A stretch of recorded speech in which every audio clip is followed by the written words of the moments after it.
and welcome, esports fans. We are here live now with the console gaming little Halo 5 action, little 2v2s.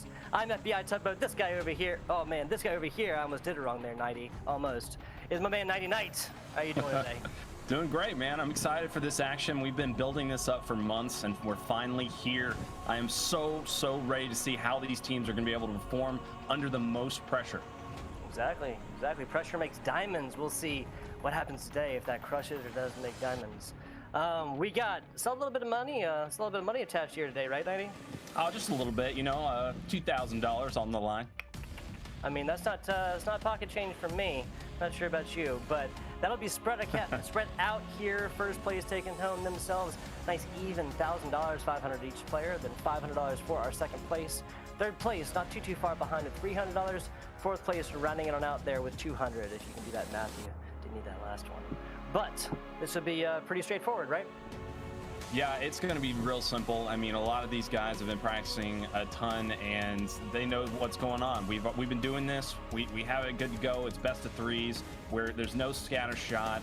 There's no plasma caster on regret. I mean, across the board, it's simple. 25 kills wins, and they're ready to go, man. A lot of these teams have been doing these settings for a while now, and it looks great. Honestly, we're at this period in Halo 5 where it cannot get any better. The settings are perfect in my mind. I mean, yes, there's still sprint. A lot of people hate it, but I think it runs really smooth the way we've got it. There's no radar. I'm not a big fan of it. I get it out of there, and I'm so happy the way that things have been going. Nobody's been complaining, and it's just been really smooth. Yeah, I mean, you know, right? Producer, is this working? No, seriously, it's incredible. Honestly, I think the settings are the best they've ever been, and there's not many improvements that we can finally make. I think this is the final iteration of Halo 5. Final iteration of Halo 5. I'm with it. So what we're going to be looking at, like you said, best of three here. Empire first, followed up by a little Plaza action. And then if we do go the distance here in round one, between our two teams, Team Duo and Team Legendite, that showdown will happen at Regret if, again, we go the distance there. Excuse me. Expectations as far as here for this first matchup? Well, the thing about this one is that we've got Europe taking on NA, and this is like some of the best Europe has to offer. I've been watching Maista and Legend. Yes, these guys are incredible. I mean, you cannot put it past them. They have been doing some amazing things in a lot of our community tournaments. Halo Reach, Maista was able to take down most of our top talents and just wipe the floor with most of everybody. Legend, he has been looking incredible. I mean, I can't say I've seen any individual player look better over in Europe, and I think these guys actually have a pretty good chance against our pretty much best team, Bound and Neptune. Bound and Neptune are our best team, hands down. They're on a 24-win streak. They haven't lost. They're the golden team to win this tournament. They're my favorite to win it. I have them in my bracket as going the distance, not losing. But yeah, it's going to be a good one. Yeah, just based on what we see on paper here tonight, it'd be hard to really anticipate something different. 24 games on a run here, and Bound setting this one off in fine and flashy form. Got two more in the sights over there, Mista and Bound, or excuse me, Bound and Neptune are the team duo here, and going up against, again, Legendite, Mista, and Legend. We'll talk a little bit about Team Duo's accomplishment and what they've done specifically in CGL a little bit later here. Shots over across, attempted a little bit of reconnaissance on himself that he let out here, but actually Mista not following on this one quite yet. This is Bound and Neptune playing pretty conservatively.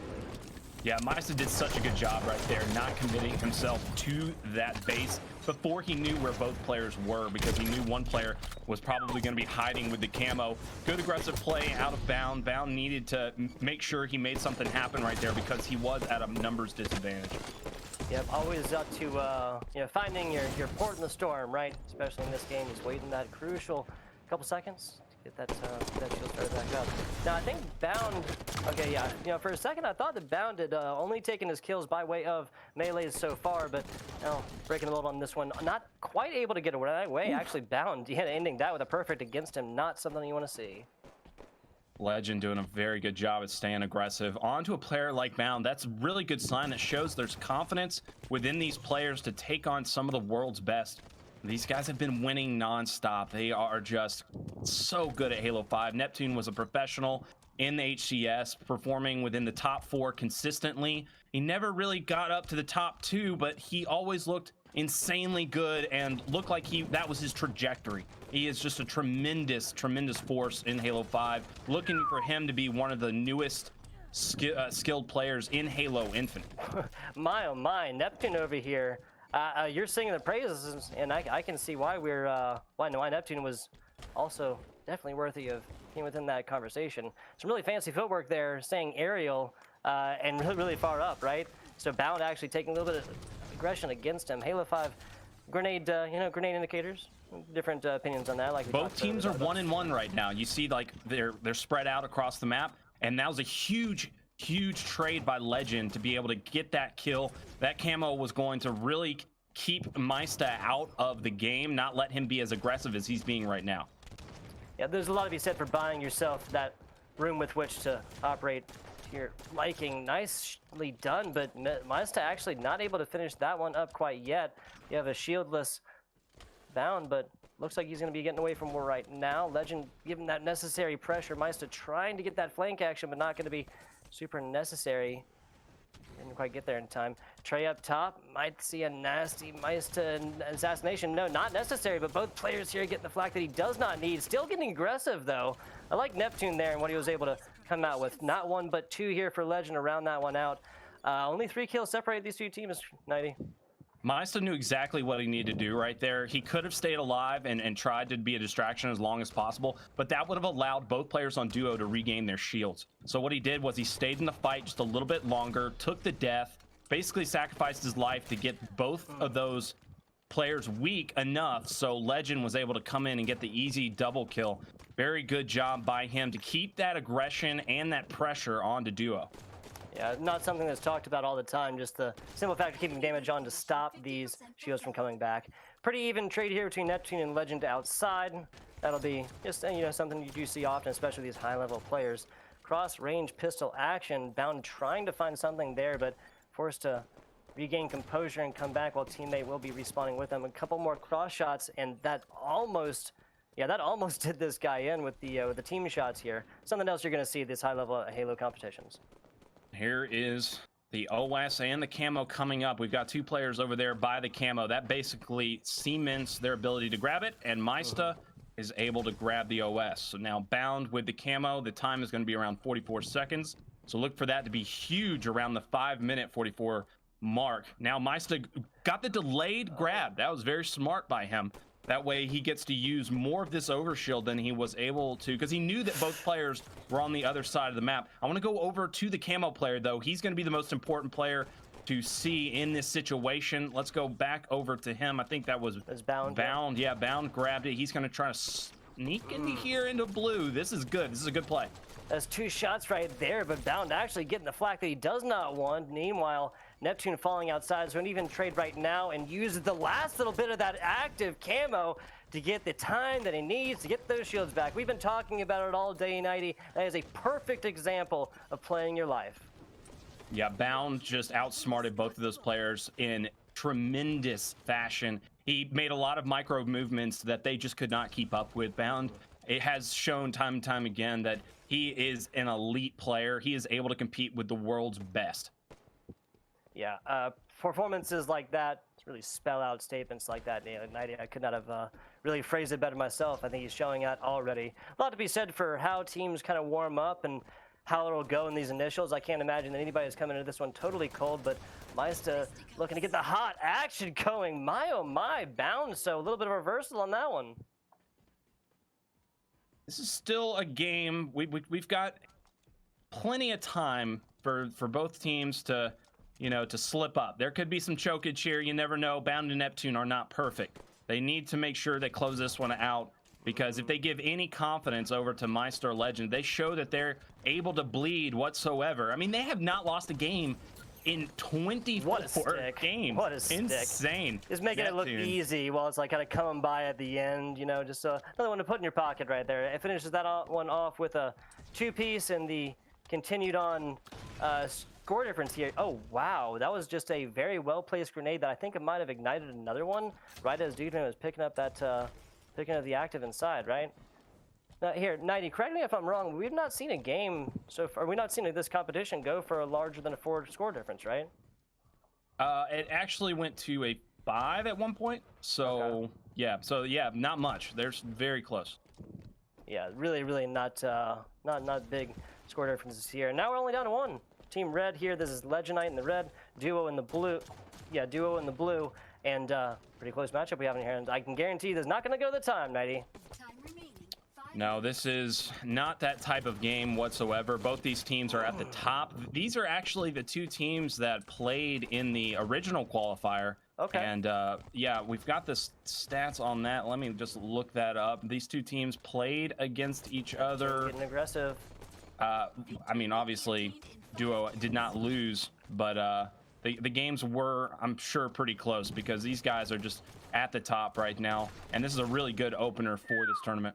And just like that, we see a little tie-up action at 20. Only 5 kills are in between one of these teams and winning. But again, best of 3 here, double elimination.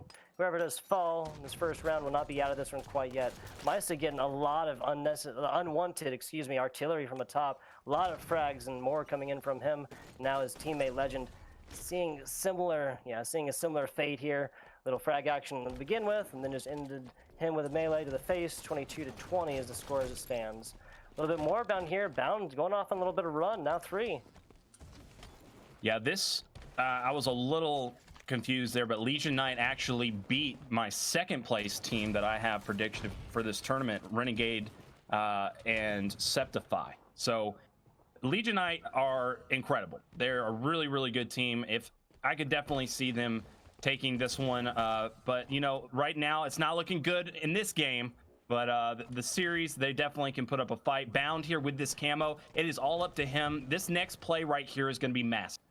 Yeah, we're looking at a team that has not lost a map in 24, now down by 2. Make that 1, excuse me. They heard it on broadcast and are working to make it not true. 1 minute and 3 minutes and 1 kill separate these 2 teams. The end of this one. Oh, a little. Well, actually, so this is Neptune that didn't, or excuse me, Meister that didn't get a melee against him. Just like that, Red has tied this back up, 90. Yeah, Neptune was so good right there, being patient, being sneaky, was right behind Meister, and I have no idea what the hell happened because he was so close to getting that back smack. Yeah. It would have just changed everything. Meister, though, being super aggressive here, getting both players weak as hell. He is waiting for Legend to end it, and there you have it. Nicely done. A fine, flashy finish. If there ever was one, Legend Knight coming out on top here. Red takes round 1. Yeah, that was such a good ending. I'm surprised that Neptune wasn't able to get that back smack. That really was upsetting. That could have that would have changed the game. That was the win right there for Duo. Duo not being able to get that back smack. I'm sure Neptune. Neptune's going to be a little upset about that. I mean, think about it. 24 games in a row. They've won every single qualifier match they played. They've been playing exceptional. They are the dominant team coming into this tournament. First seed. That's just a shocker to me. Looking at those stats, it just looks like maybe, because they had a lot of time off. They might not have been practicing as much. Who knows? But maybe they're not warm today. It's a little early. These guys get up late. It's esports early right now, right? Right. Start time at 3 p.m. Might as well be 7 a.m. in the real world. I'm not sure, but yeah. So 24 map win streak has been snapped here. Because it's not just the W's, of course, it's the map streak as well. So that's really what's kind of most impressive there. Empire showing out in the first one and going the way of our Legend Knight squad. Interesting stuff. They'll be standing between one single map, right, and then taking round 1 to a Duo team that was just simply favored in every way, shape, and form coming in. Yeah, it's super shocking, honestly. But like I said earlier, Legion Knight were able to take down Renegade and Septify, who, to me, Renegade's the world champion professional. We've seen him win countless 2v2s. Renegade is that guy. Like, he's probably the most individually skilled in this tournament. Just outrageous ability. And for him to get taken down by this Legion Knight team, that just shows you right there, Legion Knight mean business. Yeah, seriously. They mean business. They're looking to cash checks. Because seriously, coming out swinging like that in round 1, big stuff. Plaza next. Now, the thing about this matchup on the Plaza is it's got the sniper rifle, right? Like, the sniper is going to be such a huge aspect of it. And I've seen these Legionite guys. They can hang with the best. Maista has ridiculous skill with that sniper rifle. I don't know what's going on here, but Maista, he's going to come out on top. Yeah, a little 2 up against 0 so far. Maista and Legend. Wait, yeah, Red. Yeah, excuse me. Maista and Legend. 2 Legendite members are red. Yeah, I mess this up sometimes. I have to. So I'm saying this for me, not for you guys. I have to say it out loud and make sure that I have it correctly here. But yes, Red on the left. That's Legend and Maista. Yeah, Legend is, like I said, one of the most individually skilled players in the EU. So both guys know how to use that sniper. So the key for duo is really just make sure they use up all that sniper ammo. Once they grab it, make sure they do not die with a full sniper, and that's exactly what they're doing. Yeah, even if it's a method of just wasting out resources, like wasting out the shots, letting the other team have this, anything more than I'd say a single shot, just not gonna yield in a fun time for your squad. Only 3 left in it though, and of course this starts out with a reduced amount total, 8 total shots instead of your standard 12 from your typical multiplayer games, correct? Yes, smart play right there from Legend, making sure to not take as much damage as possible. He's just going to run here, and he's getting hunted. He just baited out both those players, but it didn't matter because Bound gets that nade kill. Tremendous execution out of them. Very good push. 1 left in the chamber. See if he can line this one up. Oh, man, it looks like there's some jukage happening, and the spawn comes in. Jukage, yeah, the ankle has proven him well here, but that's finally our player there dropping. It seemed like he had been without shields for quite a while, living like not like a Spartan, but I don't know, some kind of peasant without shields. Hate to see it. It's what, it was 10 seconds, 12 seconds there at the end, just living not right. All right, the OS should be popping any second now. There you see it. And that is going to be given to Maista. Maista is going to have it, and he has the height advantage, so he's going to be as aggressive as possible onto Neptune, but Neptune's like, nah, man, see you later. You can basically see these calls come across here, but what I've liked it so far, 90, I really got to shout it out, the aggression and the advantage these players are taking with OS. Sometimes it's just an absolute, charge down the middle, right? And frequently you just don't get anything from it. The way these guys are playing with these overshields are really getting the value that you can get out of an overshield as such, and even taking it into 2 or sometimes even 3 fights. Yeah, they are making sure to use every single second. They're playing a very intelligent game, Maista and Legend. It is not just about their ability to hit the shots. Right now, they are outplaying Bound and Neptune. Bound and Neptune need to get into their groove here, and just as I say that, Neptune grabs the sniper. He's going to try to make something happen, but he can't. Maista's too aggressive, and his shots are too good. Maista's able to stay alive right there. That was fantastic. Great coordination. Great coordination. What that is chalked up to is Maista literally just realizing his position, right? Legend coming through, finding that teammate shots exactly when they are exactly needed. Longer range shots here from Bound, takes one down. Difference of 3 separates these 2 as Legend looking to get a little bit aggressive.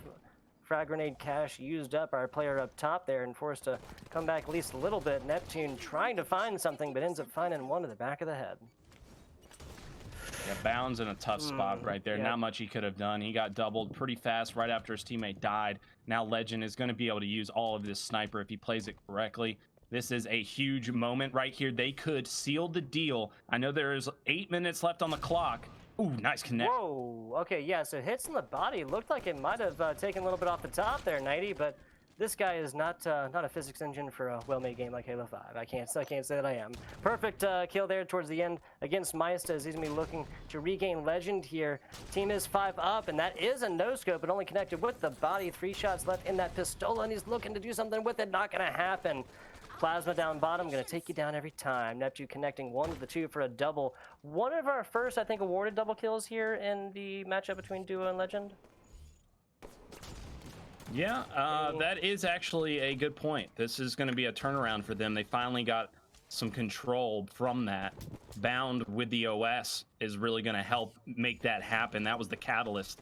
Bound's doing his best job to stay alive. Neptune's going to try to come and help him out with the bait and switch, but very intelligent play out of Legend to get the heck out of there. Yeah, Neptune give this player a couple frag grenades, we might have seen a different play there. As it is, this Plasma's obviously not able to bounce against corners and get the angle required, but still some very fine pistol play up front. Meister falling on that one, and Neptune taking this to just a 2-score difference. Oh, the Plasma comes through and almost hits the feet of our Meister player over there. Some nice boost used to get back behind cover. Teammates shows up, and Red team is going to be winning over there on the side. Legion Knight are playing so well together right now, just looking incredible, baiting and switching, always helping each other out, and winning a lot of their individual battles. I know we saw Neptune right there just doing such an incredible job, but that's what to expect from him. Neptune playing as aggressive as possible, but that's the smart thing about Meister and Legend is they never engage when they don't have to. They're always waiting for their teammate to spawn first up. They are very good 2v2 players, and it looks like they've learned a lot from the losses that they took. Just like that, Meister actually kind of getting caught out in the middle. Teammate's not super far away, but I gotta agree, Nighty, generally this has been a team that is playing very well, playing cohesively, you know, like glue, sticking together. Full sniper here in the hands of Neptune. We know what he can do with it, but just connecting might be a different story. We do have the X-ray vision, of course. These players cannot see this, but just like this, nice coordination again, and Legend's the one caught out in the lurch here. Nicely done. Just a little off the top, Ted says Neptune. That was a huge turnaround play out of Neptune. That's the catalyst for this comeback to get them back into this series. Make sure not to lose this game. Legend tried to make a smart play right there. I'm really not sure how Bound saw him. Maybe he heard him. Maybe he has those Astros jacked up. But Meister doing a great job of getting out. Had to been what it was. I do not believe teammate had line of sights on there to make the call out. But one way or another, some fancy footwork and even better play is putting our team duo up by 1 after they did lose the round number 1. So they'll have to continue this one up. Nice team plays again as Neptune goes on himself a little bit of a killing spree. 6 shots in the pistola as he gets up close, but unfortunately falls. Bound does to a well-placed melee, gets a plasma grenade involved, and I see a little bit of a shock on my co-caster's face. Meister could not have made a better play. Nope. What he did right there was truly clutch, keeping them in this game indefinitely. That right there was going to start a cycle of death, so to speak. Like they were going to be at a numbers disadvantage pretty much for the rest of the game, because that's exactly what Bound and Neptune had set up. And now we're at a tied game. Meister is too clutch. He really is. Connect on the body shot down bottom and got the shields off, but unfortunately, you can take all the shields off in the world, but gotta connect those second ones, and teammate Neptune was just not there at the time. Now getting up close and personal, tries, I think maybe tries for the reverberation shot on that, but just like that, we're at a sniper rifle and only gonna be pistolas from here on out. Now 4 kills might have enough time for that respawn, but I'm not relying on that one, Nighty. The OS about to pop, and Legion Knight are the team ready to go for it. I thought Bound had a player behind him there for a second. I thought I missed it. Oh, excuse me. I thought I missed that. Go ahead. Legend's putting a little pressure on. I'm not exactly sure why. They should have just waited here for this OS. Oh my God, if they're not going to be able to get that, that is huge. Oh no, they did not need to make the first move there. I think he did grab it, but it doesn't matter because he was so low, took one more shot at the head, and that's it. Only 2 scores now. 3 scores, Neptune and his man Bound have made this much easier for themselves. Well-placed Plasma did get a little bit of damage there, but just finishes him off with that pistola. And we have a tied series here with blue team now taking that second, 25-22.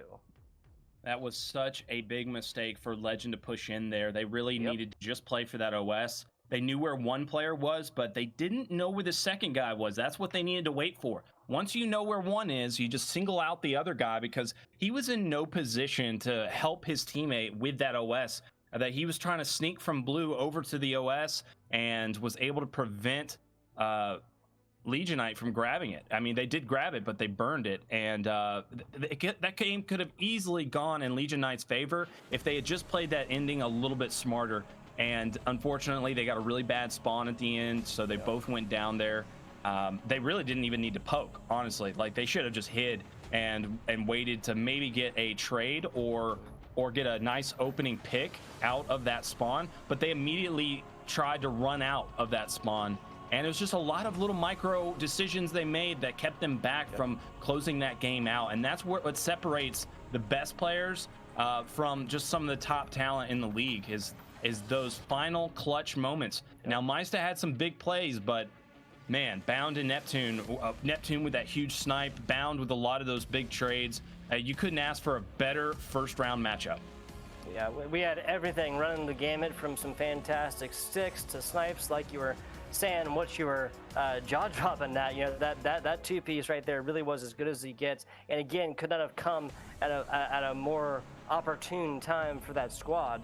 Now, I really want to back up what you said, because the micro plays there towards the end, right? The decision to get a little more aggressive with it when you don't necessarily have the good position, your teammates together, high ground, and more, really just flip around this momentum there towards the end. At the end of that one, the end result is Duo being able to ride that advantage all the way up and do the exact same scoreline, I believe, 25-22, than it was here in game number 1. Now, we're looking at game number 3. It has gone the distance. One of these teams will be dropping down to the losers bracket.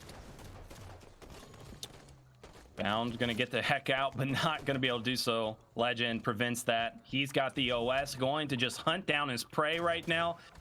Pretty much knows where the spawn is gonna be. It's gonna be over towards car, so he doesn't want to push that too hard. Meista's there. Very nice decision out of Legend. Once again, getting a good start in this game, but it's just all about closing it out. Game 3 is gonna be the toughest. When a Lion is up in a corner, you know, like, that is when they're the most dangerous, and Duo is absolutely the Tiger. Oh, sorry, I said Lion, but either one, man, they're both dangerous. Yeah, they're both large cats that I would not personally like to mess with too much. Now, did you know that a tiger can beat up a lion? Every time, like 10 out of 10 times. Like, a tiger is way stronger. I was going to say, I've never boxed either of them personally. They don't want the hands. They don't want the hands. But isn't a liger, literally the breeding of the two, isn't that larger and more fearsome or whatnot than both of them, than either of the two separate species? I have no idea, but I would guess so. I mean, that's like I'm being logic. serious. I believe it's the largest, predatory cat. You know, the big cats. And of course, everyone talks about tigers, and they don't even live in King of the Jungle, the tiger, or the lion, I meant. King of the Jungle doesn't even live in the jungle. He's the king, man. I'm watching Lion King right now. There you go, my man. Mufasa. This is quintessential top-tier casting. The man is providing fantastic analysts for you guys and watching one of the best Disney movies to ever hit the silver screen. I am not talking about the live-action remake. Yeah, anyway, not. back to Halo. Back to Halo. We're talking about Duo being that tiger, and guess what, guys? I'm totally wrong. They're not. They're not being that tiger. Almost getting that double kill trade. Meista is looking fierce right now. They are looking like the liger. There you go. There it is. There it is. I've got the eye of the liger. Yeah, it doesn't go as the same, right? Now, you should have just stuck it. I was there with you, bro. I was about to sing it with you. I got you. You know, somebody told me a long time ago, if you're ever going to sing something, you might as well just like go for it. You know, yes. Just, like absolutely Always. kill it. You know, it's like if you're going to just put your all into it. And perhaps that is a allegory for life more so. But Legend coming through Speaking of Rocky. Here, exactly. There you go. There you go. He's punching. Making a fantastic situation, snatching victory from the jaws of defeat. That was a two-piece that we just saw. The only way this gets better is if the blue player did not stick the last headshot and he actually did get a two-piece. That one brought to you by Overshields. 7-14 now in our largest score difference so far, especially this early. Now I know that. I'm a numbers guy, and I always think it's interesting, the story that numbers can tell, really, right? We've seen, 5 score differences earlier, but we have not seen something so early. That was such a good grenade to predict where that player was going to go right there. Bound and Neptune just need to slow this one down, need to really stop Legionite in their tracks. And this is exactly where it starts, is top middle control. So as soon as a mistake is made on Legionite's part, Bound and Neptune are able to just start the cycle of death, able to go back and forth between the spawns and really get them off of their game. But look at that, Meista with the pick. Yeah, some mid-range stuff here, very impressive, and really does seem like Meista Legend absolutely showing out here on our kind of our midship remake for Halo 5. Down bottom, okay, so that's a perfect example, right? We've been saying this so far. Why get aggressive? You know your teammate is literally right around the corner, right? Dude man down bottom is one shot, you're one shot, what do? You back up, right? I mean, it's really situational. Sometimes you got to just go for it. Okay. I mean, a score difference like this, no point in not going for it, but this caster's opinion is you just give it, that 3/4 second, let your teammate show up. He's got full shields. It is a team game, but what do I know? That's why we're on to this side of the desk, right? Not good player, not a good player. Well, a lot of the times there's going to be a prediction in the player's mind. They're trying to get a read, and they might have the wrong read. And they might think they're getting pinched, or they might think a spawn's going to be coming behind them, and they just need to make a play. And sometimes you just really don't know exactly what's happening in the game. But from that breakdown, I can see that there is a little bit of what I'm thinking is desperation in the mind of Duo right now. Duo know that this is game time. If they don't make something happen right here and now, they're going into the loser's bracket in the first round. Yeah, not something that they are used to by any means. Perhaps some theory crafting on the previous play, but there's nothing theory-wise or unpredictable about this scoreline so far. We are seeing a more than double up by our Legionite squad. Absolutely going to town here on regret. A fine flashy finish there towards the end, 25-11. That score difference, doubling our total score difference between games 1 and 2? Dude, all I gotta say is hats off to Legend and Meista. Incredible games out of them. I am so impressed with what I just saw from Legend. 16-2 in game number 3. That's one of those moments where you just gotta sit back and be like, oh my God, what did I just witness? I'm witnessing the birth of a legend right now. Literally, no pun intended. This man is insane. I've been watching him a lot on the Europa Halo. I've been watching him a lot in a lot of the games he's been playing in the Greater Toronto Halo. He's just been very active in our community tournaments in Halo 5. I'm just loving what I'm seeing, and he's one of those young talents, man. He's gonna come out of nowhere, and he's gonna be big and infinite. So look out for him. Round 1, man, he takes down the #1 seed. Yeah, and what a way to finish this one out as well. 25-11 with this many kills. Even I can do that math. That's 2. That's a kill death average of 8 or 8 all the way up, right? Just crazy wild stuff. Throw loads of assists in there as well, and shows that he is getting it done with the with the team as well. Just fantastic stuff there. Legionite, that's Meista and Legend, going to be absolutely punching their ticket to a round 2 after a third game there that really was very impressive. Talking a little bit about this Legionite squad a little bit more. Yeah, no, I guess we've kind of done this. They've done a lot of stuff in the console gaming league already. Third place? Round 3 and have been a close matchup up against Soul Snipe and Renegade. Placed first in the Best Buddies. That's what I was looking for. That was Legend specifically from our Legionite squad, and then made it to the semifinals and other competitions as well. So seriously, some well-established players, even if they are from across the pond. Yeah, definitely. And you got to give it to them. Like, Halo is such a dominant North American game, and it's very difficult to get that practice when you're living in anywhere else, Australia, Europe. It's very difficult to play on the servers, and you get a lot of delay. The top North American teams just don't want to deal with it. The Europeans don't want to deal with it. So to get really consistent practice, it's almost impossible unless there's a really top talent player that's moving over to Europe or Australia. And we just haven't seen that yet. We've seen a few top talents from Europe move over here, and that was Reaction from Power back in Halo 3. He moved to Atlanta, and that's when he was able to place consistently in the top 12 and was pushing for top 8 a few times. He had a few game 5s to go into the top 8. So, and then we've seen Halo 5 players who came over, and I think Jimbo was over here a little while, and we saw him push into the top 4. He was a top 6 contender at HCS DreamHack 2017, and they upset a lot of big teams, and that's where you see it. You see the connect of where the practice really comes into play. And now that we're seeing a lot more online with the quarantine, we're seeing a lot more practice happen between the two, and we're seeing a lot more of the talents intermingle in the community tournaments.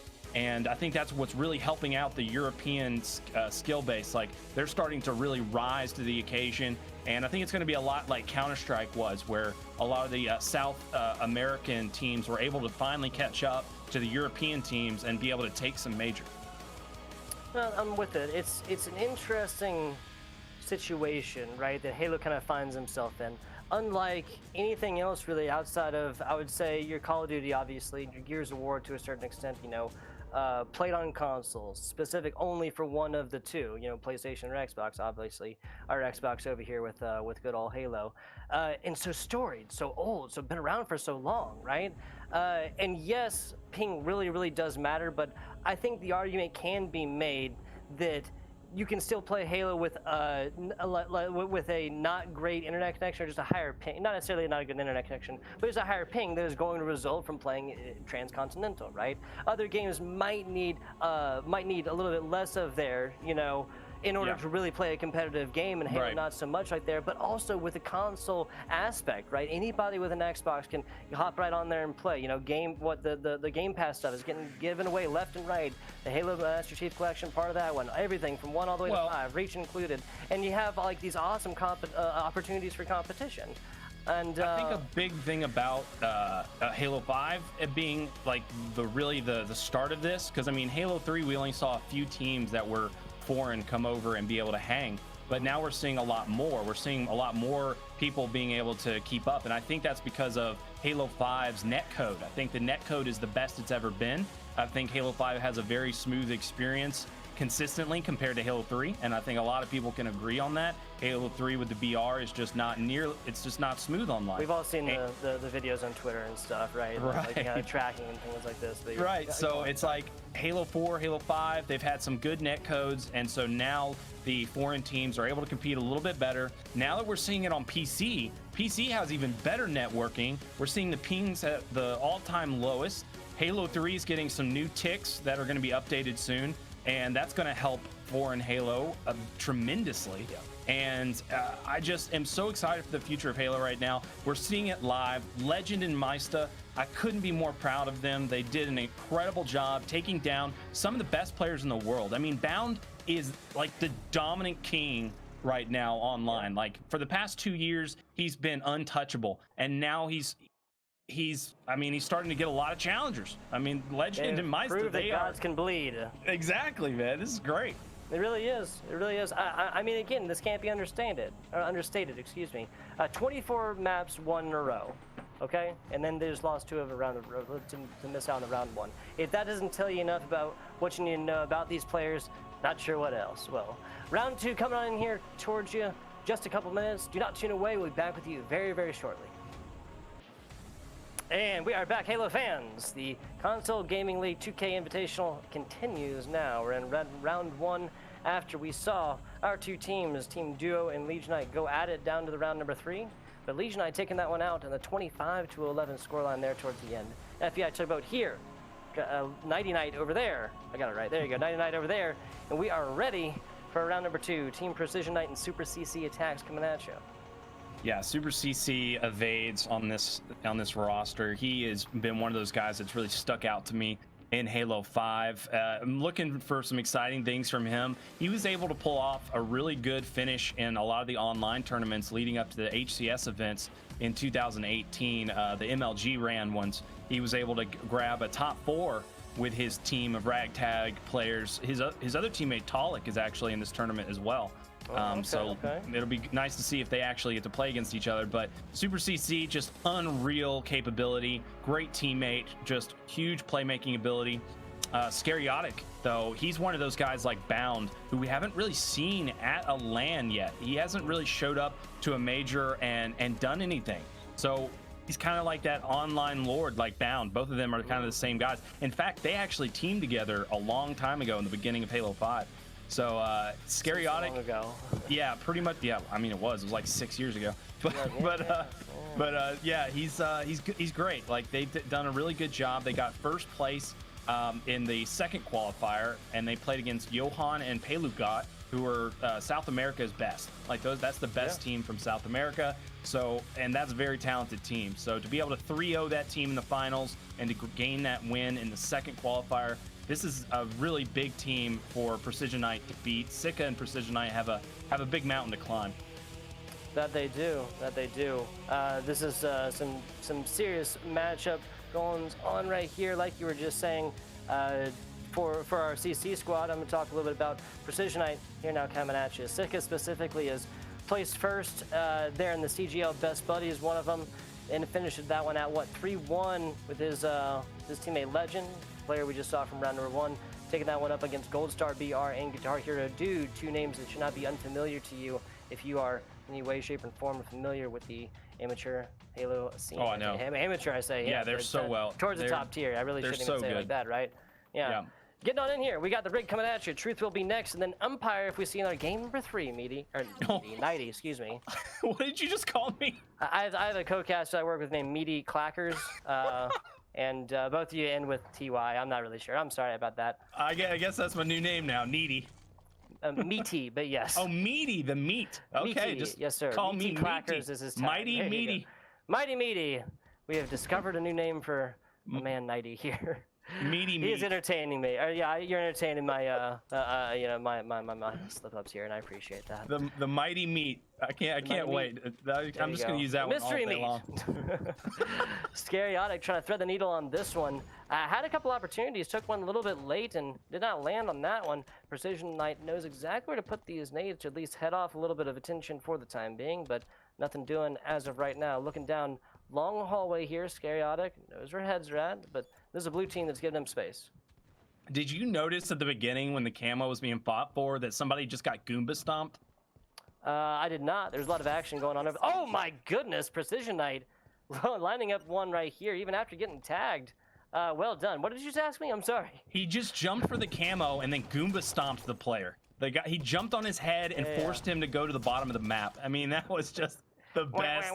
Yeah, seeing a little Mario action. I'm loving it. Gotcha. We got a crossover here today for you guys, ladies and gentlemen.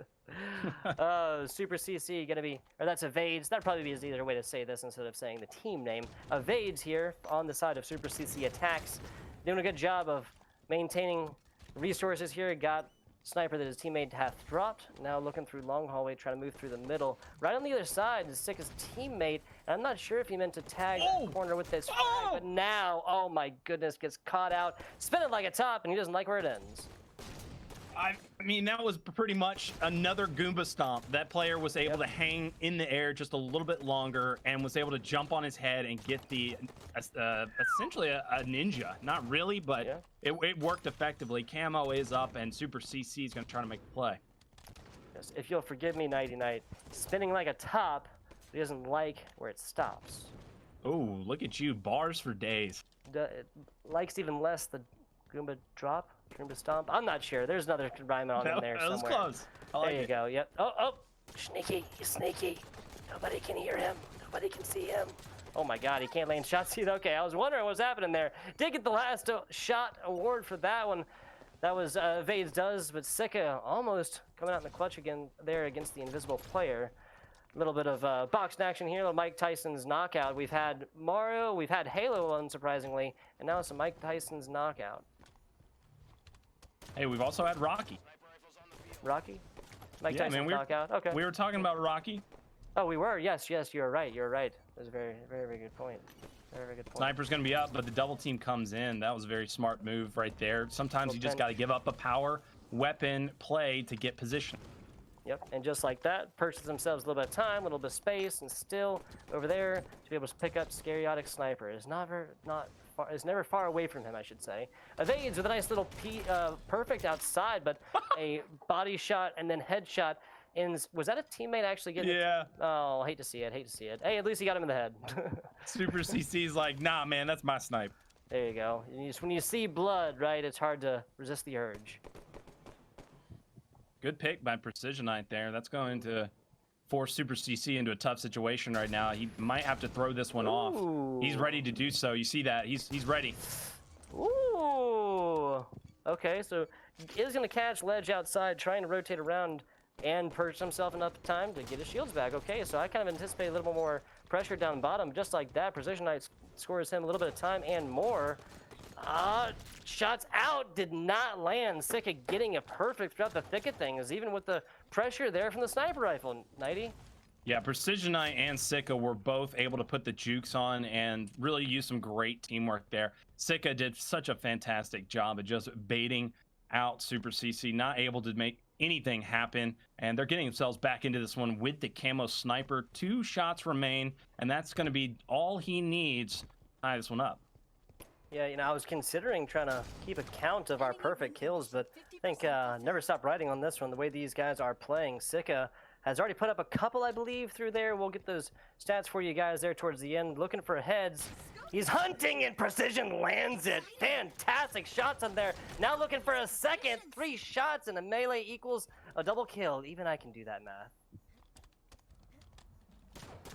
Precision Knight doing a fantastic job with the camo here. He's pretty much buttering up his prey there. Sika's going to be able to get the cleanup. And now we've got the tied game. Ooh. Wow, okay, so some missed shots both ways. That could have gone either way, but as it is, Scariotic coming out on top of that one. Red team is only 1 kill away after being down by, what, 7 earlier? Yeah, they were down by a lot. I don't know the exact number, but they had a long way to go and a short time to get there. We saw a tremendous comeback. It looks like Precision Knight and Sika just know exactly what they want to do on this map. They're feeling very, very confident and comfortable.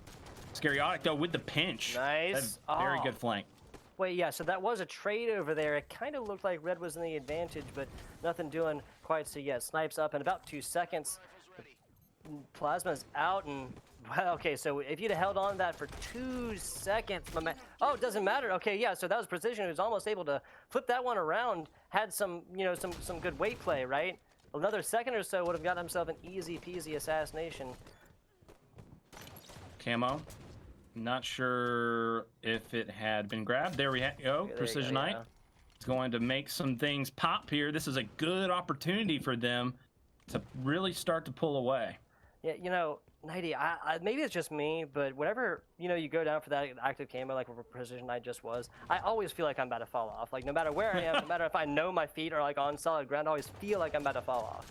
I'm gonna be honest. You gotta get that looked at. That's a problem. Maybe that's your shoes. You need to get some new shoes. Doctor. Yeah, just talk to your foot doctor. He definitely will help you out. Get some vertigo or something like that going on right here. Maybe. Tugboat shoes, but Precision Knight and teammate with a nice little pinch play on this one. Whips around with the active camo still on, but Super CC evades, dropping that sniper rifle, and it's got a full 4 in it, so the way these teams are playing, we could see Blue rocket up to 21 kills and 4 shots. It's definitely possible. Precision, let's see it. I want to see the professional precision come out of this man. He's got the big Blaine stick. He's going to just play it slow, though. This is a good way to be on this map. Yep. Going to be hunting for heads on this one, and again, everybody, just in case you're newer to the game, they do not have the same X-ray vision. It's just happenstance that he was able to line that one up earlier. Yeah, a lot of flak, a lot of grenades and more coming over the top here, and this is Sika, who does have the advantage right now, but is finding himself unable to get back in. And I do believe player on the other side had time to come forward or come outside, excuse me, get his shields back, and just like that, reversing the progression, the momentum on this one is, the shotgun tower is just being really where it's going down right now. Super CC going to be just trying to wait for his teammate there. He didn't need to make a play. He didn't need to chase that kill, even though he could have and possibly gotten the trade. That's not how you're going to come back into this one. Yes, sir. A little battle rifle showing up for some Halo 5 kills. Love to see it. Love to see it. Sika planting a good frag right there, getting it where it needs to, just as active camo popped back up. Precision Knight going to be popping this one. Now getting aggressive. No active camo, or no, excuse me, what is it? Oh my goodness. Motion sensor. No motion sensor means that the flanks here will definitely be possible, but it's not necessary when you have a kill just drop down right in front of you like that, right? Man, you had to bust out the technical term. We just say sensor, radar. Yeah, I feel you. I feel you. Well, you see, about that 90 is not technically. Well, actually. You see, radar is sonar based, so. Tied game here between Sika and Precision Knight here for our blue squad. That is Team Precision Knight, excuse me. Super CC attacks made up of Scariotic and Super CC evades. Again, even Stevens, 2-minute 45. The way this game's been going, I wouldn't be surprised if we got down to at least last like 60 or so. Oh my God! The dance down bottom! A new lease on life purchased by Scariotic. That was amazing. I love it. I don't know. That was just, he was basically putting his head down and hoping for the best. He took 2 shoulder shots. Only one more shot and his big toe would have taken him down. Yeah, a bad breath on him, right? Would have gone the other way. A paper clip cut. Not a paper clip. That wouldn't make any sense. A paper cut would have been the end of him. As it is, though, team's up by 2. Sniper rifle in hands. Nasty flak, but got the frag out. Precision Knight getting turned around on. Hate to see it. He's not in drive. He's in reverse. This is a big closing from Scariotic. He has been making some plays in this one. Precision Knight and Sika are not able to do anything. Honestly, they have every time they've tried to close this one out, they've always been answered with just that. Gotta ask him how that one tastes. Sika taking one to the chrome, or to the dome piece right there at the very end. A fine flashy form to finish that game out there on Rig. 25-21, I believe. Yeah, 25-21.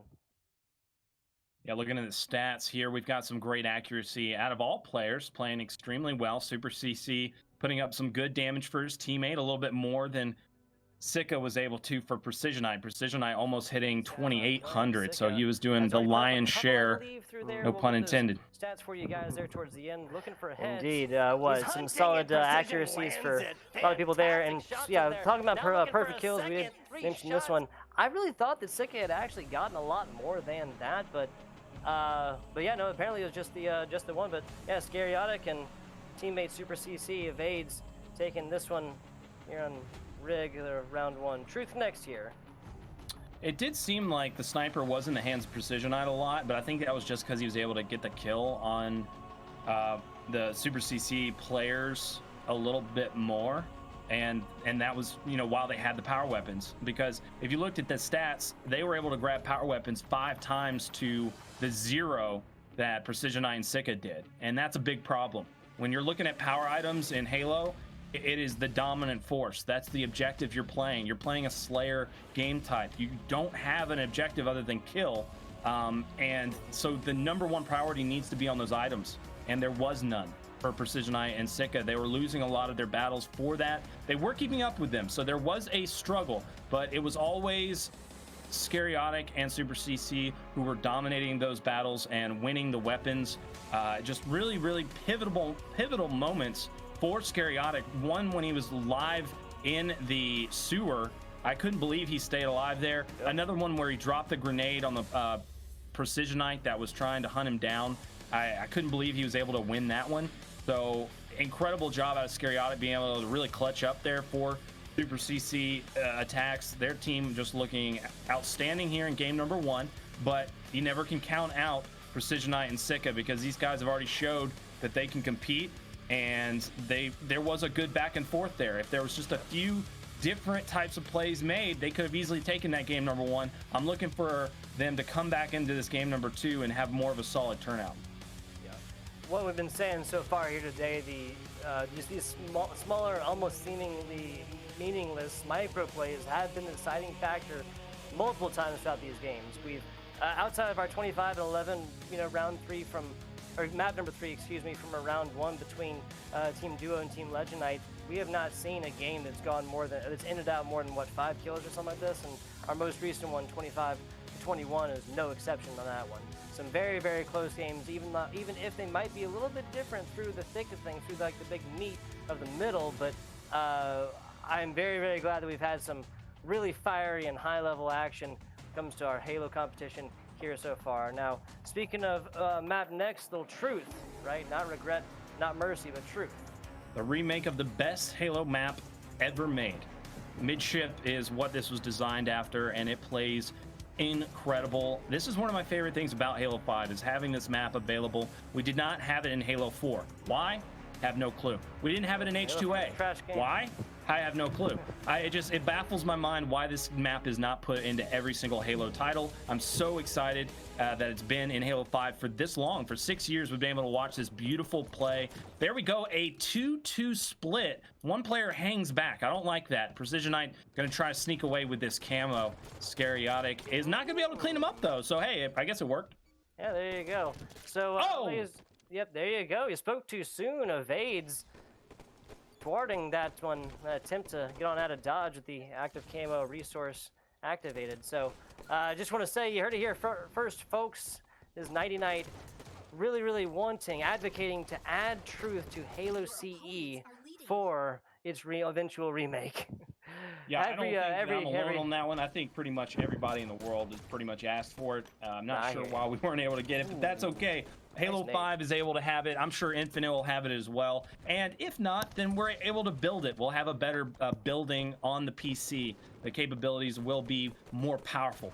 But going back into this game, I saw at the beginning, I was so dumbfounded by why Super CC decided that was a good play. I mean, why would you go out with the camo when you've just been taken to no shields, not regain your shield before popping out? That makes no sense to me. You got to play that a little bit slower. The priority is on your life when you have that camo. That is your opportunity to shine. You do not die for your teammate. You do not make sacrifice plays when you have the camo.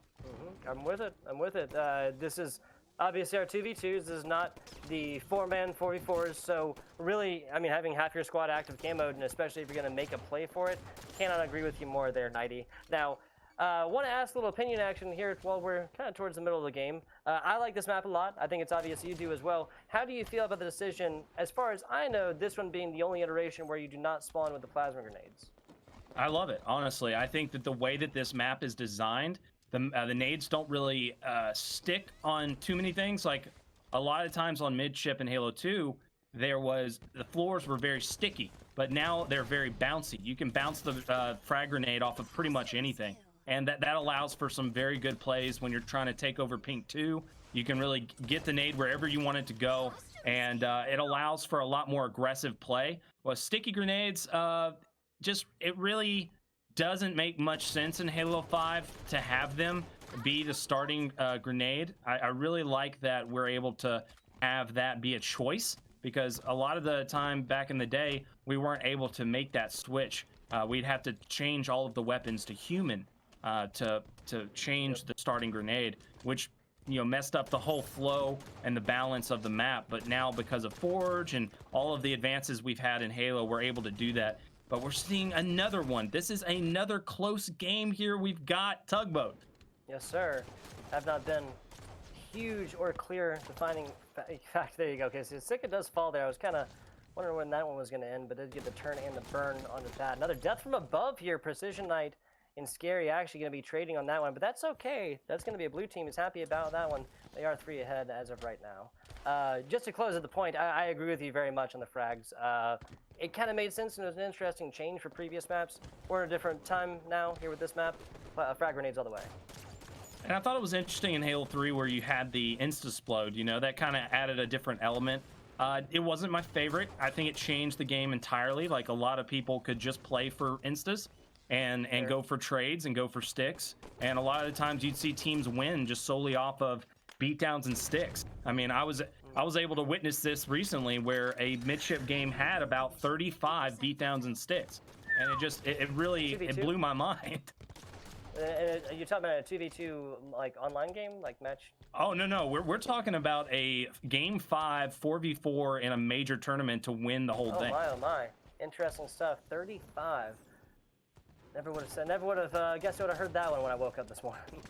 It was quite a lot. Yeah, I guess Halo 3 did have that have a solid little lunge faction on it. But getting back to this one here, blue team up about 7, almost doubling up. Now doubling up against red so far. Super CC evades. His teammate Scariotic gonna have to turn the momentum, turn the tides back on this one. Sika doing a nice job finding out where both players are. That's a very important aspect of being the player that has the responsibility of the camo, is making sure you always check where both players are before you make a move. You never ever want to make anything happen on the map or make your location known before you know where that other player is. If you see a guy, you got to really just fight the urge to do anything, because you know that other guy could be anywhere on the map. You don't have that location, you don't have the information, you got to wait for the intel. And just like that, Precision Knight does show up just a hair too late to save the teammate, but still a 2-on-1 trade is something that blue will take every single time. Not the most advantageous spawn there for Scariotic, but does end up turning the tides against Pro there and taking a kill right from the right from what spawn, right into the action from cradle to grave almost.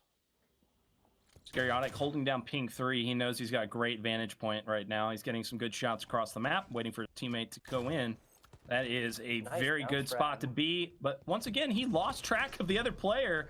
I'm not liking what I'm seeing on that end. It doesn't seem like they really have their communication together. Super CC should have been telling Scariotic, hey, I know where the other guy is, because he could have been hearing his shots the entire time. But hey, man, look at that. Precision Eye is really turning up. Yeah, so touching back on that, it seemed like Vades had the right idea, but went a little bit deep for it, and then it just ended up a one-for-one trade when that could have definitely been another opportunity for Red to get one up on the scoreboard. As it is, on board here with Sika, trying to feel out down bottom, but probably not the good move, as you can definitely see Scariotic up there top. What is that, P2? Yep, that's BR. That's P2, and that's a huge win right there. Both players down, Scariotic and Super CC out of the game for 5-6 seconds, and that's going to allow the camo to be picked up. That was the fight for camo. That was a massive swing in this game with only 5 minutes remaining. Precision Knight now with active camo, moving towards the top here. This is pink. Yeah, this is pink 3, not car 3. I'm not losing it quite yet. Looking for it. There you go. That's exactly what I wanted. Fantastic. Very smart plays out of Precision Knight. He couldn't have done any better. Yeah. You can even see him looking across the way there to the other top piece, and he's opting not for it, going for the more advantageous kill and using his position and the active camo to his advantage. 2 kills separating Super CC from pushing this one on to a 2-0 sweep in the round number 2. There's so close to a second one. What a fine, flashy finish on that one as well. That's what I'm being accustomed to so far here for the CGL 2v2 Invitational 2K. Man, he just buttered him up so well right there. That's what we like to see. Scariotic with the top control. Gonna get the cleanup, though. That was a big play out of him. Maybe the catalyst for a last-second comeback? Maybe. Probably not, 8 but... kills. I would love to see it and push this all the way to the game 3. Scariotic's got target in the sights. Couple shots on. Frag's gonna bounce out. Is not gonna land, though. Nicely done. Another cleanup here. Sika following on that one. Scariotic and Super CC is not willing to give this one up quite yet. Yeah, they got a little bit of spunk in them here. Super CC probably going to get taken down. Oh my God. So close.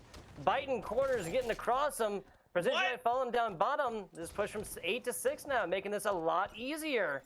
And they've got the control of this side of the map. That's where the camo is going to be up. Super CC and Scariotic know they need to win this fight. They cannot give up a death, so they can't go for the camo quite yet. They just need to get these kills. No aggression going to be afforded this squad quite yet. Almost missing it on the plasma. Not going to be enough. In the thick of things, last member on the side of Precision Knight doth fall. 18 to 25 on this one. But after a very impressive last second attempted comeback there, right? I think it was 5 kills a run there towards the end that they didn't give up the death, the 25th. Yeah, it was about 4 or 5, and that was good. They started to get the cycle of the spawns down, which they should have had a lot earlier in the game. It didn't look like they had their shit together at all. I'm not sure what was going on.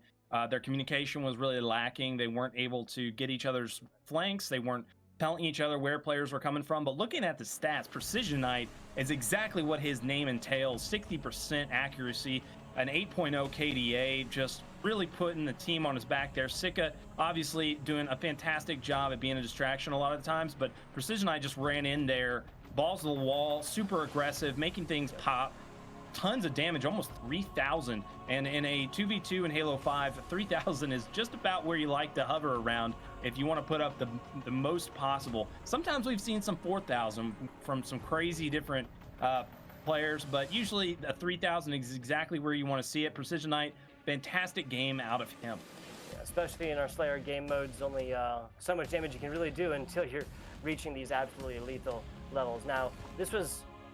Okay, I might have had this backwards. Is that tied up? Yeah, they're tied up now. Scariotic and Super CC took game 1. Okay, yeah, I must have had my numbers written down here wrong. Hey, that's why I got a co-caster like you, Nighty. I appreciate you. Both rounds 1 and rounds 2 going the distance here to our game number 3. And we are going into Umpire now. It's going to be the place where it all goes down. Did you say umpire? Umpire. Excuse me. We got the OS. There, friend. We got the OS outside. We got the camo inside. You're going to see a split between the teams. Last time we saw a 1-1 split, and it looks like we might be seeing a 1-1 split right now. This is going to... No, this is interesting. Okay. Right, we saw both players split in the middle to see where each other was going. And then... Ooh. That's interesting. I like that play. Going for the not exactly split apart, but still close enough to both work together and get the call-outs, getting the situational information. I'm with it.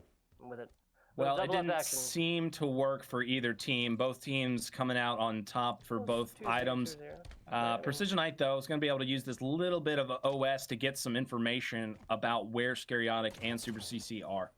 Yeah, it was a 2-0-2-0 for each squad, so kind of individual team fights went different ways. But like you said, still been going at it, and I think that's a good example of how going down the middle of this map can work. But like it was mentioned, went different ways both times. Little perfect action from Sika. He has now attained himself a perfect kill in every one of these 3 matchups so far.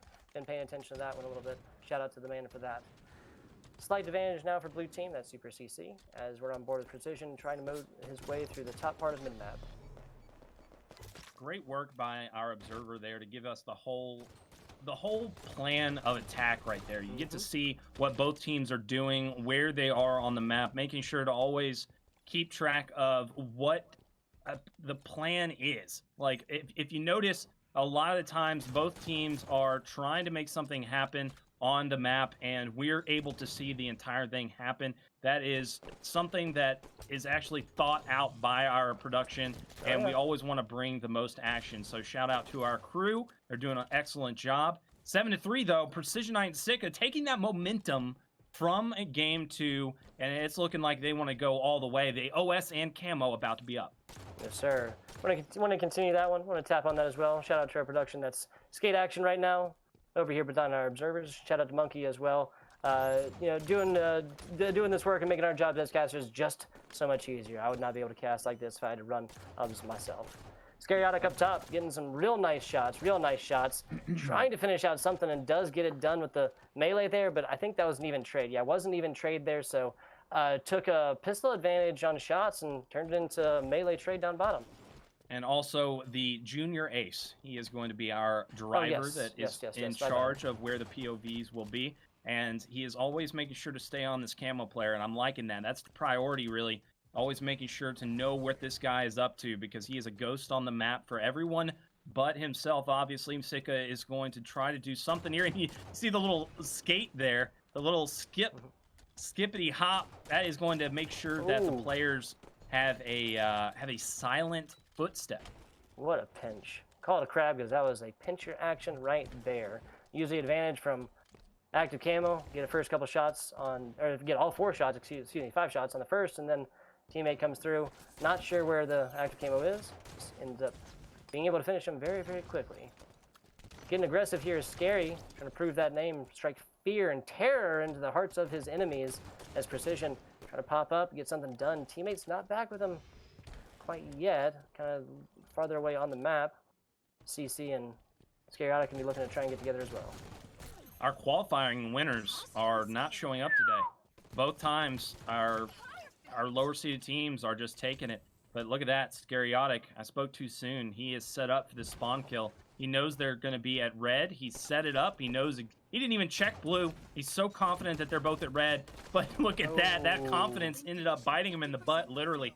Precision Knight was right there and ready, taking him down. Something bit me right in the buttocks. It jumped up and bit me. It just jumped right up and bit me. It's $1 million shot, but the Alma must keep that money. I never did see a nickel of it. We are quoting the timeless classic, Forrest Gump. Oh, the people gotta know, man. They gotta know. Gump. Oh yes, oh yes. Gotta be one of the most watched movies. You can just watch that movie. One of the most quoted as well, over right? and over. Like there's just so many quotable lines from that movie. But talking about its equivalent when it comes to greatness in the gaming world, that is Halo 5, of course. Right now, active camo attained from our Precision Knight player, giving us a little bit of third-person camera on this to have a little bit of a wider angle view. Again, shout out to production. Really, really love to see it. Now in the middle, super aggressive player in the middle, does have OS, but Scariotic only has gotten the first 3 quarters of that taken off. He's still got some moving through the rest of this, but as I say that, Evades falls outside. Little cliffhanger award given to our player here, Sika. Again, the only player who's gotten a perfect kill in every single one of the rounds so far. I'm not sure what was taking Precisionite so long there. He really spent way too much time trying to get that flank. There was a 2-1 advantage, and Sika was doing his best to really just delay the inevitable death. But for some reason, Precisionite was taking all day. Yeah, all he had to do was hug his teammate. Yep. You know, teamwork makes the dream work. Just get up there and make sure to get the team shot. But unfortunately, he was going for a flank for too long, and his teammate ended up dying, and then he was at a numbers disadvantage.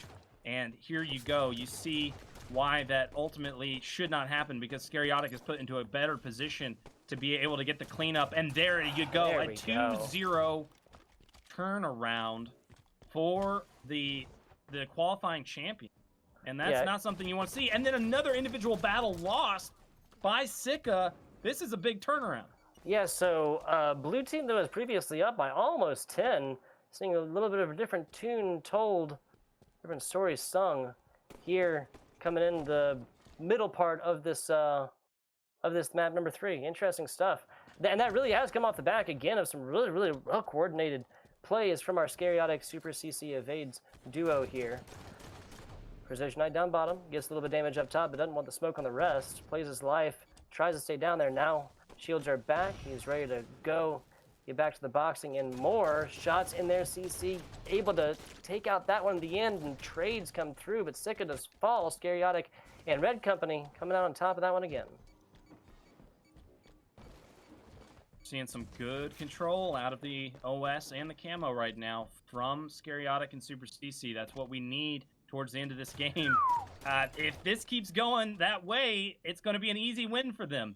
There's got to be some contesting here. Sika, he's in a tough spot. He gives his position up way too early. He's going to try to get something going. He's not going to be able to do so. Precisionite with a big kill, and he's able to get the OS completely off with that barrel. That is fantastic work out of Precisionite, but he's getting doubled. Yeah, barely gets away from it. No, he doesn't. Could have sat back, played the life for a second, but was definitely anticipating the flat coming in very quickly and just tried to get as much damage in as he could. Can't argue against that one. It obviously doesn't have the same information that we do. Now only 2 kills separate these two teams in the lead. Red only behind by a little bit. As I say that, that gets halved. Only 1 going up for Super CC. This is Scariotic and Super CC Evades to have this player in their sight. They're on the hunt. But now Sika's second player is back and trying desperately to join with a hail of grenades coming out here. Both red players taking damage from that one. Forced to play back for just a second. Precisionite getting aggressive with it. Some tactical crouches and more. But it just results in another trade here. Blue can be happy with that one for right now, but not for much longer because they're only ahead by 1, 90. Yeah, and the camo and OS are about to pop. They need to have the number advantage right now. They can't be playing trade games. Super CC, big kill by him. That is huge. And we're seeing the same pattern come out of Sika and Precisionite right now. 2 things that I'm noticing. One is they're going on really long flanks. I mean, these are some really, really big journeys they're going on, and it's just they're taking a little adventure that should not happen. I mean, they're just spending all day over there, and it doesn't need to work that way. Teamwork needs to be up in your face. It needs to be aggressive. They need to get together, and they need to just rush these battles, and it's just not happening. I'm not really liking what I'm seeing, but hey, they do have OS control, so this is big. But you know what cancels out OS? That's going to be the camo. We got to see a big play come out of Super CC. Yeah, and solid little bit of time left on this, maybe a quarter left, so 10 seconds, 12 seconds or so. Evade's got to do something with it. Now, coming back around here, what just happened? He avoids and doesn't opt to go for the easy assassination and try for the second. I guess he was anticipating the OS player coming up and having an advantage on him? That seemed like it was an easy assassination, right? Not exactly. The length was probably a little too long, and he didn't want to risk giving up his position because audio. Boost in and okay. Yeah, I mean, it just these guys they hear everything. They got their Astros up to 11. Yeah, I'm theory crafting at this point, so it's a very good point. There's 1,000 different different things people can do in different situations, and there's reason that they're playing and I'm casting at the end of the day. So, one up still. Hey man, don't be that hard on Super yourself. You're a gamer. Oh no, I'm good. I'm not this good. We're talking about some Halo 2 anniversary. You'll see me on the sticks. Hey, nice nade by Scariotic. He knows exactly who that guy's gonna be. Yep. Very good reads out of him, and that's one of the things about him I like the most is that he has the macro play down in Halo. He really knows the big picture. Yep. He plays for the long game, and that's exactly what you're seeing right now. He's got this spawn trap down. Sika, though, comes in with the help on Precisionite. Okay, it's still a one-kill game. Never mind. We're all tied up, and it is down to the wire. The camo and the OS about to be up, Tugboat. Yes, sir. A few seconds away from those. About 90 left in this match up. Yeah, that Siku is not going to make that same mistake twice. He did fall earlier to those explosive barrels, the environmental damage coming through there, but now, given the invader from the left side, the attention that he did want, I believe that was Evades trying to get away, going towards OS, and that really does make sense, right? Red is up by a kill. They have the OS now. That's going to make it so much easier for them to get those last 2 kills that is necessary. And they're just going to single this player out into red, get that easy kill, because they know camo is not going to be able to... Oh, no! Oh, no! That was such a huge moment there for that camo player. All he had to do was just hide and let his teammate die. That's a key aspect of Halo that only the top professionals really understand, is when to let your teammate die. There's a lot of times... It sounds harsh, but...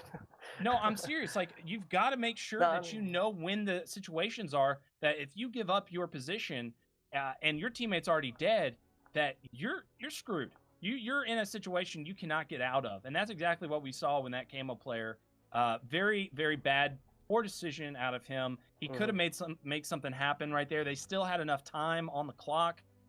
Very unfortunate thing for them to have happen at the end. Scariotic just went huge, 60% accuracy, 8.3 KDA with almost 3,000 damage. Game 3, when the pressure's on, he really stepped up. Yeah, and the 2 perfect kills there as well. Sika able to net himself a couple of those as well, but really some consistent, impressive, and honestly, at the end of the day, oppressive play here from our Scariotic player. Really, really turning it up there, like you said, there towards the end of Game 3. Any other points you want to make on this one? I think I covered most of them. I did see a lot of times Sika and Precisionite, but it very much had to do with the final kill as well. But the whole game, like I think we saw a little bit of it in Game 1 as well, where they were forcing too much. Saw them try to make things happen when the situation wasn't in their favor. A lot of the times when they looked the best, in Game number 2, it was because they weren't forcing. They were making sure that Scariotic and Super CC were playing to their game, and they were just letting them chase them and try to get their, they're staying alive long enough so that Super CC and Scariotic didn't know what to do, and that was their strength. You've got to play to your strength, and when you're trying to force and make things happen that just really aren't in your wheelhouse, you don't really have that capability. When you're playing to other people's games, you're always going to lose.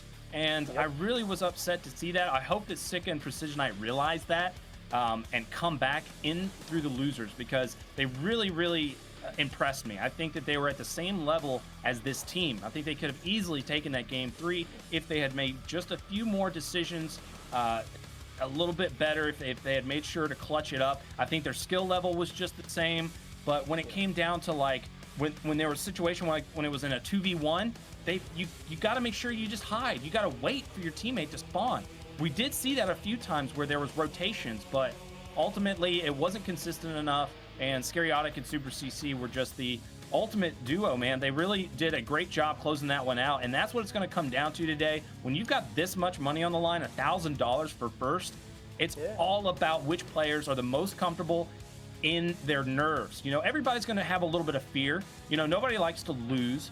Everybody hates it. I would hope at this level, the fiercest competitors like Lunchbox and T-Squared, they say they hate losing more than they like winning.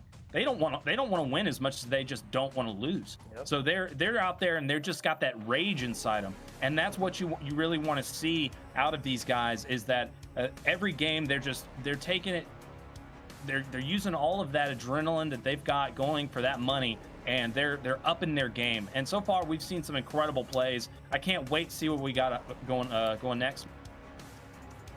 Yeah, we're going to a short intermission right here, but I think the phrase that comes to mind really here to back up your point, Meaty, is that players play the game. It's mighty, bro. Mighty meat. Mighty meat. Did I just say it again? Did I say 90? Or did I say meaty again? I'm really sorry. You know what? Really you just keep calling me, man. Mighty meat. That's my name. Mighty meat. Oh my goodness. We're mixing names all over the left and right. 90, excuse me. I think the phrase, wherever that rings most true here, is that players play, or the players respond, right? They play the games, and good players will come out on top of that frequently. But the best players, the pros, will just simply wait for you to make a mistake. There's simply multiple different times throughout these first few matchups, and this most recent one no exception, that, like you said, just that aggression was not likely to come out with a beneficial result for the squad, and that could not have been more thoroughly exemplified, more of a quintessential example than that very last play. Like we saw, OS player coming in, taking out the first player pretty succinctly, 1 kill to go, have active camo, no radar, so there's no method of him really knowing exactly where you were at least, but still kind of going for it, even though there's a significant amount of overshields left of the remaining player. Tied that one up, put a bow on it, and now we're seeing our Super CC Attack squad continue on with this winner's bracket run. Yeah, they're going to go to round 2, and they're going to have some massive competition on this next side. This is going to be incredible. I'm really loving what I'm seeing so far today. We have not been disappointed by any of these. This is the cream of the crop, man. This is the best of the best in Halo 5. I'm loving today so far, and hopefully this next one will be just as good. Yes, sir. The cream of the crop, they rise to the top. We'll be back with you guys in just about 5 minutes. Do not tune away.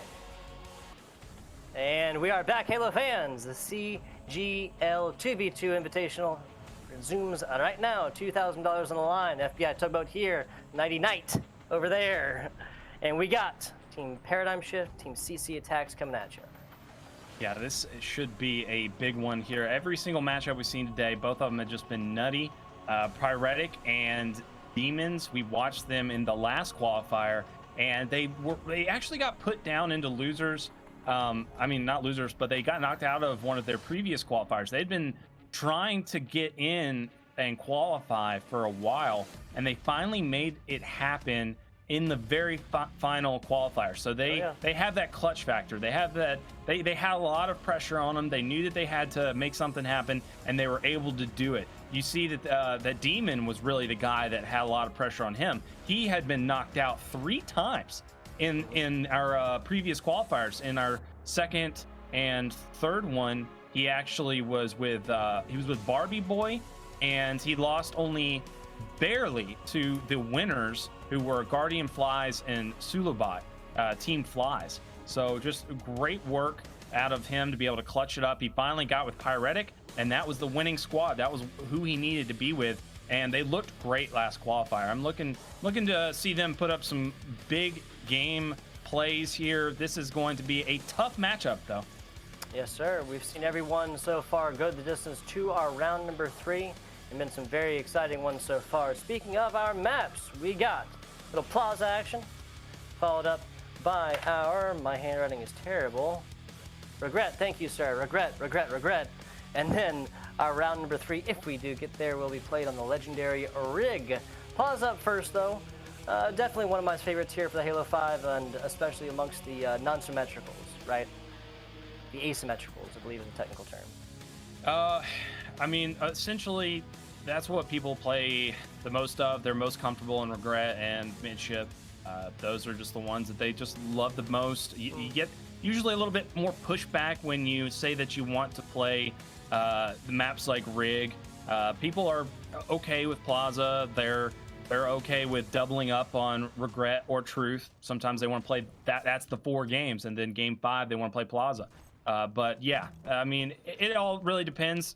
Individually, I think a lot of people that love sniping obviously want to play Rig and Plaza, and that's where a lot of people are the most comfortable. Seriotic here, setting it off to begin with. That's one shot, and then the, oh my goodness. So Pyretic actually not giving that one up, but then gets a little death from above. So the sniper rifle given up after overshield invested. Now I do believe that that's going to be blue team holding on to that one. Yeah, Evad's got that sniper in hand right now. Longer range shots not made from over top there, and it's going to be on red now to apply that pressure.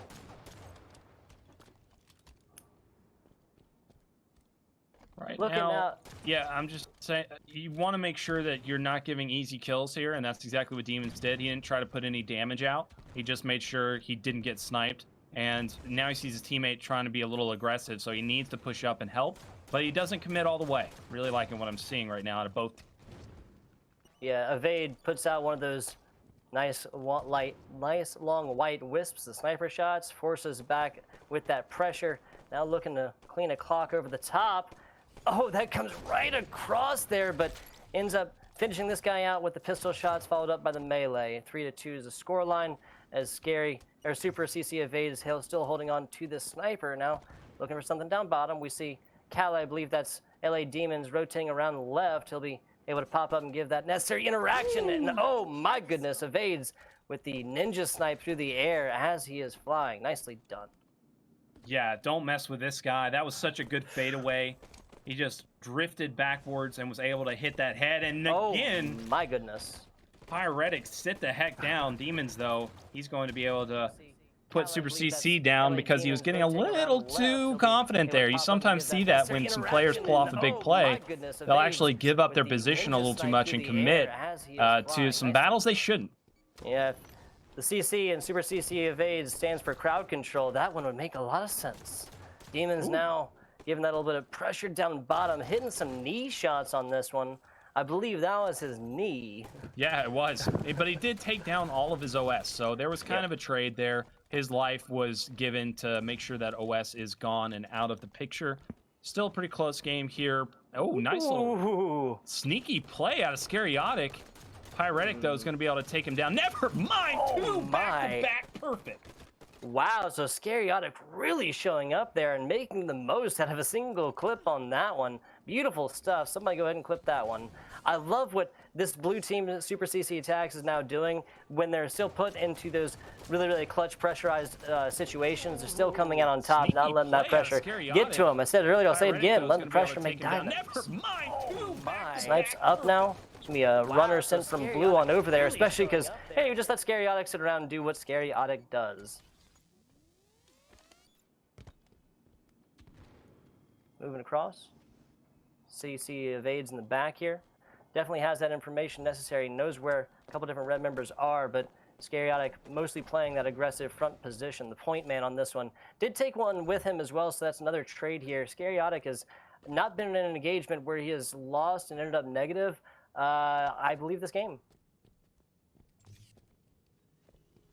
Some misses coming through, but it's okay. He's holding down that lane, and that's what you want. You want to make sure that those players know they're not able to just freely run in there. Scariotic, another perfect. Wow. His shot has just been insanely good throughout this series, this day. I mean, the last series we watched, fantastic, and this game, incredible. Oh no, the nice slide. Perfectly timed, perfectly positioned on that one. Sends one right over the top. Gives him a little bit of extra fanning, a little breathing room, you know. Just he was a little bit hot, and he provided that cool off factor with that sniper rifle shot. I'm sure he appreciates that one. Now down bottom, Scary got his work cut out for him. A little bit of back and forth dancing down bottom. He does come out on top because he likes to tango. Now Evades here. He's got his teammates. Yeah, did not spawn. Actually, just came. Did not die. He's just he's been alive through there. Sorry, I thought it was a spawn for a second. Evades finding another headshot on this one. Yeah, big pick for him. That's going to put Pyretic into a tough situation right now, and that's going to offset their spawn. So what Demons needs to do here is just chill, and that's exactly what he's doing. Very good play out of him. Now Scariotic going to try to get aggressive, get some intel. He knows exactly where they're going to be on the map, thanks to his teammate. Oh my God, he was playing a little too aggressive there, getting just too confident. I think maybe he thought the players are going to be free kills after a little while, but that's not going to be the case. Demons going to be able to pick up that kill, and it looks like the control is still very much in the favor of Super CC with this weapon. He's doing a tremendous job rotating around the map with it. I like his van position, you know, kind of sitting behind that bus down bottom. He's taken a lot of advantage from it so far. It can be a tough position to hold, but the way these two are playing together really does fold into the cohesion between these two, and they've taken a lot of value from it so far. I do believe this is the first time that Red kind of came up forward and gave a lot of pressure. Now that Evades is out of sniper rifle ammo, it'll just be a bit of a different story. Sniper will be back here soon. What, 10 seconds? Yeah, 10 seconds or so for anybody keeping track of our match timers bottom right. This is going to be Pyretic on top of it. This is really have to be Scariotic and Super CC for a huge push to get this one. A little bit of moonwalk action there as Scariotic made mincemeat of LA Demons and teammate. Got a little bit of on that one. A little bit. Both got a little bit of that. Yeah. A solar walk. Solar walk. Since the moonwalk is backwards, would you call one that's going forward a sun walk? But it still kind of looks like his feet are moving backwards. You saw what I was talking about, right? Oh, absolutely. I mean, yeah. It's Okay. like a moonwalk, but it's going forward, so it wouldn't be the moon.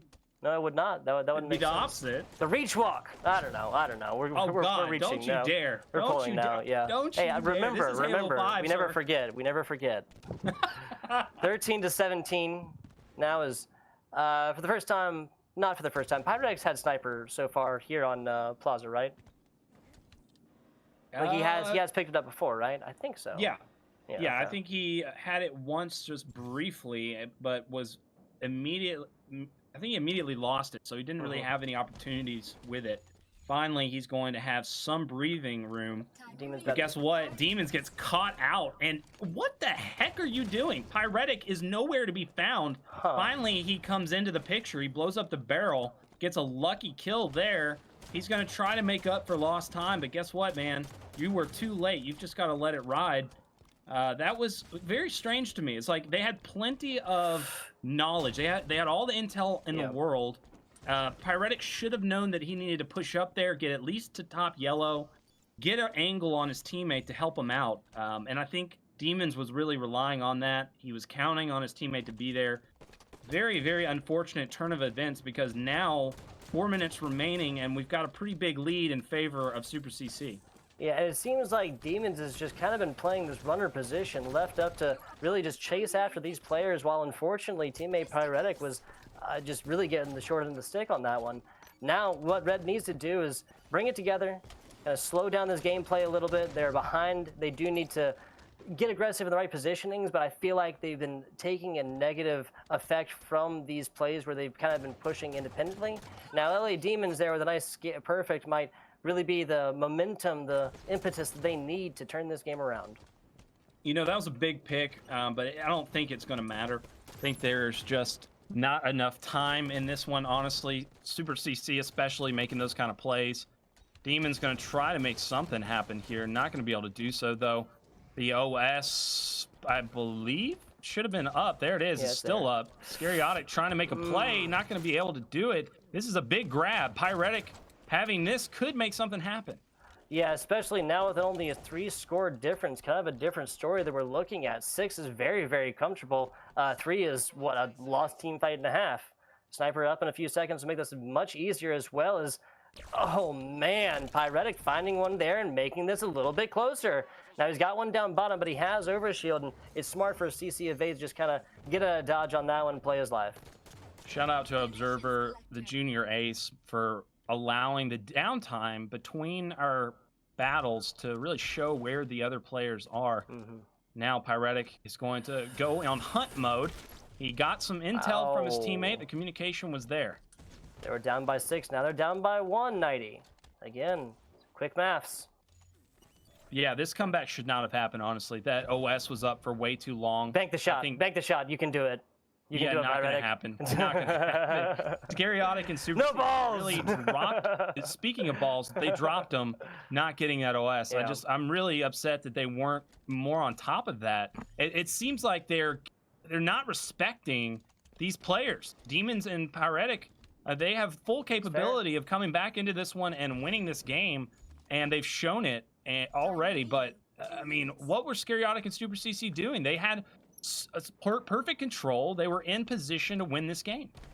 I feel you. Speaking of balls, it was in their court previously, and now just a bit of a different story. This nasty stick there is going to be the first kill that blue team is going to take in, what, 6, 5? Oh my goodness.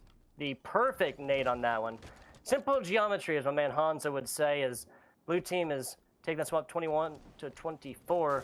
1 kill separating them from a round 1 W. That's what I call simple luck. I mean, that hit that bank and just went right up into his face. There's no way you could redo that over and over again. Nighty out here taking away the skill from the plays. Hate to see it. I mean, the placement of that was good. That's the skill part, but the way that it killed him, that was just ridiculous. But this OS grab is huge. Pyretic being able to grab it again should not be happening. No, it shouldn't. Like you said, this comeback really should not have happened, at least the way that it hasn't. I can't agree more. Super CC just seems like they're not respecting the shot so much. Single kill separates from the tie. Single kill separates from red. Checking every corner. Yeah, the way this game has been going, you have to. Gotta check that one as well. Does see it. There's the first shot, looking for the second. He's got OS as well.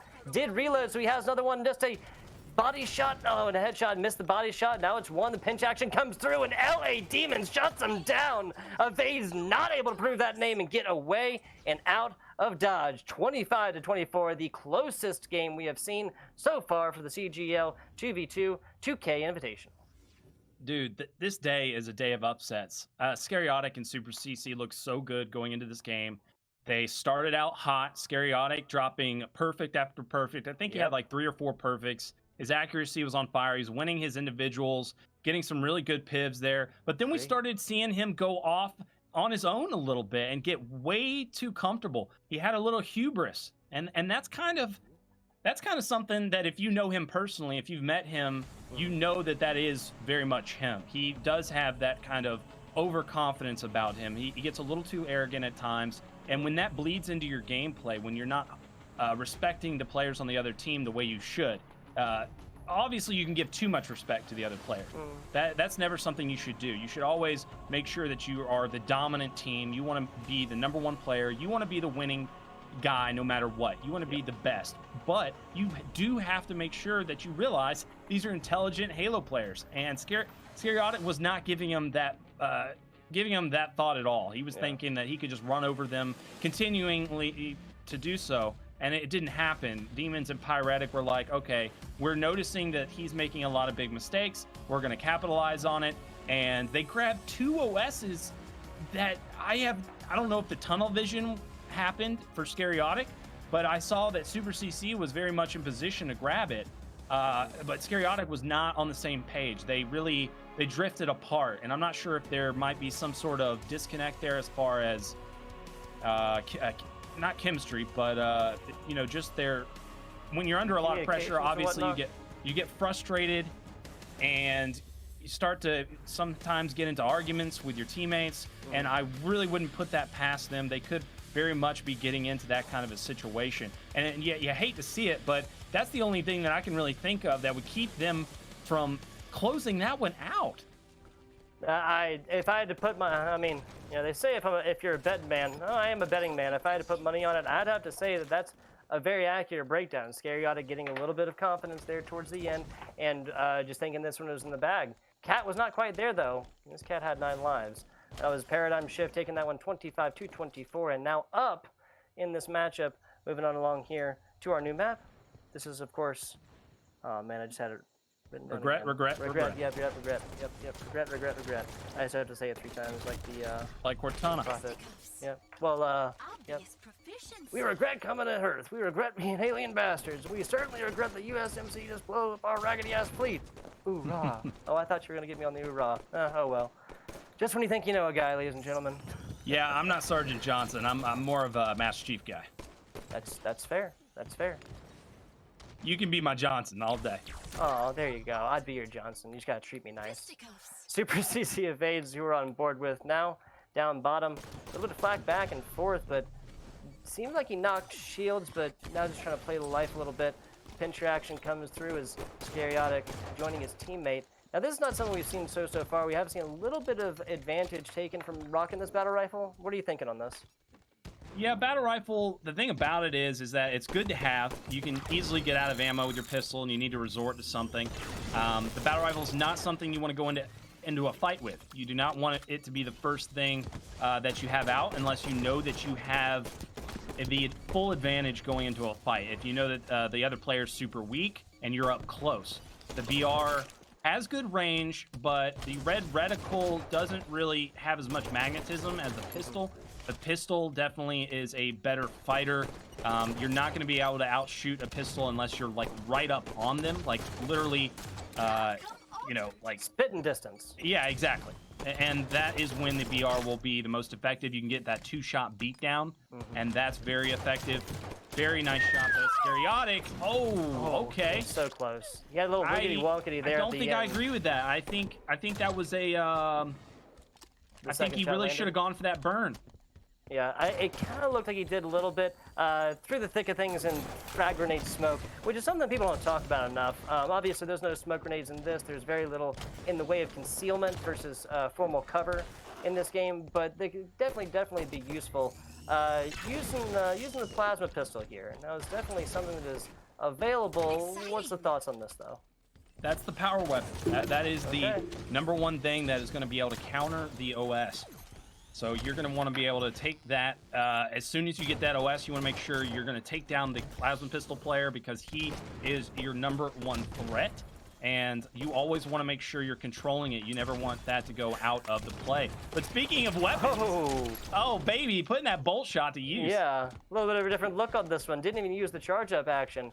And just to be clear, we do have a plasma. We have the plasma caster up too, but players are not picking up because it is not allowed. So obviously you can see this green indicator on here. Right. It's not going to be something that is available.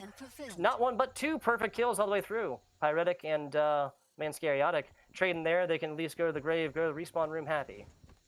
Yeah, and you see that sun walk over there. That's going to dampen their footsteps and make them quiet. Going to give them the little necessary advantage when they're trying to sneak around and find out what's going on. Demons with a big cleanup here.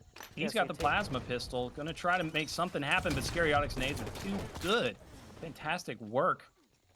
So you take out the first player, know that you're at a half shield advantage and push the second.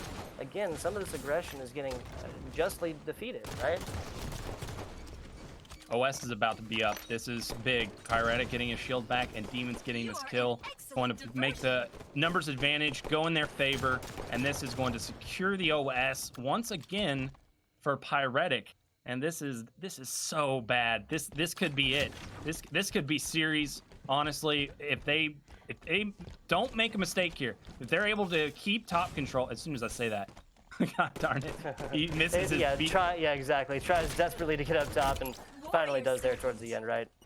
And that's what they need to do. They need to make sure they hold top for the rest of the game because they've got a great lead here, but there's plenty of time for Scariatic and Super CC to get back into this one.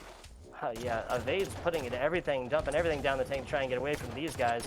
Demon drops down, but Pyretic is the guy up top. Does take that one, so now an 8-score lead. OS is no more, but that is not going to be what Demons and Pyretic absolutely need to continue on with this. They can go ahead and trade all the way through here, call the stock market. They'll be happy with that one. Yeah, this one is just, they're just running away with this one. There's just no shot. They have not been looking good ever since last game when they dropped the ball, and I think it is pretty much what I called. I think they're just super frustrated at each other. They're looking at a lot of these plays that they're making, and they're calling each other out on it. And in a tournament, that's not what you want to do. You want to keep the attitude up. You always want to be up, and you want to worry about those types of plays and trying to fix them after the day. Not after the game, not after the series, but after the day. Obviously, you need to adapt. So you need to talk to your teammate. You need to say, okay, let's start doing this more. But you don't want to call them out negatively and be like, stop doing that. Stop doing that. You always want to make sure, okay, get together here. Let's do this here. It's a very, very vital thing in competition in general. I mean, when you're watching documentaries like The Last Dance in basketball, you would always see Michael Jordan wait until he's training before he gets into these tussles with his teammates. It would never be on the court on game day. It would never be in the playoffs. He would always save those fights and those arguments and those debates about the game later. But that is really, I think, what their downfall is right now. Pyretic and them are just taking off, but the OS is in their favor. Super CC with a huge play. Oh my God! As I'm saying that, let's go. Yeah, this is exactly what blue team wants. This is super CC attacks that was, what, 4 kills ago, looking at the rope end of their winners bracket run. They lost the first game in 24-25 in a very, very close one, but now they're in a very good position to come through, even up on a double team kill, and then push this one on the next, whatever the rest of the 5 minutes will hold.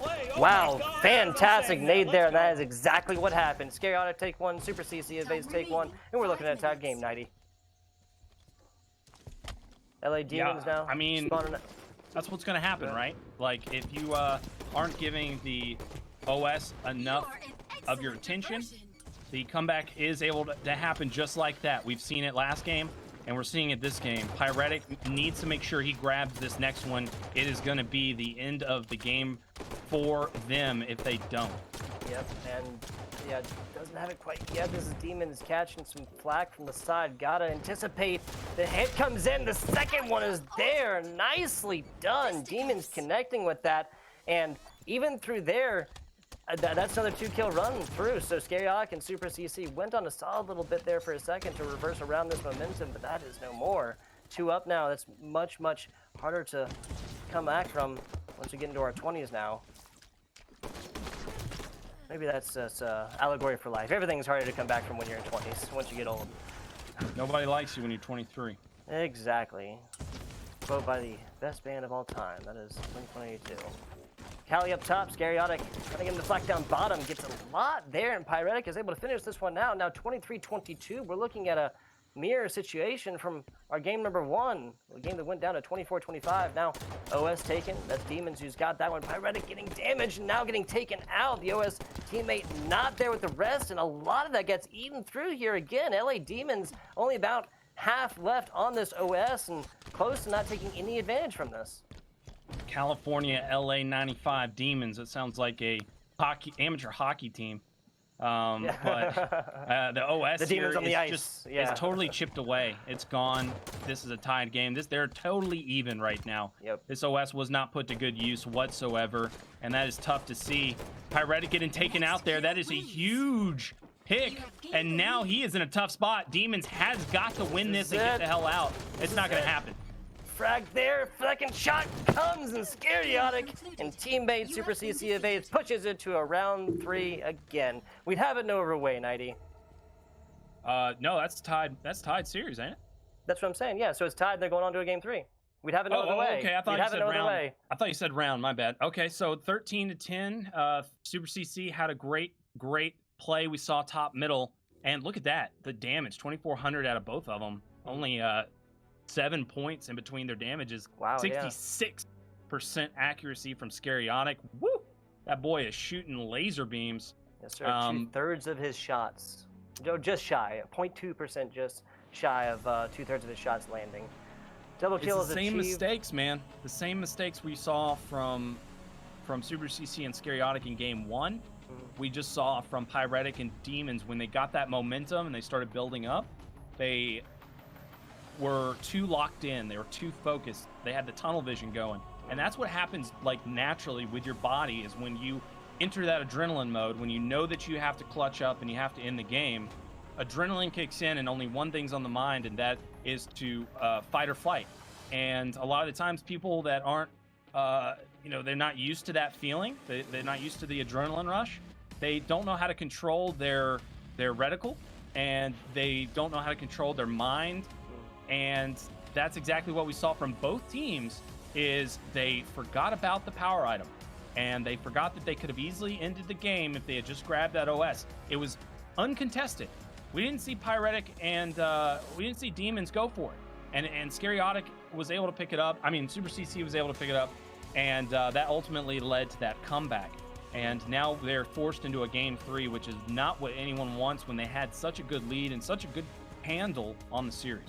Yeah, we were looking at, I think, 3 or 4 minutes left in that one. If we had just slowed it down a little bit, had a paradigm that is, might have been a different story. You might still be seeing in that one and only a score difference of about 1. But starting this one off in fine, flashy form, a perfect kill for, I believe that was Scariotic coming through here. Might have been the opponent, Pyretic, but one of them got a purple kill, and that's what we like to see. Snipes are up. Looks like LA Demons and Pyretic going to be all over that one, and now they'll have a nice wide open area here to play with if they so choose. Here comes the pinch. Scariotic's going to get that cleanup, and Demons not really in a good position here to win this fight. He's gonna try to do so. Wow, what a frag though.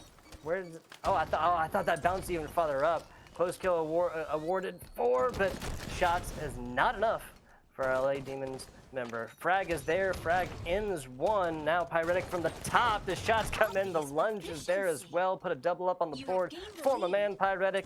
Sniper rifle is his reward. Oh, very nice shot out of him. Oh, and he follows through with the headshot.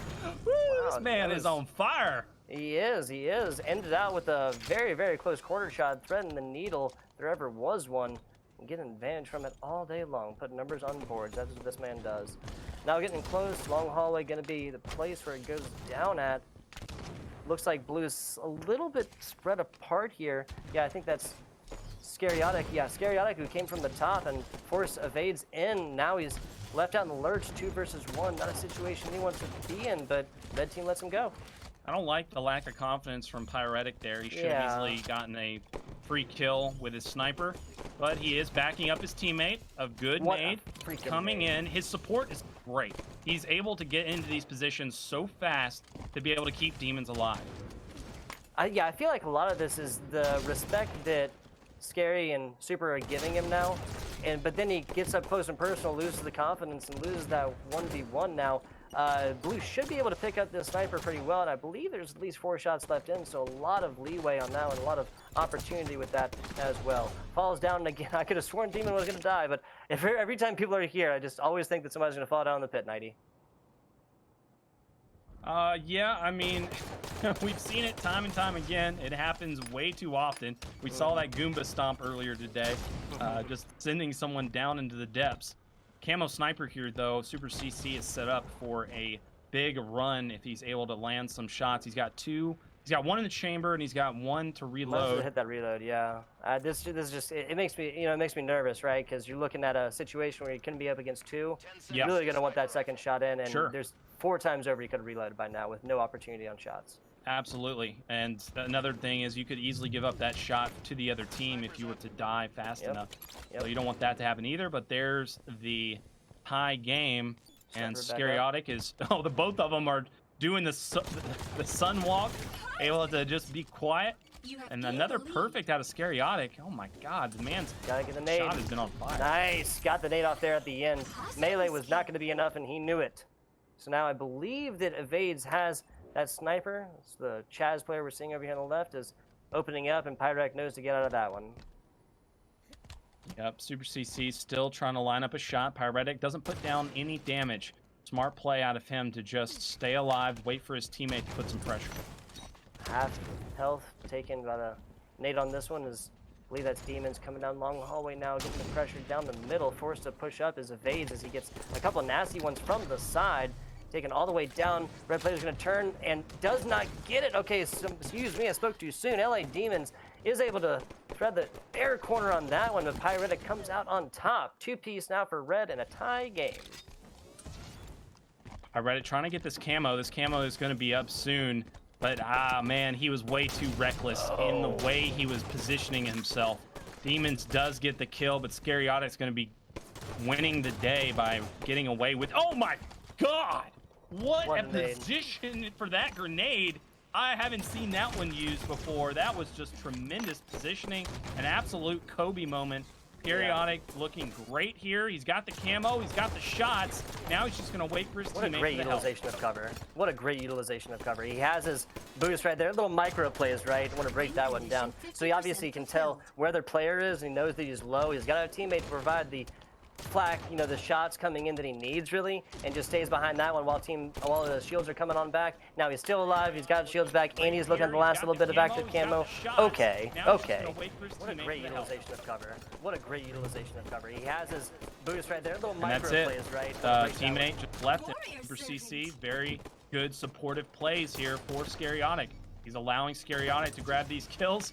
Oh my god, Pyretic, he's going to win that fight. I'm not sure where Scariotic was. He should have been there to easily get the cleanup onto Pyretic. I'm not sure why he didn't. I think he was more worried about Pyretic's spawning teammate, which he shouldn't have been. He should have just gone for the easy cleanup onto Pyretic first, It's kind of like one of those things where like you're more worried about the big picture than you are just getting the easy kill, and it ultimately bites you in the butt because you see right there they've just had a huge swing and they're about to tie it up.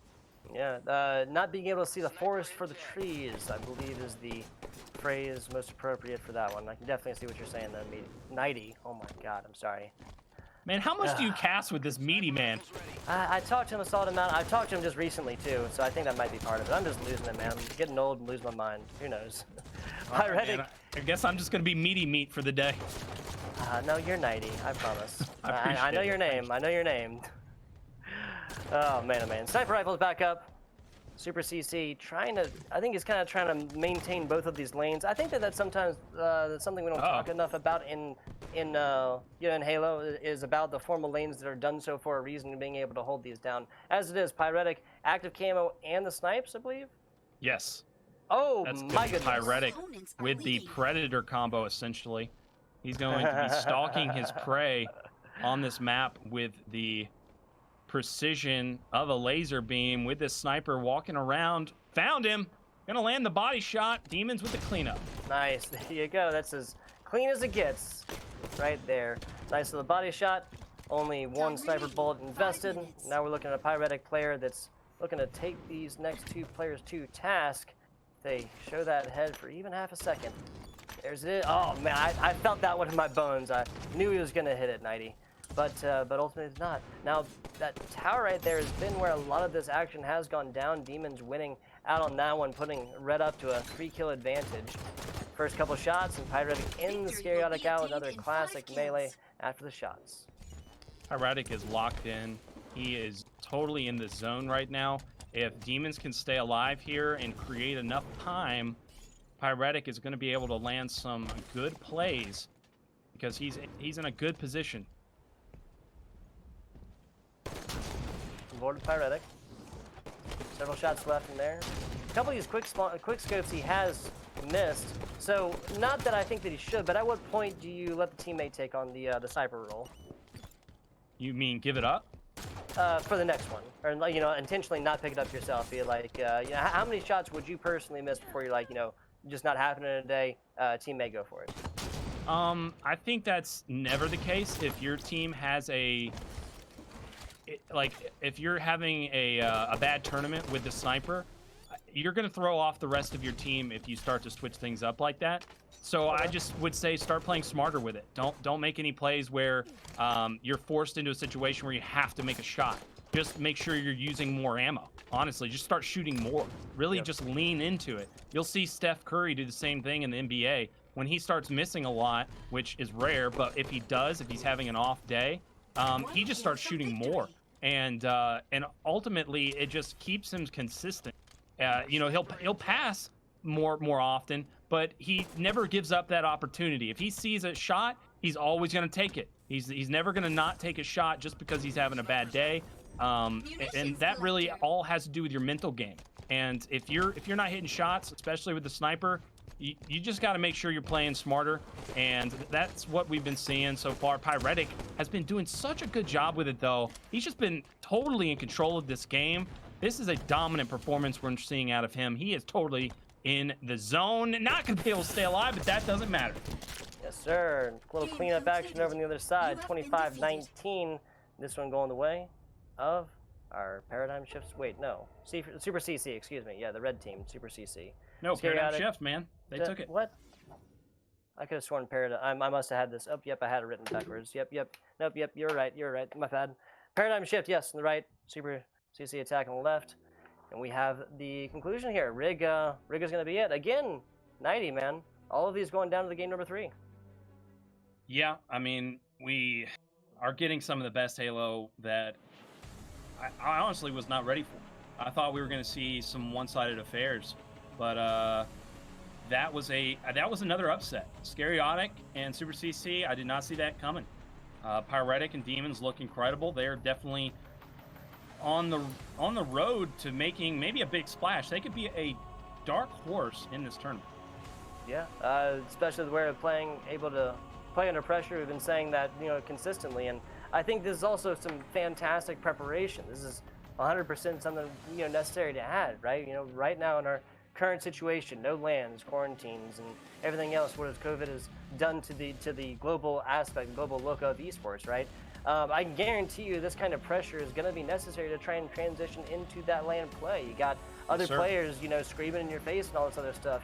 Halo players not always known for their politeness, 90, and that it really is going to be able to prepare you a lot more for those live interactions. And if you're trying to make a career out of this, I can guarantee you the HCS is not going to be quiet. Yeah, when you're going into a hostile environment like a competitive scene, it doesn't matter what it is. If it's business, when you're fighting for money, if any type of situation where you're trying to survive, if you're trying to be the team that lasts the longest, because essentially that's what a bracket is, right? You're trying to survive the day, so to speak.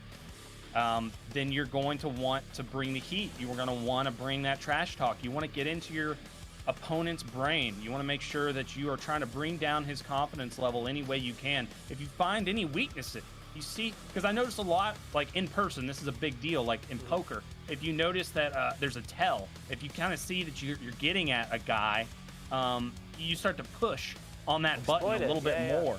And you push those buttons, and you see how far it'll take you. And that's why you see so much trash talk in competitive sports and competitive gaming, is because you always want to make it an easier road. You never want to make it a harder road for yourself. So being able to really have that aspect of the game come into play is going to be huge. I think you'll see some trash talking in the DMs sometimes. Sometimes players will take it that far. But, honestly, you don't ever want to see it personal. And I don't think it really goes that far too often. I think you see that in the more immature players that are, around the 13 years old, 14 years old age, where they take it a little too far. It's kind of like a baby snake. They just don't know how to monitor their venom. That it's just the same thing. You want to make sure that it's always clean. I mean, obviously there's going to be some bad words used, some choice words, but this is for money, man. It's all on the line right now. And these guys are going to have to put up with the adversity. And there's a lot of it in Halo. And I'm liking that we're seeing a lot more happen, because that adds to the drama. And the drama today has never been this much in the CGL. We are at the $2,000 Invitational. We have been through the qualifiers. That was chump change. Those were for $150. This is a lot more on the line today. This is a big, big deal. And we're seeing some great plays come out of these guys. Coming up next, we've got two of the best teams. This is going to be my favorite of the day, I think. Gotcha, and that is coming up, Renegade and Septify. Oh no, excuse me. Yeah, Bound Neptune, our squad. That was our the hashtag duo team, and then Renegade, Septify.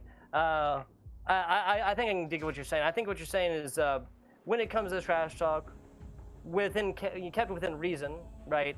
That if you can purchase yourself an actual in-game advantage by a little bit of trash talk, right, a little bit of wonkiness back and forth, a little bit of choice words. Again, pose respectfully. Never tell anybody to, creative ways they should kill themselves. Never say anything and stuff like that. But if you can get an advantage by trash talking a little bit, right? Why wouldn't you? I gotta say a little bit about these next two teams coming up. These are the number 1 and number 2 seeds, and they are gonna go home early. This is a way early exit than I had expected. On my predictions, I mean, I basically, my predictions are out the window, man. Like, we had a little, there's a $25 gift card. I think it might still be open for predictions, so make sure to check that out on the Console Gaming League's Twitter. But the thing is that the first match of the day, I had Bound to Neptune going all the way through winners, and they immediately got knocked out. And now they're going up against Renegade and Septify. This is awful, man. This is not what I expected. I cannot believe that we are having that. I'm hoping we can get that on here somehow. I think we're going to try to make it happen. But we're going to go to a quick commercial break. Don't go anywhere, guys. We got a lot of great stuff. All right, guys, we are back, and we've got the biggest one of the day, the big matchup. We've got the number 1 seed taking on the number 2 seed, and this is game number 3. We're going to watch from Neptune's point of view from his stream. Yeah, man. Well, once again, thanks to Tugboat. He did lead the stream. I'm coming in, but man, I couldn't have come in at a better time. 18-17. We're hitting the final part of this game, and this is probably some of the closest action from two of the best teams in the bracket heading off early in the losers bracket. 90. Yeah, this is nutty, and I'm sorry I didn't get to bring you in. I'm Nighty Night, and this is Mr. Garrett Tools. Tools coming in for Tugboat. You are going to be casting with me for the rest of the day. This is going to be a incredible end to this tournament, dude. I wouldn't have it any other way. Glad to have you on board here. This is getting down to the wire, bro. You could not ask for anything closer. It's trade after trade. Neptune was able to stay alive towards the end, and now he's just working the map, letting his teammates spawn. And right here, what I'm looking for is some solid collapses from these guys. They have the information on the map, they have the inside control, and they have the movement, as we saw him just soar across for that 1 second. And man, I have to say, I think now Neptune and Bound are doing this. It looks as if they're in the driver's seat towards the end of this game. Yeah, big kill there by Neptune. Neptune really stepping it up here. We've said that Duo looked to be one of the best teams. Oh my God. Winning that fight on Deceptify could possibly do it, because now the camo's going to be up and they have the numbers advantage. And this is just a clinic. This is why Neptune is a pro player, and this is what I think separates pro players from just the top Halo players in the game, is the fact that they can go into moments like this and just be clutch. Because what those last 3 kills that Neptune had, the movement that he had to get to the position where he was, and his ability to stay alive and take the fight to him. Oh my challenge! And he gets the kill with the nade. Bound gets it across the map, 25-21. Bound and Neptune pull it out. And that's exactly what I expected, honestly. It was Duo making sure that they stayed dominant during the day. I didn't think that it would take them this long, though, to get ready and get into it. That was the grand finals matchup for me. That was the end of the day. That was supposed to be our final matchup, man. I was not expecting that whatsoever, Garrett. That's absolutely unreal. And the fact that, like, I have to say it, this is the best tournament format I think I've ever seen when it comes to 2v2. Every single match that we've seen today has been an absolute banger, and the fact that we're seeing matches like that with that sort of talent early on in the losers bracket is just a testament to the amount of quality players that we have competing today. Yeah, so far we've really had such great just experiences overall with invitationals. Invitationals just seem to run so great because you have a good idea of the teams that are going in. You have a lot of information you can grab on them. There's no last minute preparation. It's all planned ahead. We've got weeks in advance. Greater Toronto Halo has been doing that. Now we're doing it with the console league, and I'm just loving what it's bringing to the Halo world right now. Our community really needs this. Halo 5 players have been putting their total time into this game still. I mean, ever since the final event, the HCS event at DreamHack 2018, they have still been grinding it out. Even though we've had the grassroots playing Halo 3 and Halo Reach, Halo 5 has still been super active. We had UGC Atlanta with the 2v2. We saw Renegade and Shotzi taking on Saiyan and Neptune. And now we just saw Renegade taking on Neptune again. So they're still at the top. They're still taking down these teams, but we're seeing extra challengers. We're seeing guys from overseas, Legend and Meista, taking on these guys and bringing them down to the losers bracket early. I could not have expected that 10 out of 10 times. If they played them 10 times, I would not have said once that they would have taken that series. Incredible work out of the European guys. And now that early exit from Renegade and Septify totally just kills my predictions, man. I don't know if did you do a predictions bracket? I wanted to, but then I got into the first round and all the matchups. I was like, I don't know if I can do this. I'm going to give myself a heart attack if I have to predict any of these matchups because they are all so close. But that was a great subject that you brought up, is the fact that Duo got knocked out so early. And now in the losers round 4, we have the rematch. Duo is going to be going up against Legend Knight once again. Keep an eye on that losers bracket and see what happens. It was a 2-1 the first time. Legend Knight just absolutely blew them out in game 3. I'm interested to see what happens in the rematch.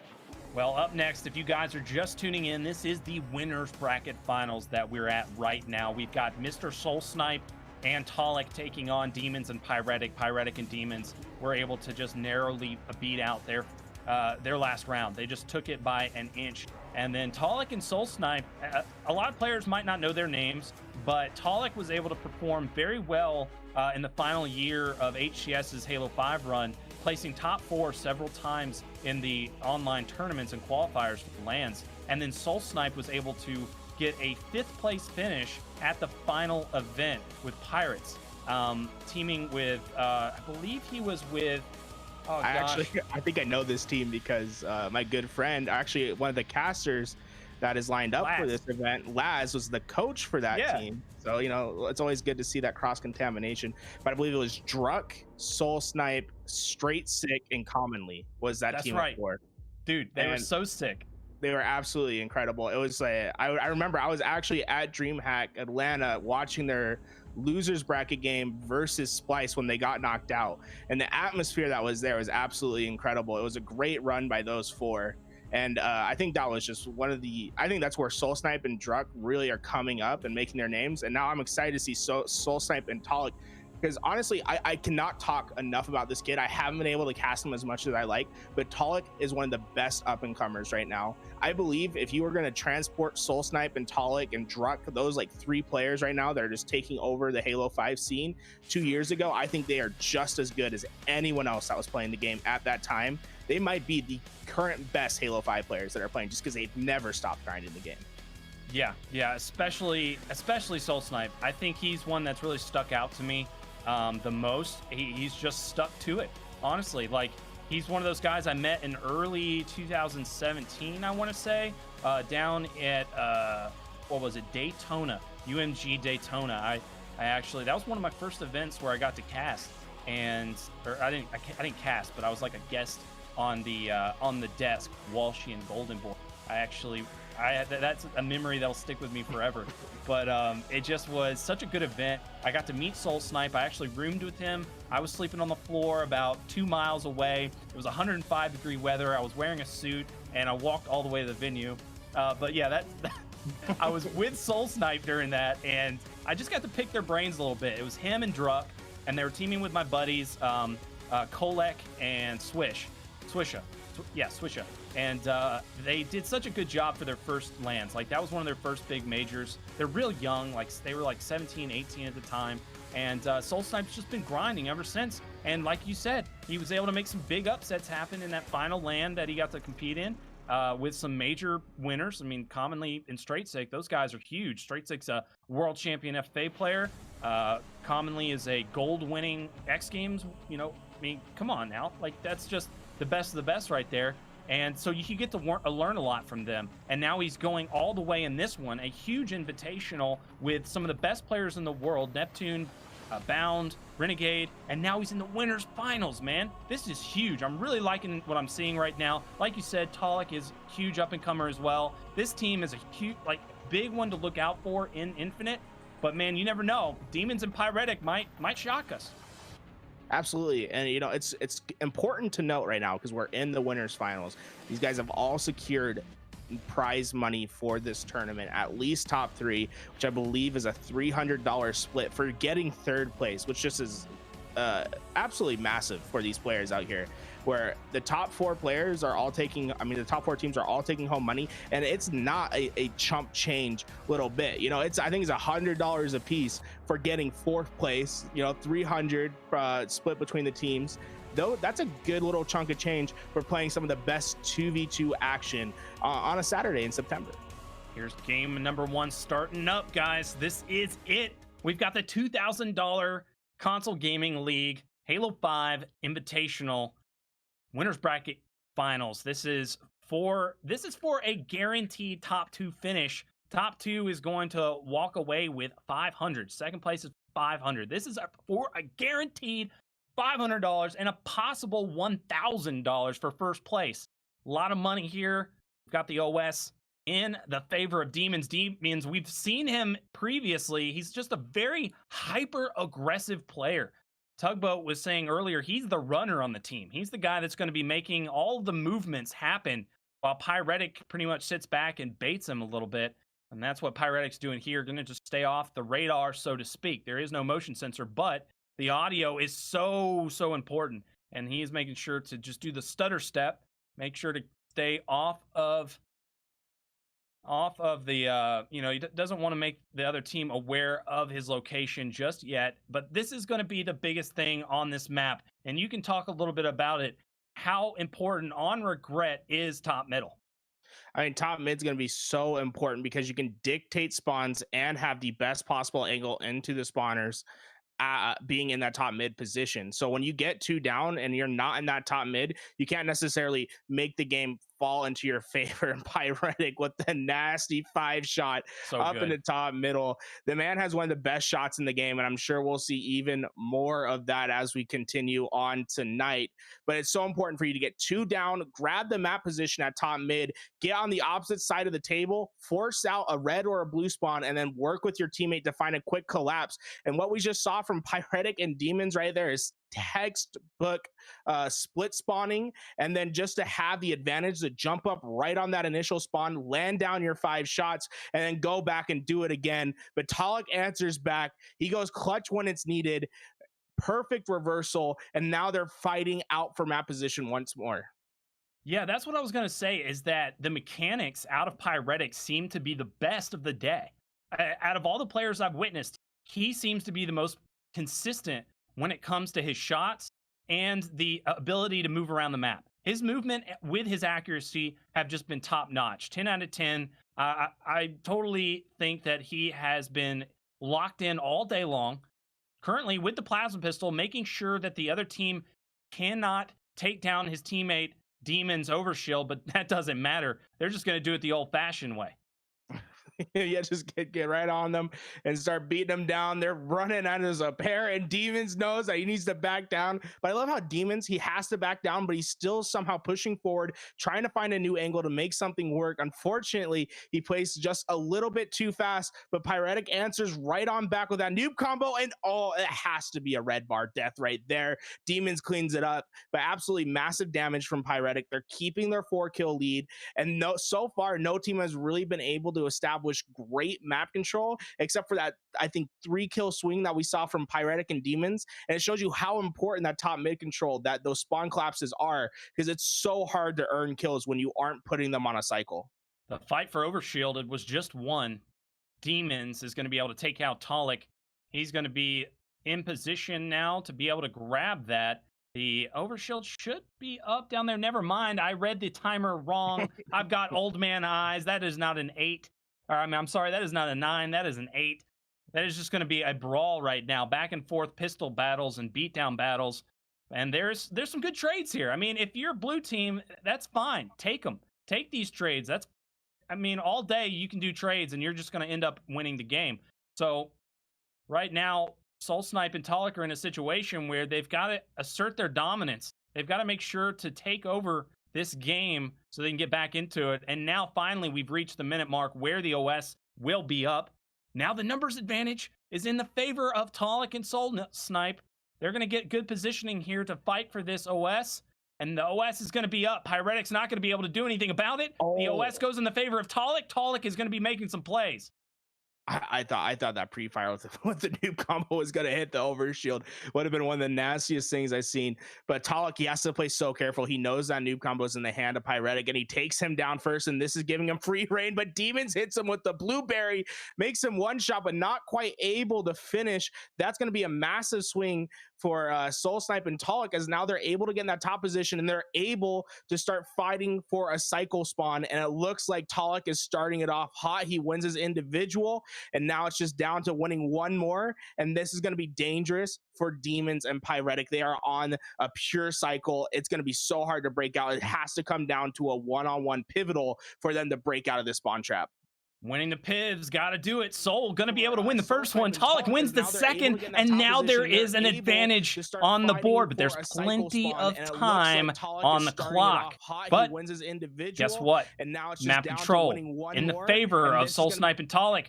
But he gets caught out. I don't know what that play was. Pyretic's going to take him out of the sky. Perfect shots out of him. He's like a turret at the moment. You cannot contest him at all. You can't get into his vision. You're just going to get 5'd every time.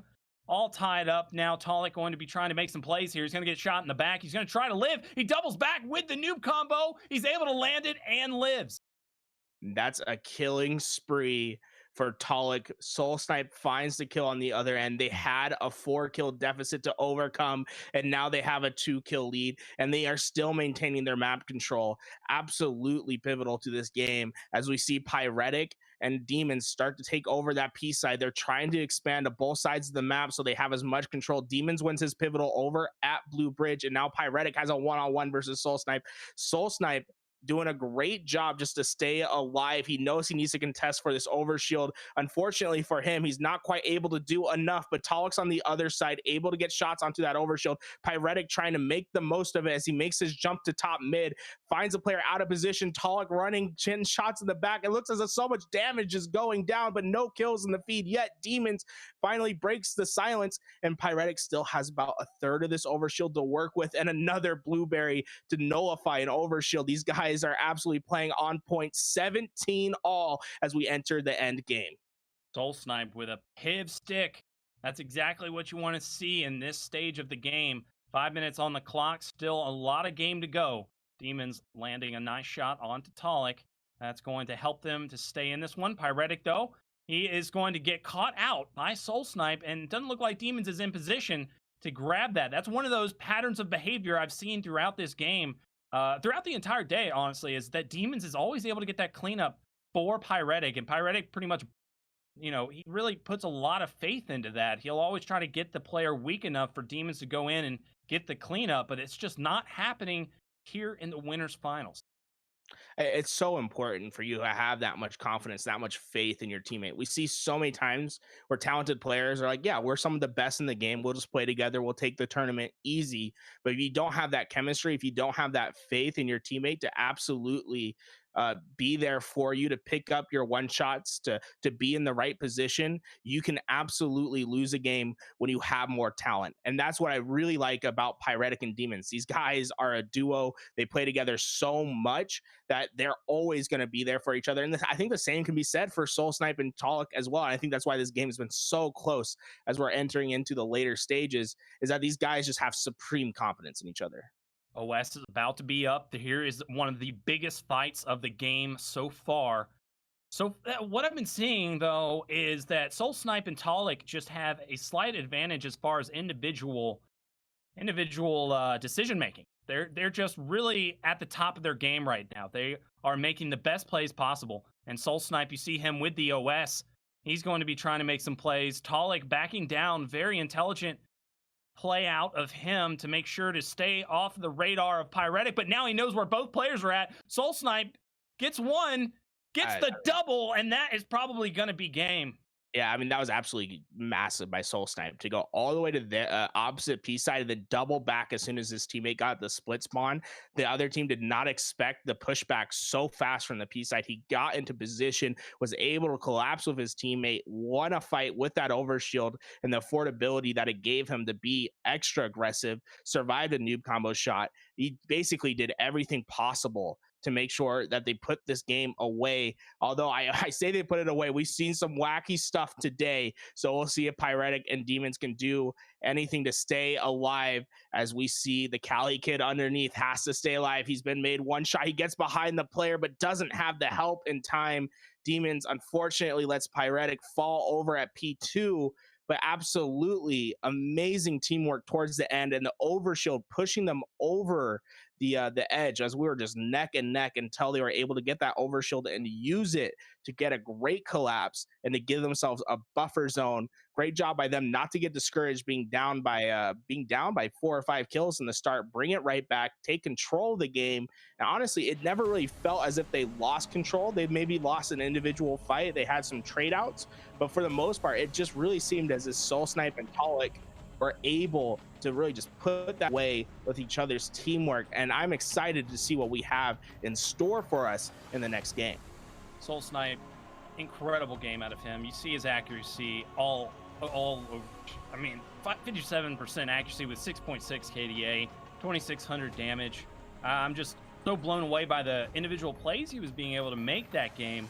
It seemed like he was playing at a much faster pace, and that is exactly what you would expect out of a top professional. Well, we are back. Oh, unfortunately, hey. we went down for a second as we return back. Talik and Soul Snipe 5-3 in the lead as Talik is taking a 1-on-2 at the car door, and we see the flank from Pyretic. Heads up play from Pyretic, and he eventually finds the kill. I didn't think that was the right play, and then I saw Talik drop, and I was like, he just knows more than I do. Yeah, they're really just the confidence level out of Pyretic there was tremendous. He had the little crouch strafe so that his head was being narrowly missed, but a tremendous grenade out of Talik there, and this camo is going to be fought for and grabbed by Soul Snipe. Soul Snipe's going to be able to make some plays here and keep Talik alive. That's basically his job right now. The positioning that's exactly what it calls for, and he does a tremendous job at that. Soul Snipe with a big double. That is huge. His playmaking, man, I cannot stress it to the audience enough how good Soul Snipe is. He does the little things that you just don't notice just as a casual viewer, but these top players, they take notice, and it's gonna be so surprising if we don't see Soul Snipe on a top 4 team come Infinite, to be honest. With how he's been playing in Halo 5, you know, things can change, but he is on an upward trajectory that's going to take him to special places come Infinite. I really do see that as well. I think that he just has had so many times where he's been able to prove himself, and he's never really let me down. Honestly, every time I've watched him, I've just been so impressed. And you know, his name is Snipe for a reason, because he absolutely goes nuts with that thing. Wait till we get to actually see it in his hands, and we get to see the action that happens. We have only seen 2 maps with pistols and, you know, the plasma pistol, but once we see that sniper, I think it's going to be a wrap. This is a best of 5, so we're going to go into the next one, and it's going to be all about him, honestly. I'm going to want to see what he's going to be able to do with that long gun and to end this one, because so far this one looks good. It looks like they might have this one wrapped. They have been playing exceptional all game. They've been doing the exact amount of work they need to do. When every time this camo is up, they're in position. You see Soul Snipe with the perfect rotation, able to get 1 kill. He knows where the second one is. He's got all the confidence in the world. He's going to challenge that all day, but he misses. Oh my God, I was not ready. I think he thought he hit the head. He hit the reload animation, was caught out, and this is where Pyretic and Demons can start to make their comeback. They get the next camouflage. They have the time. They have the combo. This is where it makes or break. You have to clutch up in these critical moments, and Pyretic is absolutely one of these players that can do so. But Soul Snipe won his individual on Demons, and now Pyretic is just listening, trying to find this player. He finds him underneath, and he sticks him. Pyretic, oh my! He already knew that was gonna hit. He turned away before he even got the hit marker, and now he can still push forward with just under half this camo, about a quarter left. And they have him trapped in this car bubble. Pyretic is a hunter at the moment. That's what you got to be. You got to keep the pressure on, especially if you want to come back into it against a team like this. But this is plenty of time on the clock. They've got enough to work with. Pyretic going to get the kill on the Soul Snipe. Now it is going to be a 2v1 advantage onto Talik. Soul Snipe's going to spawn with him in his base, so that is fortunate. That's going to be able to keep him alive. Oh, never mind. I was wrong. Talik just made a play. He's alive. He's ready to fight. Demons is going to have the first engagement. He backs down. His teammate is behind him over in the car. I think he's just trying to bait them into the car door. But players like Pyretic and Demons, they aren't going to fall for a simple trap like that. They decide just to expand out the other way. They're going to slow this game down just for a bit. And honestly, this is a 50-50 play, right? It's going to come down to whoever wins an individual first and then can break into the spawn. And Talik, man, he wants to do it. You can see him. He keeps pushing into that car door, but he isn't quite able to get enough damage for him to feel 100% confident that he can come in and just get the kill. Demons taken down. Pyretic goes down as well. That's 2 down with the camouflage coming up. Soul Snipe immediately goes into the red P door to block out the P spawn, so they have firm control of the P side in order to get this next camouflage so they can try to put away the game. And Soul Snipe still has eyes on both these players. Camo should be up by now. Yep, there we see the camo is in the hands of Talik, and he has a noob combo to work with. One thing I've noticed so far, 90, just absolutely these players put an emphasis on the noob combo. I don't think we've seen more than 30 seconds of gameplay without one player on the field having that noob combo in the back pocket. Especially when you have that camo. That camo is going to allow you to position yourself to where the plasma is. Oh my God! Demons just fade away stuck the camo player. I mean, I think they should change their team name, to be honest. Call them Blueberries or something, because they've been on point with their sticky grenades. That is such a pivotal moment. We've only got a 3-point game here with 4 minutes on the clock. This could be anybody's game. I just, man, my predictions are freaking everywhere right now. I gotta say, I thought this was a best of 5. I said it was a best of 5. I am wrong. This is a best of 3. So this is it, man. This is all she wrote after this. We're gonna go into the grand. I'm sorry, we're gonna see the top 2. Who is gonna be guaranteed $500 when we see the winner of this game right here? Absolutely. I mean, oh my. Okay, well, it's like every time I feel like Demons and Pyretic are starting to make their comeback, Soul Snipe and Talik answer right back with some sort of crazy team play that lets them break through and keep them at bay. 4-kill lead still, and Talik and Mr. Soul Snipe, they're showing what is possible when you work together in 2v2, because so far they've been able to isolate these fights where the teammate where Pyretic doesn't have Demons help, or vice versa, and that's why they've been able to keep this lead. But once again, Demons and Pyretic, they're setting themselves up. They need to find a couple more kills, tie this up, as they just found 2. Demons is looking for Soul Snipe. Soul Snipe's going to be taken down by Pyretic, and this is it. It's going to be coming down to the end. This next camouflage is in the hands of Pyretic, so they have the ability to come back right here, right now. Do they have the ability and the confidence and the clutch factor to do so? Well, Pyretic staying alive right there in itself clutch. If he had made the wrong move, that would have been it for him. That it would have been over. Oh my God, that almost looked like it was off the wall. That was tremendous. Pyretic making some plays here, and there we go. Oh my God, we're seeing the comeback happen. We might go to a game 3. Oh, you see him instantly go for that noob combo. He went top mid to try to force out the opposite spawn at red. He does so, checks the car bubble just in case, and now he has a cross map with his teammate. It's all about making sure you have long range pistols that can work together, and Pyretic and Demons are trying to do their best.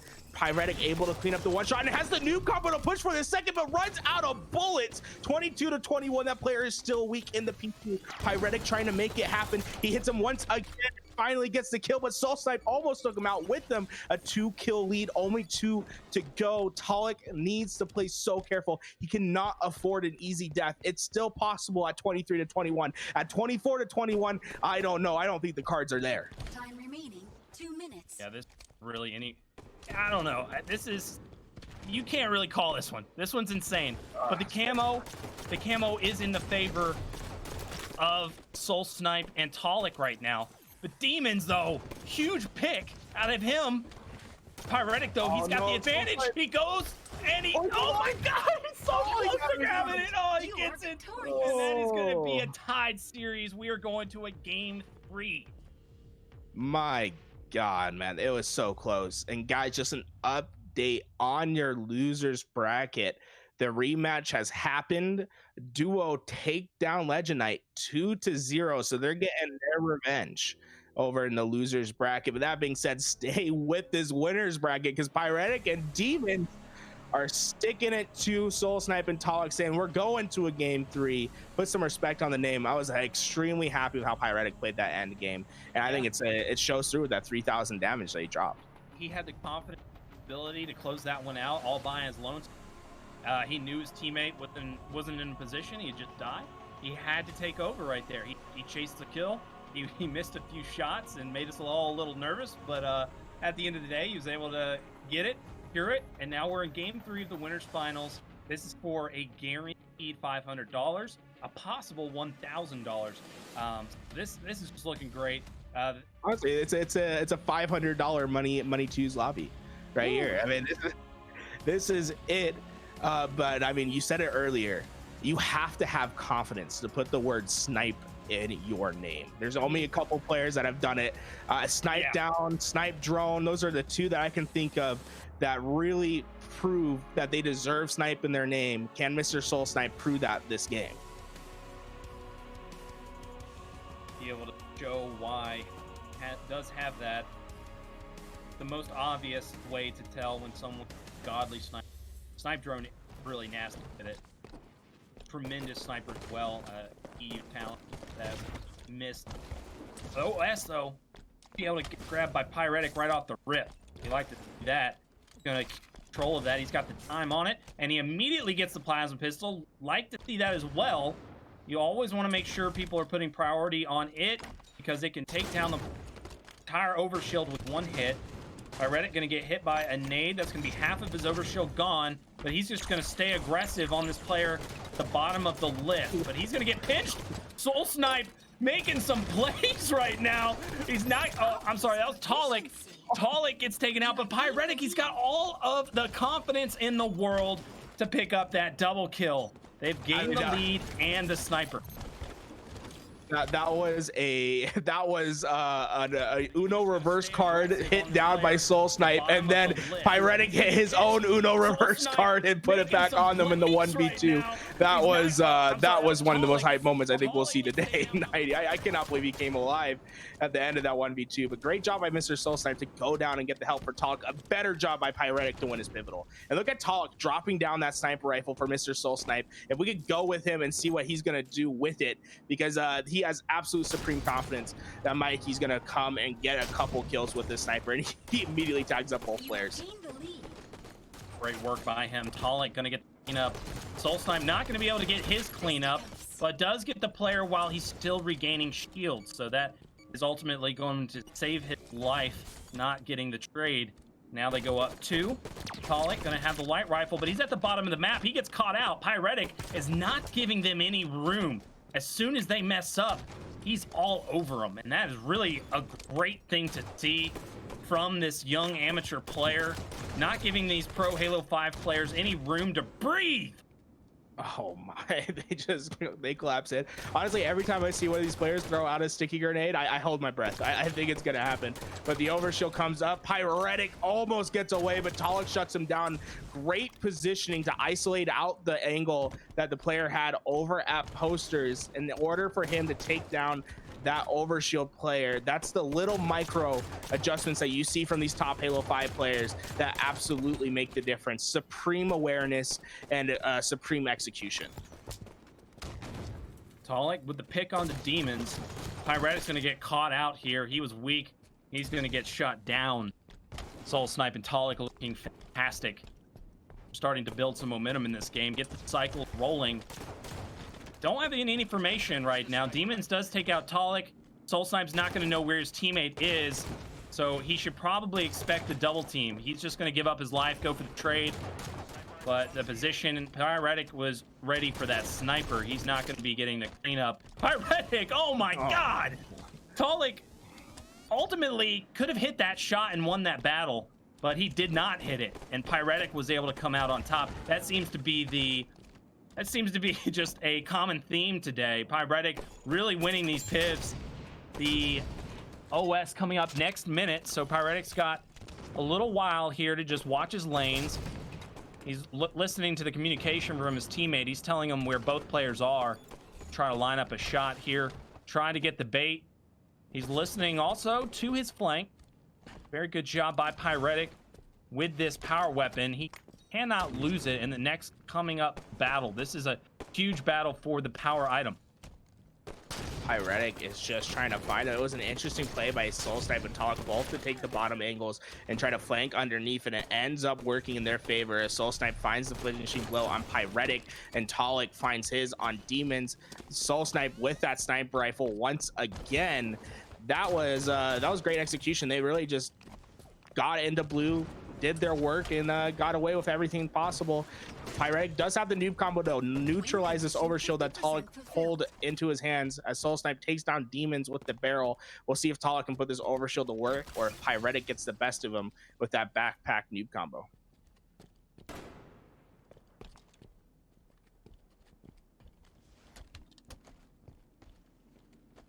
Stay aggressive. They do have a nice lead. They cannot get too passive. Got to make sure they use this OS. Exactly what they do. Big old double from Talek. Yeah, Talek's still doing work. Oh my perfect kill. That that was a statement from Talek, but Talek and Mr. Soul Snipe starting to pull away, and they have this nest spawn trap. You see how Soul Snipe pushes back into blue, and then Talek is over at the LR when the spawns are coming up. It's to force that nest spawn so they have ideas on direct angles into their spawns, and then they can make work out of it. It was a great job by Pyretic to find the trade over in blue when he did go down in order to keep him out of that spawn trap. But Demons and Pyretic need something to start working for them now if they're going to come back. They cannot afford to go down by any more. It's a 10 kill deficit. They need to start getting some back-to-back collapses. An update coming from the other side of the bracket. Duo taking on Super CC, currently in progress. Duo is leading 10-5 on Truth in map 1. So try to keep you guys up to date on that one. If you guys can look at the bracket. If we end this one early, then we will go into the game as soon as possible. So let's get ready for that one. Also, if you're just tuning in, be sure to share on social media. Let everybody know that we are getting down the wire here. This is the winners finals of the Console Gaming League $2,000 Invitational. Thank you so much for tuning in. This is pretty much a wipe. 5 minutes left, and Talek has Snipe. Doesn't look like he's losing it anytime soon. OS is about to pop though, but they've got the pinch. Talek just, yeah, he gets the tag on Demons. Mr. Soul Snipe using that overshield, just push forward and get the cleanup, uses it to put them 1 kill away. And man, it seems as if this is the theme for today. Is a close game 1 and 2, and then someone comes out and makes a statement in game 3 saying, hey, we deserve to be here, as Soul Snipe finds that final kill on Demons to win the game 25-10. Soul Snipe proving why he has Sniper in the name.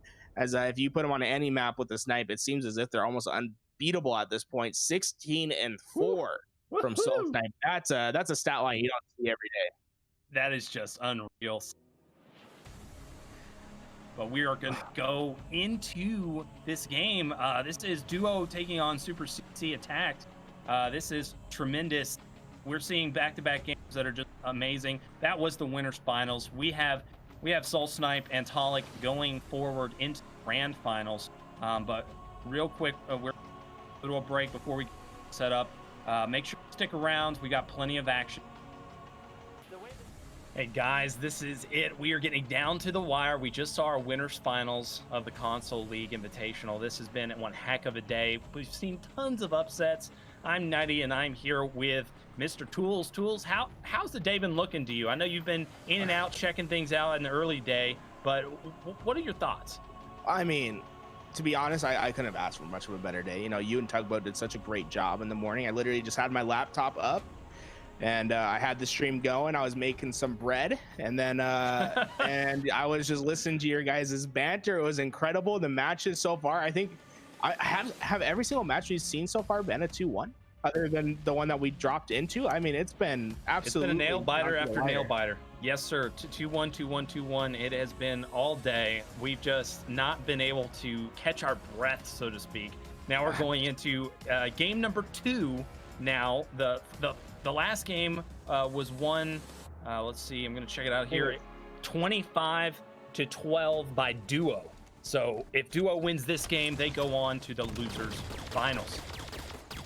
And you know, it would be surprising to me if Neptune and Bound did lose this match. Not any knock on Scariotic and Super CC. These are two of the most talented players in Halo 5. But I think Bound and Neptune were upset that they got knocked down so early, and it wouldn't surprise me if they're just going to go through a rampage in this losers bracket. Yeah, Bound is known for not showing his face, so I'm just going to use his anime profile picture to say he's probably going Super Saiyan right now. This man is going nuts. He is mad.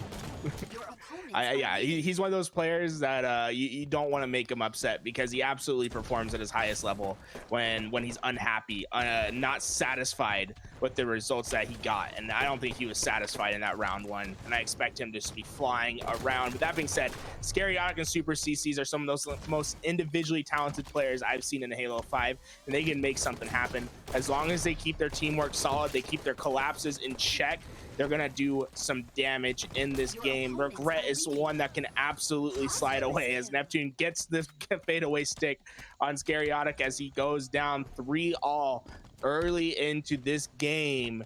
But as you said, Bound doesn't ever shows his face, 90. You know, one of these days we're gonna see him on land on that main stage with the face cam on, and I cannot wait for it. That'd be a hell of a way to reveal your faces on the main stage with the reaction cams in your face. Dude, back in the day, I think it was 2007, Snipedown was such a big name online, but we'd never seen him live at an event. So the first event, Meadows, he placed 7th, so he didn't get his time to shine on this big stage. But then he got picked up by Instinct with Roy and Lunchbox, and he finally was on the main stage in the finals, the grand finals of San Diego. They ultimately placed 2nd, but that was his first big event. So that was kind of what happened with Snipedown. Snipedown just came out of nowhere. We got to see him for the first time under the big lights, and he absolutely shone. And, you know, the rest is history, right? Like, he became one of the greatest Halo players of all time. So that'd be interesting to see if that's going to be kind of what happens with Bound. He's such an enigma. But honestly, listening to his comms and listening to the way he thinks about the game, he's such a good prodigy, honestly. Like, he's not just one of those guys that you think are gonna be totally lucky online and gets away with a bunch of BS, because it's just not the case, man. He plays a very solid, fundamental Halo game. He just knows how to play the game at its most basic level, and it plays such an advanced meta. He knows how to play the big game right. He's teamed with the likes of Pistola and Trippy in the HCS H2A Pro League with the MCC Pro Series. So he knows what the game is like at the highest level. But as I'm really talking him up, Scariotic's really showing it. He's giving it to him. I believe there is a little bit of beef between Scariotic and Bound. I think these two guys like to go at it, as every time I see them competing against each other in 2v2, they immediately get the smack talk going in the chat, and I expect to see more of that today, as Super CCs is trying to take out Bound, and Bound is trying his best to stay alive. I think you described Bound perfectly. He's a prodigy, right? He thinks about the game different. There's some players where you just wish you could be in their mind for a second to see how they see the game, and Bound is, I think, one of those players. He's like a Shotzi, where the game just makes sense to him. It's a puzzle that fits perfectly in his mind, while some players have to struggle and really grind to get as good as they are. I think Bound is just one of those players that has a natural inclination to how Halo is played, and it's so fun to watch him play. But Scariotic shuts him down in the back base, and it's 14-5. We haven't been talking up the winners of this map so far, because Super CCs and Scariotic came out swinging early in this game, with the next overshield coming up momentarily as they're taking position once again. They are looking ready, poised to take down the monster duo of Bound and Neptune in this game too.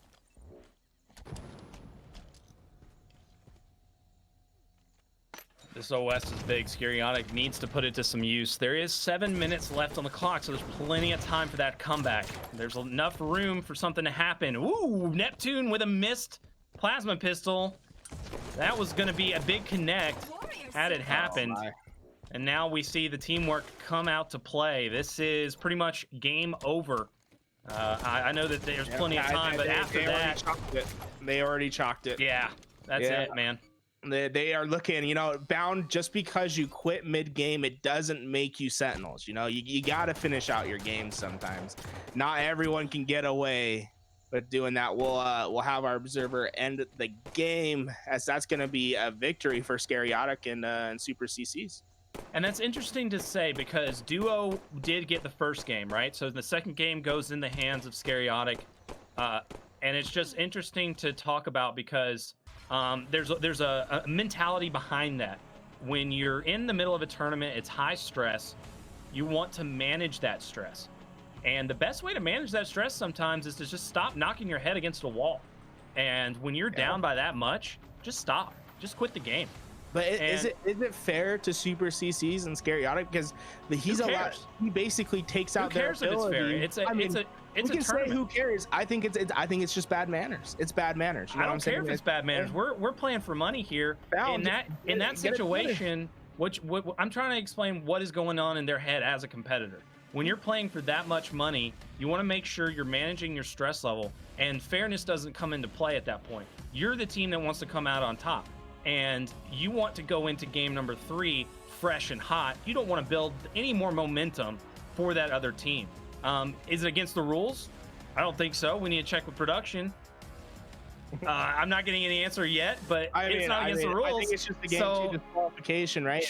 Sure. It's bad manners. You can say it's rude. You can say it's crude, but dude, I'm telling you, at the end of the day, it's all about the win. And if that is what's going to help Neptune and Bound get their head back into this one, if it's going to get them reset, then so be it. Neptune has been known. I don't want to say he is always negative, but he definitely has been thrown into that category as one of those types of guys, right? He's very young, so obviously he's going to have that period where he needs to grow as an individual and mature.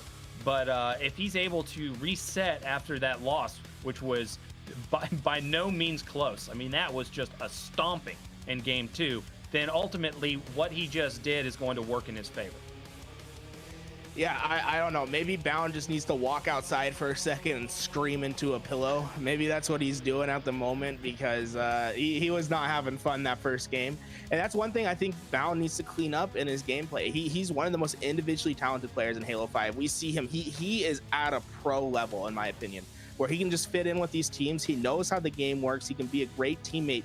But where he falls short is his mentality. He gets too tilted too fast. He lets players like Scariotic get into his head, and he loses composure. And that's where Bound, he can't afford to lose composure right here. They are playing to make it into the money. He's ready. Maybe he got his reset on, but I'm interested to see how Bound comes out and plays in this game.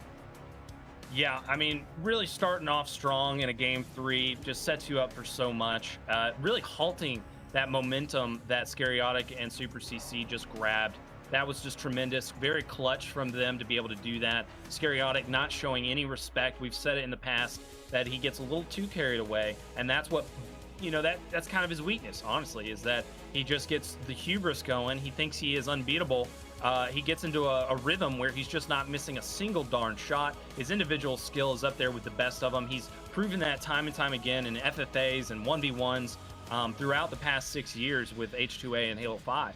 So he has that ability. He just needs to rein it in a little bit and put more respect to his teammate and give him more the share of all of that battling. You don't want to take over a game completely. You got to leave something for your teammate.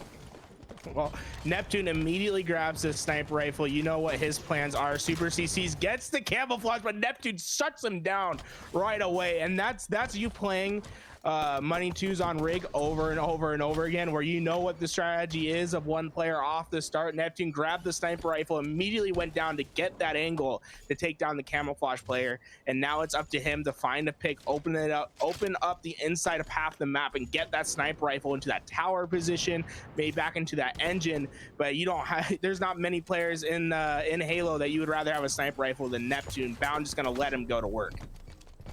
He gets caught off guard, though. I'm not sure why. Oh.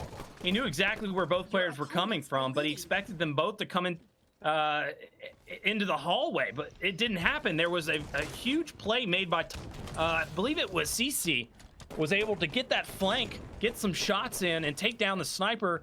Massive turnaround there. Tremendous plays coming out of Super CC all day long. Lines up the shot, not gonna grab the heady, but it's okay. Oh my, Neptune! that's composure from Neptune right there. I mean, just to be able to whip his reticle and land the headshot that was necessary, because I think Super CC's put about 5 into the ground right next to his body. You cannot afford to miss shots like that in critical moments and give the sniper rifle back to the man that makes it work. Neptune with the no scope on Scary-Otic. Man, he is coming to life in this game 3, trying to keep his team into it, propelling Bound forward as it is still tied 4-all. And how Neptune's been playing right here, you'd expect it to be more, because that man is taking some heads right now. He's playing absolutely critical. He's not choking anything at all, but Super CC's answers back with a perfect 5 shot of his own, and the movement to keep the help. Super CC's answers back and answers strong.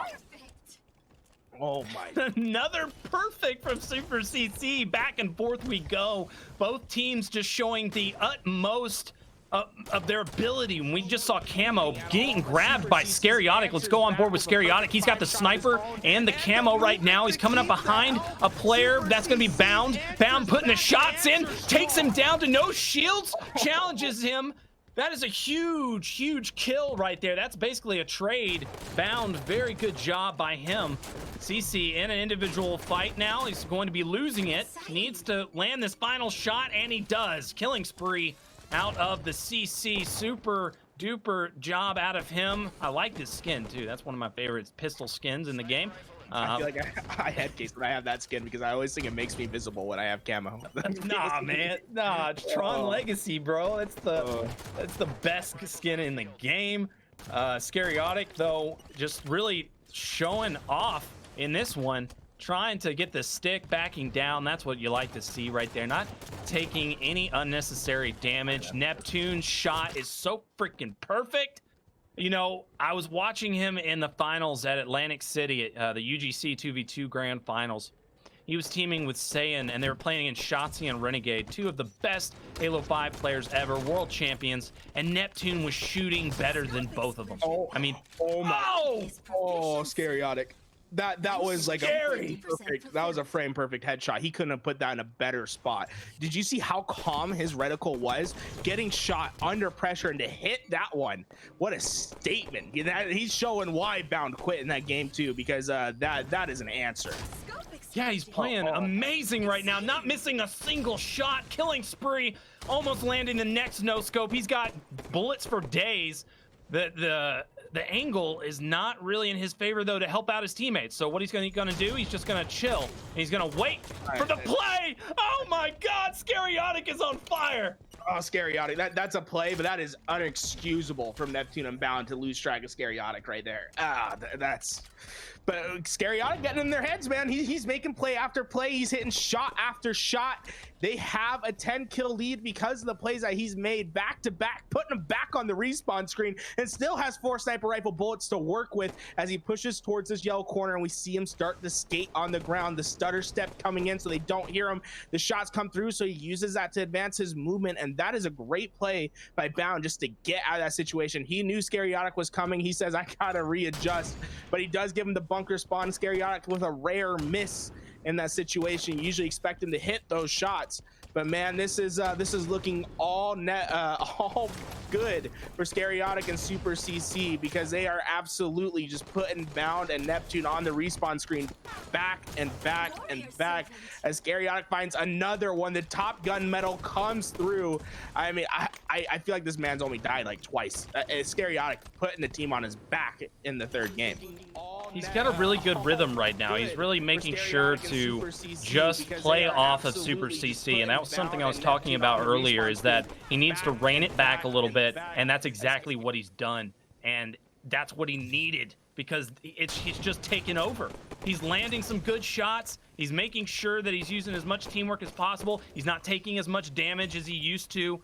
I'm loving what I'm seeing from Scary-Otic. He's got 1 extra shot to go. He knows that this player's underneath him. He's going to try to line it. He does not get it. He goes into the fight, gets the trade. No trade. He gets the beat down and runs away with it. Scary-Otic can do no wrong. This just isn't Bound. I mean, that's not a play that Bound usually loses. And Scaryotic, I think it's safe to say he's camping in his head. He's living rent free at the moment because he's won just about every pivotal versus Bound in this third game, and that's why they have the 21-9 lead. That's why they're only 4 kills away from securing this victory and securing themselves some prize money. This is absolutely beautiful from Super CCs and Scaryotic. You can't ask for much more. If Super CCs gets away with this camouflage, it's gonna be a wrap.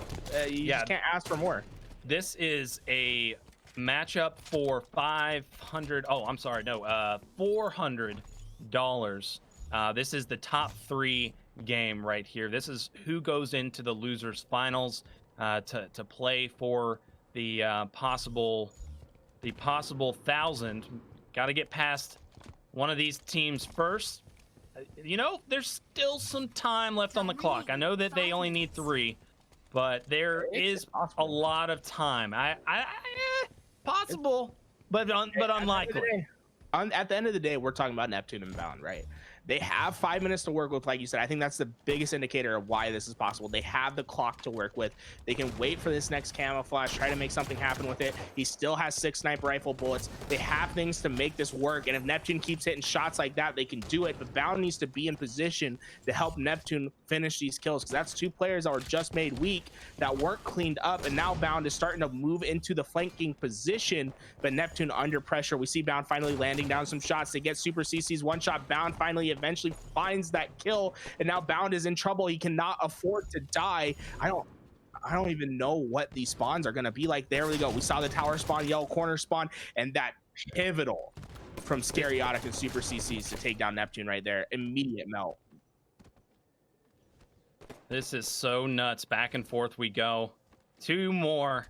That's all they need to get a guaranteed $300, $150 each in the pocket for both of these players. They can taste it. They can taste it. Scary's like, get off that map. This is my money, baby. This is my bread. I'm making this bread. Oh, the perfect.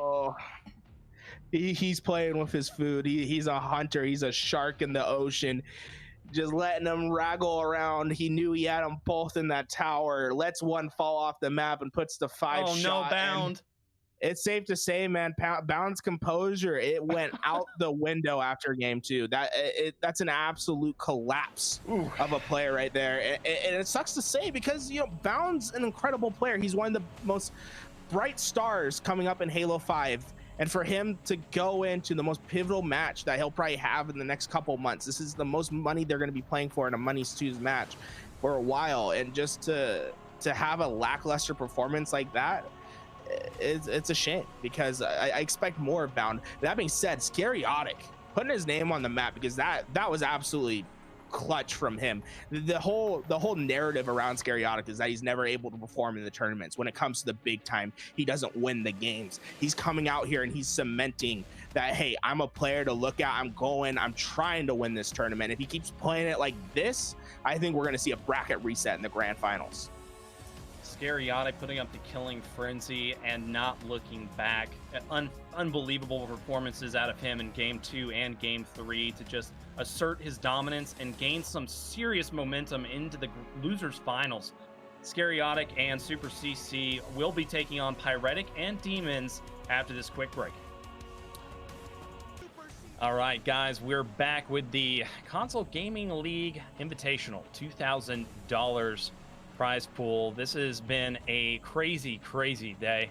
I'm Nighty Night, and I'm here with Mr. Tools. We have been bringing you the very best of Halo 5, has it not? I mean, I don't think I've seen this great of competition in Halo 5 since DreamHack 2018.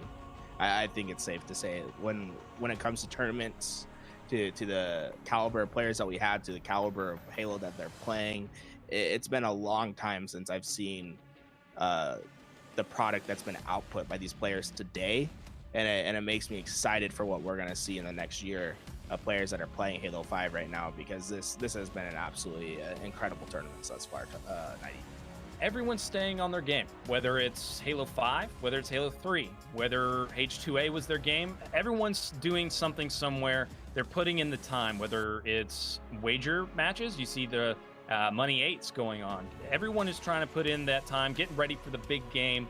We've even seen Snakebite. He's gone over to Call of Duty. He's trying to keep his competitive drive alive, and he's just keeping his mechanics ready to go. But we're going into the losers finals. We've got Pyretic and Demons taking on Scariotic and Super CC. Scariotic just put on one hell of a show. Both games, game 2 and 3, he just totally annihilated my winner. The guys that I thought were going to take the day.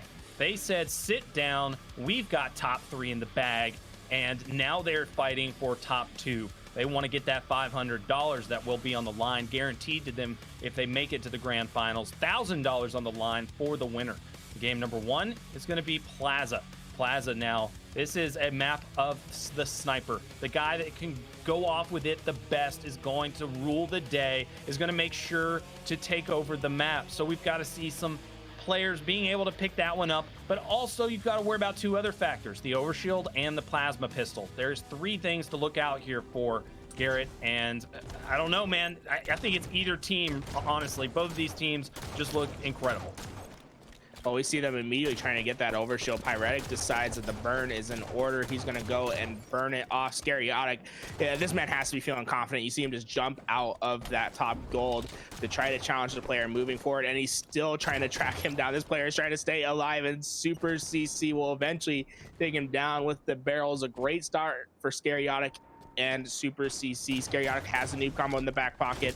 The overshield's been burned. They just about have everything you could ask for as Super CC finds 2 kills with the sniper rifle, and they've been looking as if they hit their stride. They played against the best competition possible the last couple matches, and they've taken care of it. They've done their business. They're looking to continue that trend in this game 1.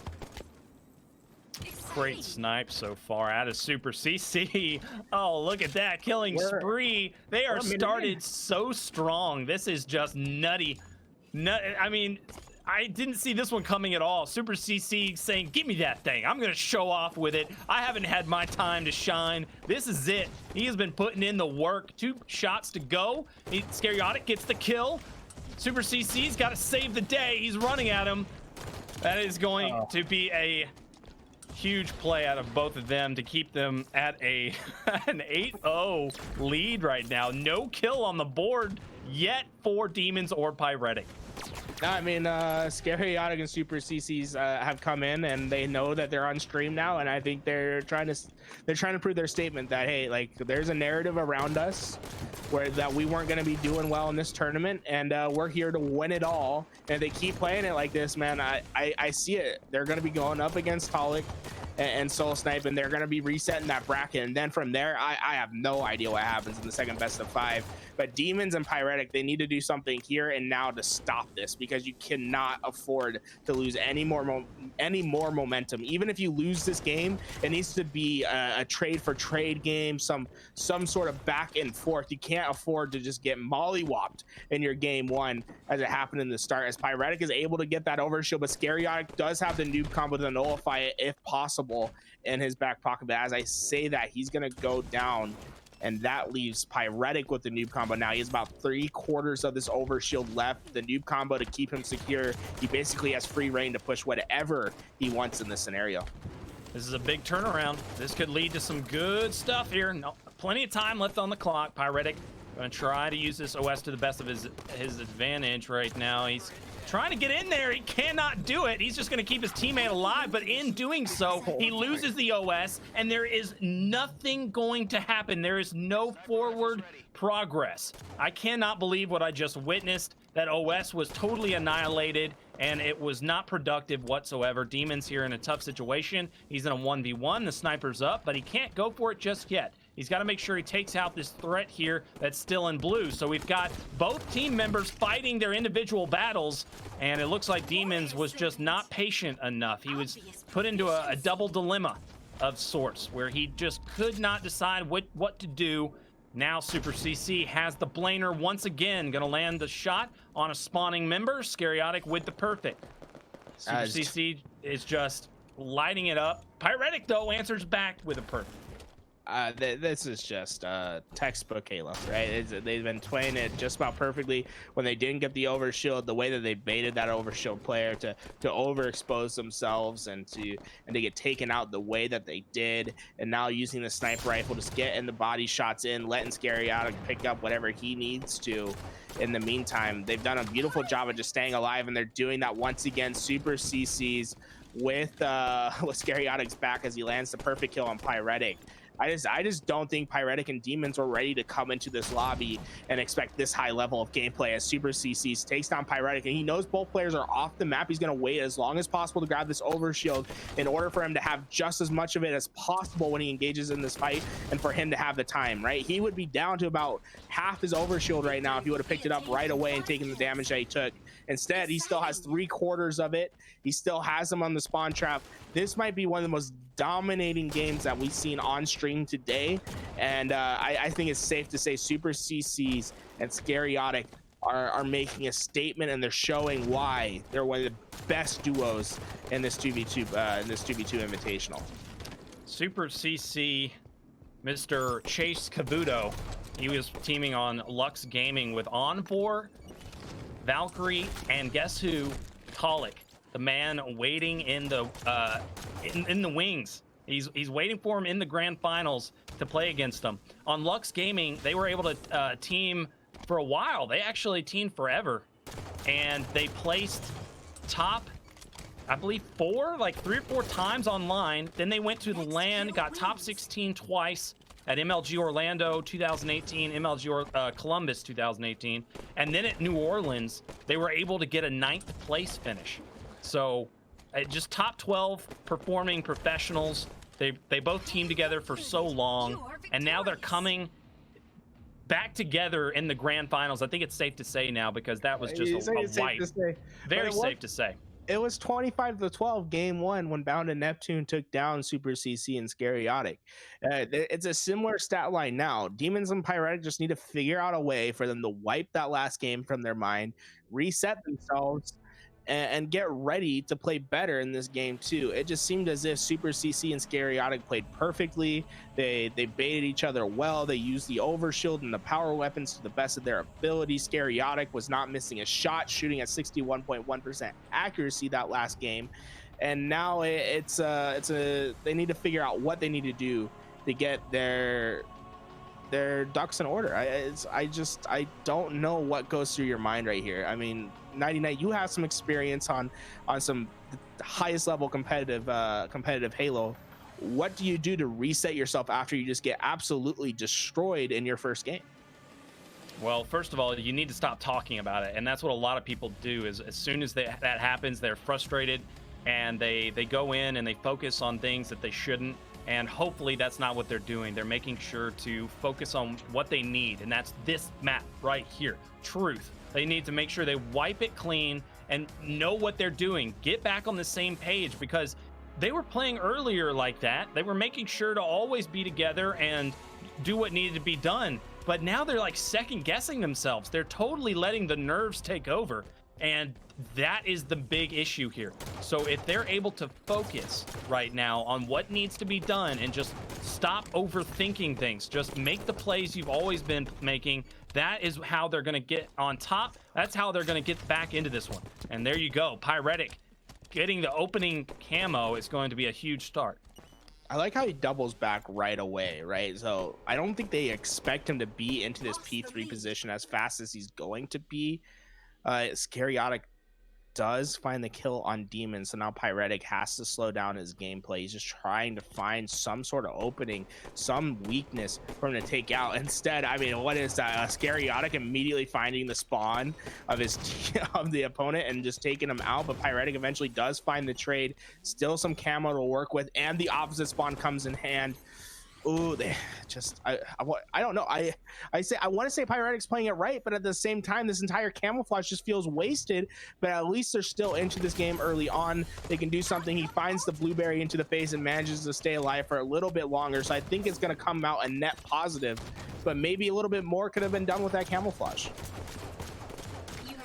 Yeah, at the end of the day, that's what really separates the top pros, is how well they execute, because they all know how to play the game. They know how to approach every situation. They are at the top of their, at the top of the league and their respective games for a reason, because of all of that knowledge about every aspect. So what it comes down to is, when you do grab that camo, what do you do with it in that moment? Are you able to not hesitate? Are you able to really create openings for your teammate?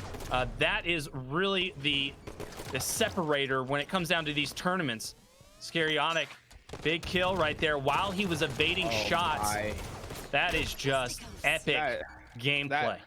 Epic. That is like an orchestra going into the final little momentum, the beautiful, the artsy play right there, to dodge every bullet, to dodge the nades, to dip on down back. I think Scariotic's playing at his best individual level I've ever seen him play at. I think that's fair to say, honestly, because I have been very disappointed in the past when you mentioned that he does falter when the pressure's on the most.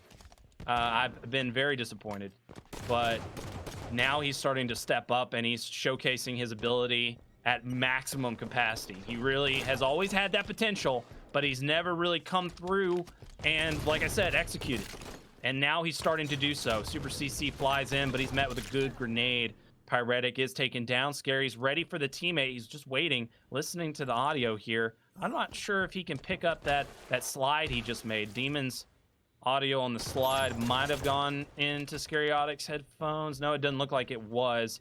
So they're going to hold down the pink side. There's going to be a push in red and then a push top mid. So here comes the double push onto Carbine. Carbine pretty much has the advantage here, though, so they didn't want to push in too heavy. But there you go. He did anyways, and he gets the trade. But that's okay, because Scariotic and Super CC still have the lead.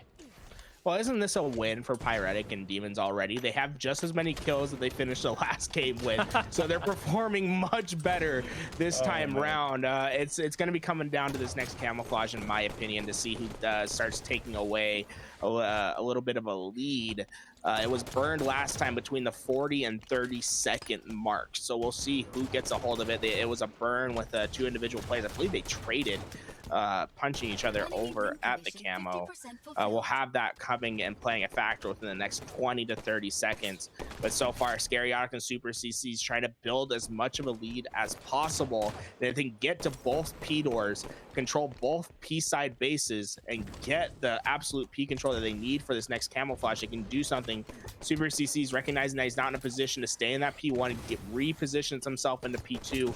His teammate spawned at the car bubble, so now he's in trouble. He knows it. Oh man, this is an opportunity for Pyretic and Demons, but Demons cannot be at the car side at the moment. He needs to be playing camo and keeping his teammate alive. He eventually does come back to the P door. Pyretic trying his best to get away, but the Eagle Eyes, the Xbox One X investment from that player top mid, Scariotic putting his money to use. Microsoft providing him with that Xbox One X in order to get that Eagle Eye on that camouflage, because that's an absolute pivotal win right there to make sure Pyretic falls and that the camouflage won't be making an impact into this game. 5 points differential, 7 minutes left on the clock. We've got a big moment coming up here in a little bit, but right now it's just going to be all pistol battles. Oh my god, that player was able to stay alive. Super CC gonna try to get the heck out of dodge, but it looks like he's gonna get hunted down. Oh my god, look at that. Such intelligent play out of Super CC all day, baby. I mean, you could have superimposed Pistola's face on the right hand of his screen in a little webcam, and I wouldn't have been able to tell the difference. That was some of the best living I've seen in the last couple months in an individual gunfight right there, to weave in between the two players, just to keep his life for as long as possible. That's what makes the difference between the best players in the game, when they're able just to survive in situations like that. That just blew my mind. That's definitely the best living we've seen all day. I mean, right freaking donor on his license, because he's got the best liver reward for sure. Absolutely, man. And not a drop of alcohol has touched it. Dude, he's the greatest, man. That was incredible. And now keeping them in this one, Camo's gonna be up any second. Super CC's immediately puts himself in that P door. Oh my, he's living. He's alive. He's living. That is The liver. That is different. That's different, man. Oh my god. He almost got He's gonna ninja. live again. He's living again, bro. Oh my god. He cannot be touched. I mean, that puts it away for me. You were right. There's no stopping Scariotic and Super CCs right now. They're playing on a different level. This is My. prime. The double I back don't to think kill Demon, loses his shield. Oh, thank God. Pyretic is able to get the kill though, but he loses to Scariotic. Yeah, that's it, man. That's done, dusted. I don't think I've seen better individual performances between two players. I want to say in my entire casting career when I've been seeing plays, especially in 2v2. The way that Scariotic is just so dominant in his one-on-one fights, and the way that Super CC's just evaded every single person on his screen and was able to stay alive for those long periods of time, it's just their prime position. There's no way that they go into this grand finals and not reset the bracket. That's the first 2-0 that we've seen all day, and it was the most dominant performance that we've seen all day. So you're not gonna think at all that Soul Snipe and Tolic are just that good that they could just take it easily against this team, that does Scariotic and Super CC look that darn good that they can just bulldoze into the grand finals? Unless it's something drastic changes, if they lose full composure, I just don't see it. I mean, the fact that Soul Snipe and Tolic are sitting in the grand finals cold right now, right? Unless if they've been playing some sort of money twos lobby on the side. If they're smart. With how Scariotic, yeah, I mean, if they're smart, they'd be doing that. But with how Scariotic and Super CC's played right there, I've never seen that level of execution and performance in a long time. That's some of the best Halo I've ever seen played. And they keep doing that, it's a tall order to take them down. All right, well, I wouldn't go as far as to say the best Halo I've ever seen. I think Pyretic and Demons were just outclassed. I think they reached that point in the tournament. Everybody does, really. I mean, I think everyone's had that moment where they find out that they have a lot more work to do, a lot more preparation, and that was Pyretic and Demons' awakening, so to speak. But hey, dude, they got third. That's pretty awesome. They're walking away with some good money. $300, not too shabby for the day. But now, I mean, they reached a wall, and Super CC is that wall. He was just outstanding. He gave Scariotic all the time in the world to make some things happen. We've got the grand finals coming up next, guys. Thank you for sticking around, watching all day. Make sure you're sharing on social media, letting everybody know that we've got the big one coming up. Stay tuned. Hey guys, welcome back to the Console Gaming League $2,000 Invitational. It has been a nutty day. I'm Nutty Knight, and I'm here with Tools. We have been bringing you all of the action, and it's finally down to the two teams. The grand finals are here. Soul Snipe and Tolic taking on Super CC Evades and Scariotic. A little bit that I've talked about is that Super CC teamed with Tolic in the past, so we're seeing two teammates going head-to-head in the finals. I mean, this is drama at its best. I love the storylines, right? I think that's what we've had through these last 3-4 rounds. It's just been incredible storylines, incredible games, incredible gameplay in general, and I don't see it stopping anytime soon. Man, I'm excited for that, right? Like we've been hyping up all four of these players so much. I firmly believe that Mr. Soul Snipe and Tolic are two of the best in the game at the moment, and I'm excited to see what they bring into this first game of the grand finals. Honestly, with the momentum that Scariotic and Super CCs have right now, I think it's pivotal for Soul Snipe and Tolic to just come into this game one and make a statement. What's really crazy to talk about here is that Soul Snipe teamed with Renegade in the Paradise Halo 2v2. It was the CGL Paradise Halo 2v2 that was ran, and it was Soul Snipe and Renegade, and they took on Bound and Neptune, and they were knocked out of the tournament. Bound and Neptune beat them. So I'm really interested. Soul Snipe picked up Tolic, and now he's doing better than he did with Renegade. So yeah. That's very interesting. I mean, like the chemistry's there, right? These tournaments on Sunday with each other in the fours. They're consistently playing money 8s together, and I think they've been building that chemistry, and I think it's going to come through. That's a beautiful play by Soul Snipe to take down that player, and he immediately puts his body forward to try to buy time for his teammate to get that overshield, and Scariota can't do anything but helplessly watch as Tolic grabs that overshield. An early 2-0 lead for Soul Snipe and Tolic, but an individual fight won over at the car, and that's a great job by the blue team just to get out of that base, start to get to the other side, but the noob combo is going to Tolic's hands, and he still has about a third of this overshield left to work with. He's making both players weak, but there is time running out for this overshield. They don't have that advantage for long, so Soul Snipe, he knew what to do. Fly in, soar, and just make sure to get that clean up onto Scariotic. Now the hunt is in effect. Tolic trying to find his player. I don't think the comms might have come in where that player is going. The intel's there. Tolic's gonna swoop down like a bird, gonna take out his prey. Now it's a one-on-one between Tolic and Scariotic. Scariotic is going to be ready for the fight, but Tolic says, no, I'm just gonna go over here to your teammate and bully him a little bit off of his spawn. Scariotic's able to take out Soul Snipe, so now it's going to be a 2-on-1 situation. We're going back and forth right away. They are bringing the momentum that they just gained in the losers finals into this one. They're looking great. Well, Super CCs and Scariotic are able to find Tolic out and expose. They're trying to pry Soul Snipe out of that P2 position, but Soul Snipe doing a great job of just living. Can Super CCs take it out? But no, great repositioning by Soul Snipe to make sure he got that killed, and the trade is in. But Soul Snipe and Tolic keep the better positioning. But I think he should be aware that he forced a split spawn. We'll see what happens. I mean, Scariotic individually just playing out of his mind today. Another reversal kill. I think he's going to have about 15 of those by the end of this tournament, because he's been absolutely just putting on an individual performance that I haven't seen from him in a really long time. Absolutely coming up to the occasion and just playing his best Halo. Is there aimbot in Halo 5? Because I'm just trying to say, man, this guy is a little sus when it comes to his aim, man. The aim is just incredible. Scariotic is a top talent for sure. The man has just not been missing.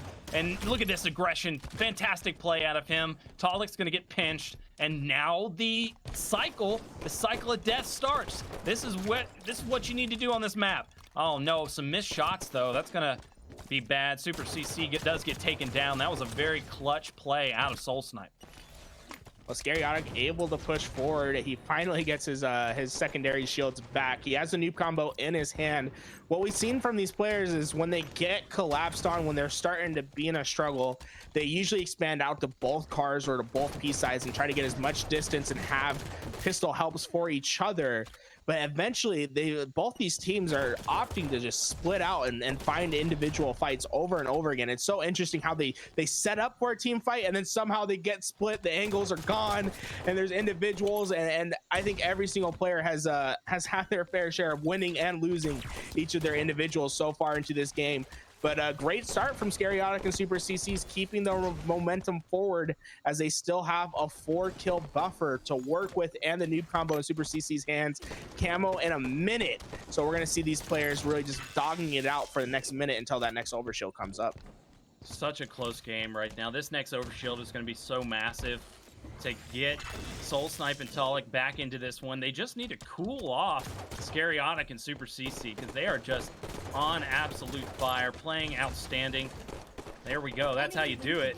Team shot coming out. Soul Snipe going to be able to pick up the kill, but Scariotic lands those. He lands a good nade, but he's not going to be able to do anything. The OS is about to pop. Yeah, we'll see who gets in position first. We saw that player Super CC just go straight up to the top. He eventually does have to reposition underneath, but he's been made weak, so he can't help right away, and that's going to cost Scariotic's life. And Soul Snipe gets away with that overshield. They couldn't have played it much more perfect, as Soul Snipe's going to come away with a full overshield and know where the opposing player is. They should be able to take him out. I say, man, it's been Blueberry City, man. Everyone just sticking each other all tournament. Great job to be able to take someone out with him before he hit the grave. And so far, man, this game is really tight, and I don't see it changing anytime soon, as we are tied up 14-all as we approach that 7-minute mark. Scariotic getting totally read there by Soul Snipe. He knew exactly what he was going to do. If I was Scaryotic, I probably would have known that he was going to be aware of that jump and that he would have made it. At this level, pretty much all the players can do that. He could have just doubled back in that scenario, used his audio to know exactly where Soul Snipe was, but Scaryotic is just playing super, super aggressive right now, not backing down. Super CC, good cleanup, listening to the comms. They got a nice 3-kill lead here, and they've got the numbers advantage and control of the map. So they are watching the spawns perfectly. They've got control of top middle. This is where you got to be, and they're getting some great damage in. This is great efficiency from both players. Scaryotic and Super CC just playing lights out at the moment. Soul Snipe trying to get a good read on where this player's coming from. He gets a perfect grenade on Scaryotic. He is just outplaying him at every single corner. Super CC, though, he has made sure to make some big plays like this, where he just always is teaming up with his spawning team, making sure that he never gets into a bad situation. Oh, baby! Big double from Super CC. Man, that is about as clutch as you could possibly be. Scaryotic predicts the wrong spawn, but he sees his teammate spawn up, knows that he has to turn around, is finding some shots. I mean, I honestly expected that to be 5. He does eventually take down Soul Snipe, but that one missed shot's gonna cost Super CC's life. And once again, I will say it again, man. Scaryotic is playing on a different level today. Individually, he has the best shot in the lobby right now. I don't know what is going on, but I think he has 3 reversals already this game. He's putting his name on the map right now. He's trying to prove that he can finish out these tournaments, and if they keep playing like they are, they'll do so, as he just makes the man lose track, gets lost in the sauce. Scaryotic finds that kill, 23-17. They've absolutely taken over, and it's so surprising because when we came into that 17-all period, it was because Talik and Soul Snipe got that overshield, and ever since then, they haven't been able to put it together. Scaryotic and Super CC's take the first game with some pretty decisive gameplay right there. Something needs to change. I mean, we saw some great stuff from Talik, but some adjustments need to be made, and that'll happen because this is a best of 5 this time, 90, instead of a best of 3. So they have plenty of opportunities to make those adjustments. And there is a big aspect that we have not thought about. Talik dropping only 5 kills, having one of the worst games of the day from him. That might be attributed to playing against his former teammate. Super CC might be in his head a little bit. You know, everybody's got their players that they play not up to par against, and you just got the mental, man. And maybe that's Super CC for him. Maybe that they've teamed together for so long, Super CC just knows exactly what his gameplay is like, knows exactly the battles he can win, and he's got all the confidence in the world going up against his former teammate. But then on the side of Scaryotic, all day he's trying to take this win. He is so ready for it. I'm pretty sure, I need to check with production, but best of 5 and then it's done. That's it. There's not going to be no reset. Yeah, I'm not thinking there's going to be a reset. We need a confirmation on that because it's going to be a big tell of this series, because I agree with you. I think if Scaryotic and Super CC can take this momentum, they will get the reset, but there's just a lot more that can happen if there is no reset. So I'm going to wait for that. I need to get the answer just to check and see if there's going to be a bracket reset. Hold on tight, everybody. We've got game 2 though coming up next. Let's see if we see if Scaryotic's going to slow down, because it doesn't look like he's going to do so anytime soon.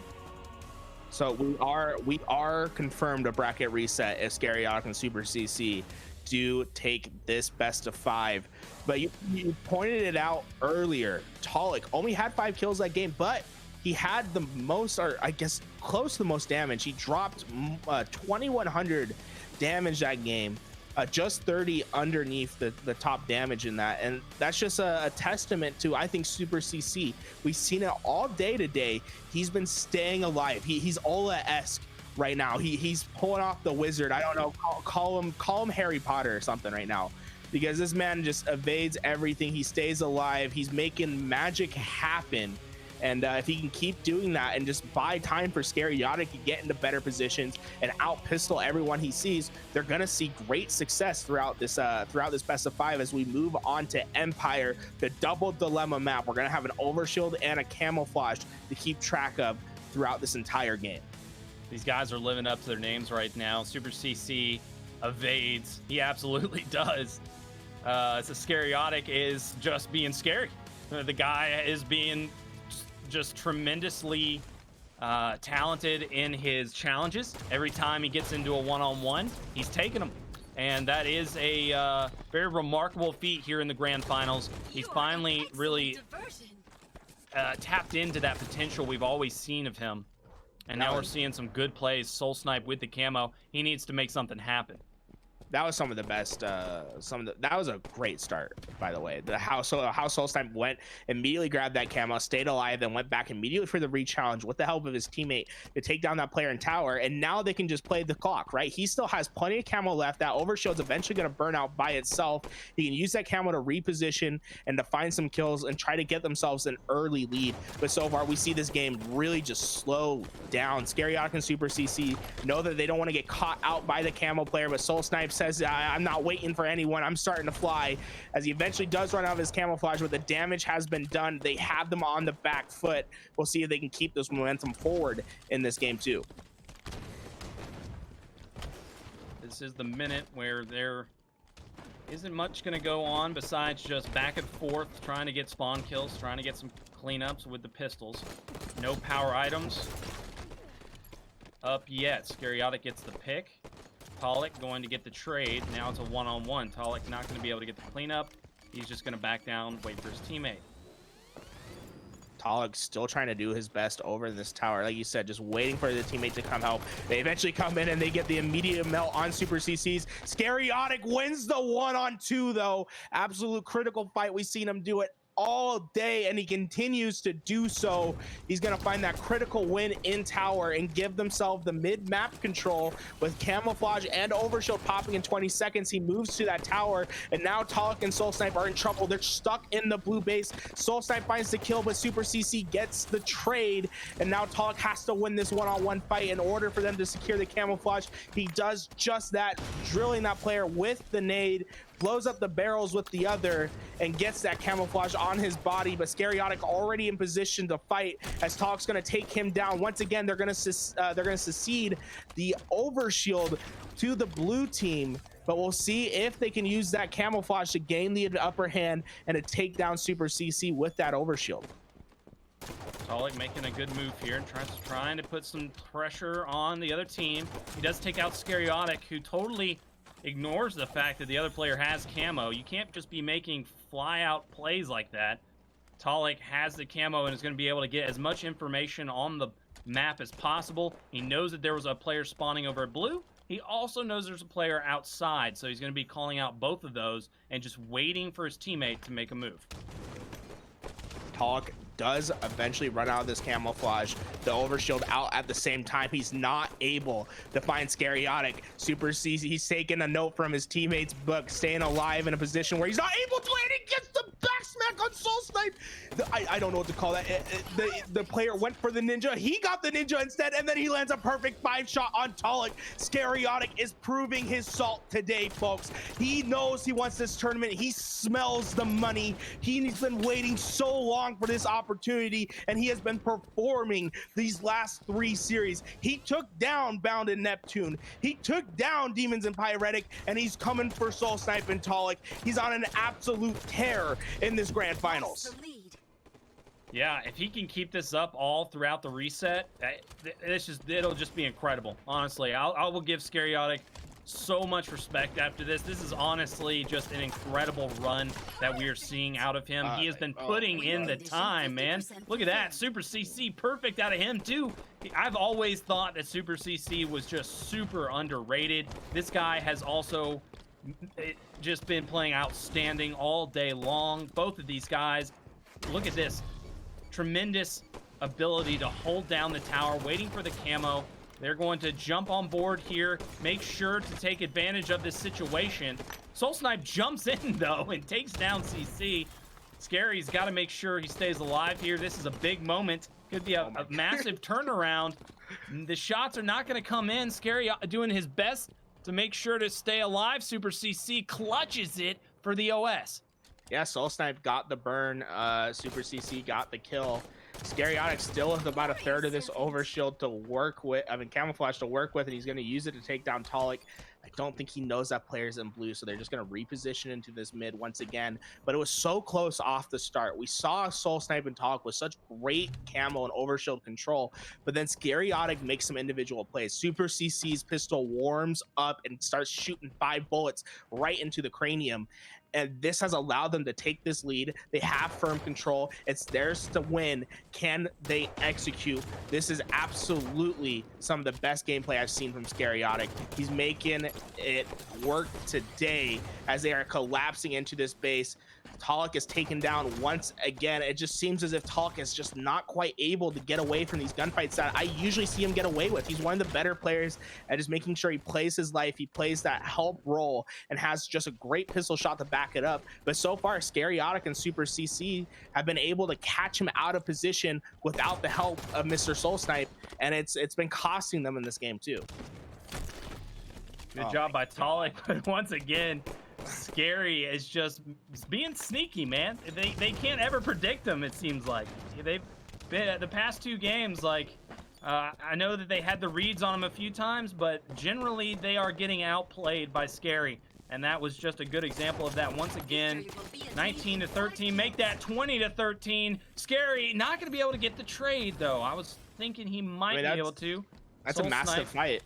Yeah, huge. Because that's going to allow them to get this camouflage at least and maybe position themselves for the overshield.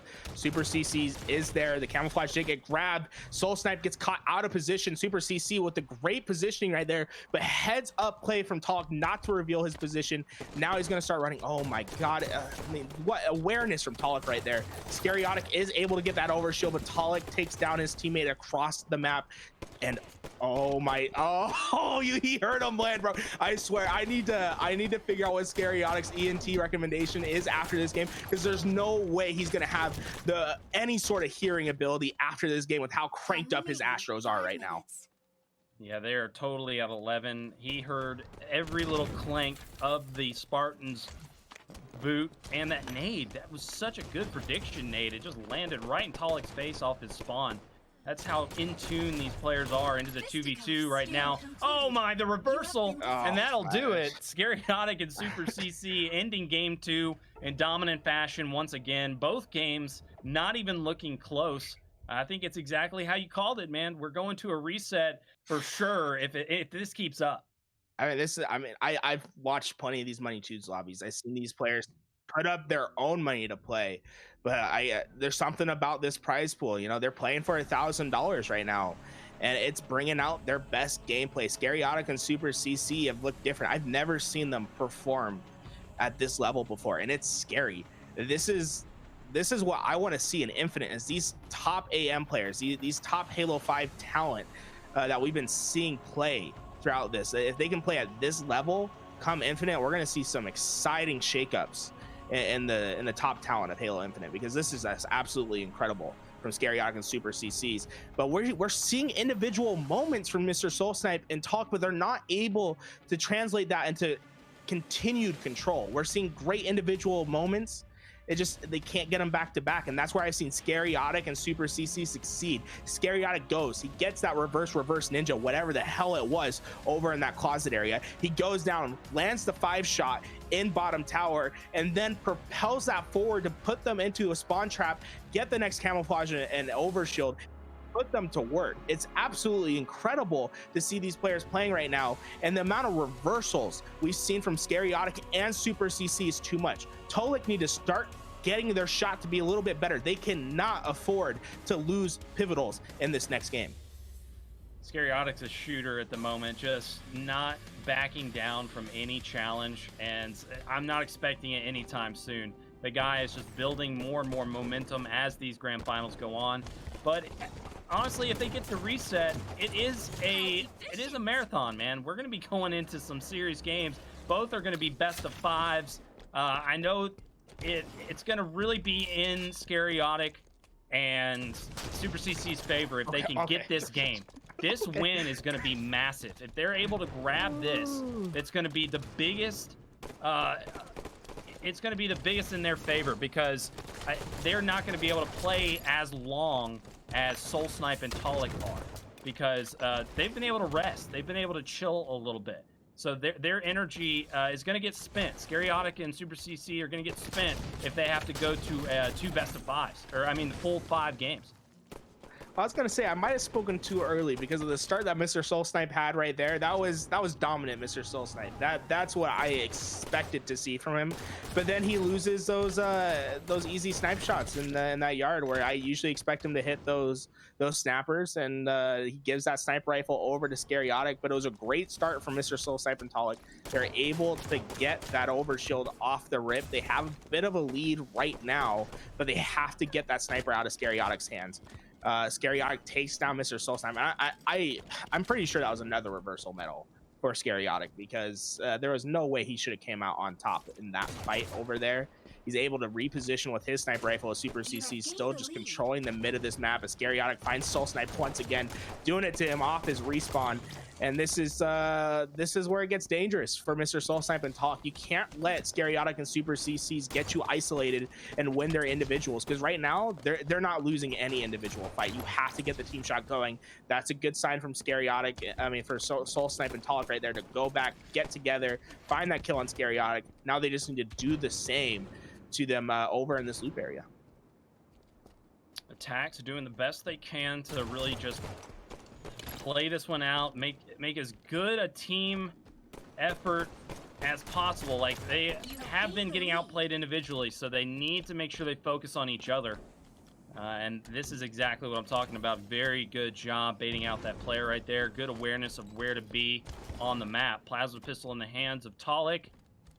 And the OS, is in the hands of Soul Snipe. So now he's being super aggressive with it. Gonna get some damage put on him by that plasma, but that's okay. He's able to get one, and now they're going to put some pressure on this player at the bottom of the map. He is stuck in between a rock and a hard place. He gets taken out. He gets put some shots on him. There you go. Both down. Now Soul Snipe and Talik are back in it.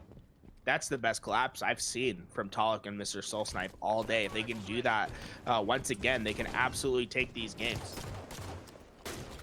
Super CC backing down, not wanting to take too much damage there. He's got a player behind him. He hears the thrust. The snipe coming out. There should have just been some pistol shots put in there. Possibly could have gotten the kill, but that's okay. Scariotic's there. He's going to clean that one up. Super CC comes in, gives him the assist. Now Soul Snipe going to be on spawn. Both of them try and make something happen against a Scariotic with Sniper. Let's see what he can do with this weapon. He's on the most dominant spot on the map. He's going to connect. Well, I think all 4 of these players are starting to hit their stride, right? We're not seeing some of the chokes that we saw in previous games. Super CC's gets caught in the back, but he does put 2 shots in Talik, but that's a great job by Talik to eventually find him in the blue alley. 11-10 in favor of Mr. Soul Snipe and Talik, but this has been the story in all 3 games. They had good starts where it looked like they're going to have a great start, and then it gets to that mid-game, and that's where we've seen Scariotic and Super CC pull out each time. And they just cannot let that story reign true in this game 3. They need to extend it more than just 3 games in this first best of 5. I think if they take it the distance to game 5, they make it really hard for Scariotic and Super CCs to take the first one. That's where we'll see the best work. But so far, great overshield control from Mr. Soul Snipe. He's been on top of it every single time, and that's really the reason that they're so close into this game right now. They've had that overshield to allow them into these free pushes, and he dodges he's looking like Neo out there in the Matrix, dodging that noob combo. He's just got a little bit of OS left. He's gonna get into a fight. Oh my god, look at that. Scariotic knew he wanted to take that one. He had no doubt in his mind he was gonna do so. Very good play coming out of Scariotic there. Talik gets caught out. He's gonna be on the bottom of the map. That's pretty much a done deal. And they are grabbing this one. They are taking this one away. They are looking for that reset. They can taste it. Look at the aggression coming out of Scariotic. So confident all day long. Now he's ready with the noob combo. He's gonna land the shot. across the map. Then he gets a shot into the player's leg. God dang. This is just tremendous play. That's peak Halo 5 right there. When you see that new combo take the corkscrew route to hit the player across the map. Oh man, that thing is like a homing sniper rifle, to be honest, with how it can hit sometimes.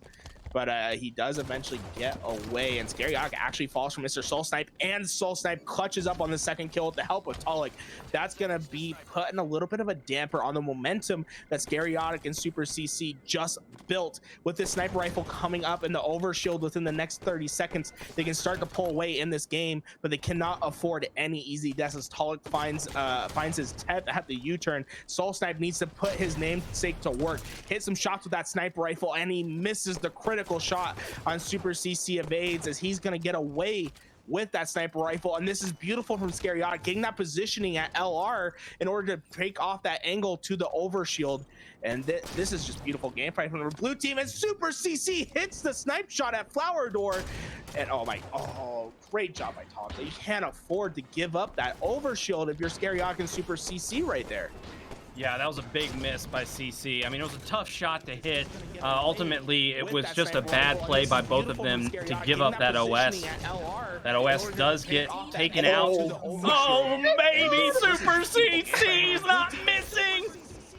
Oh my.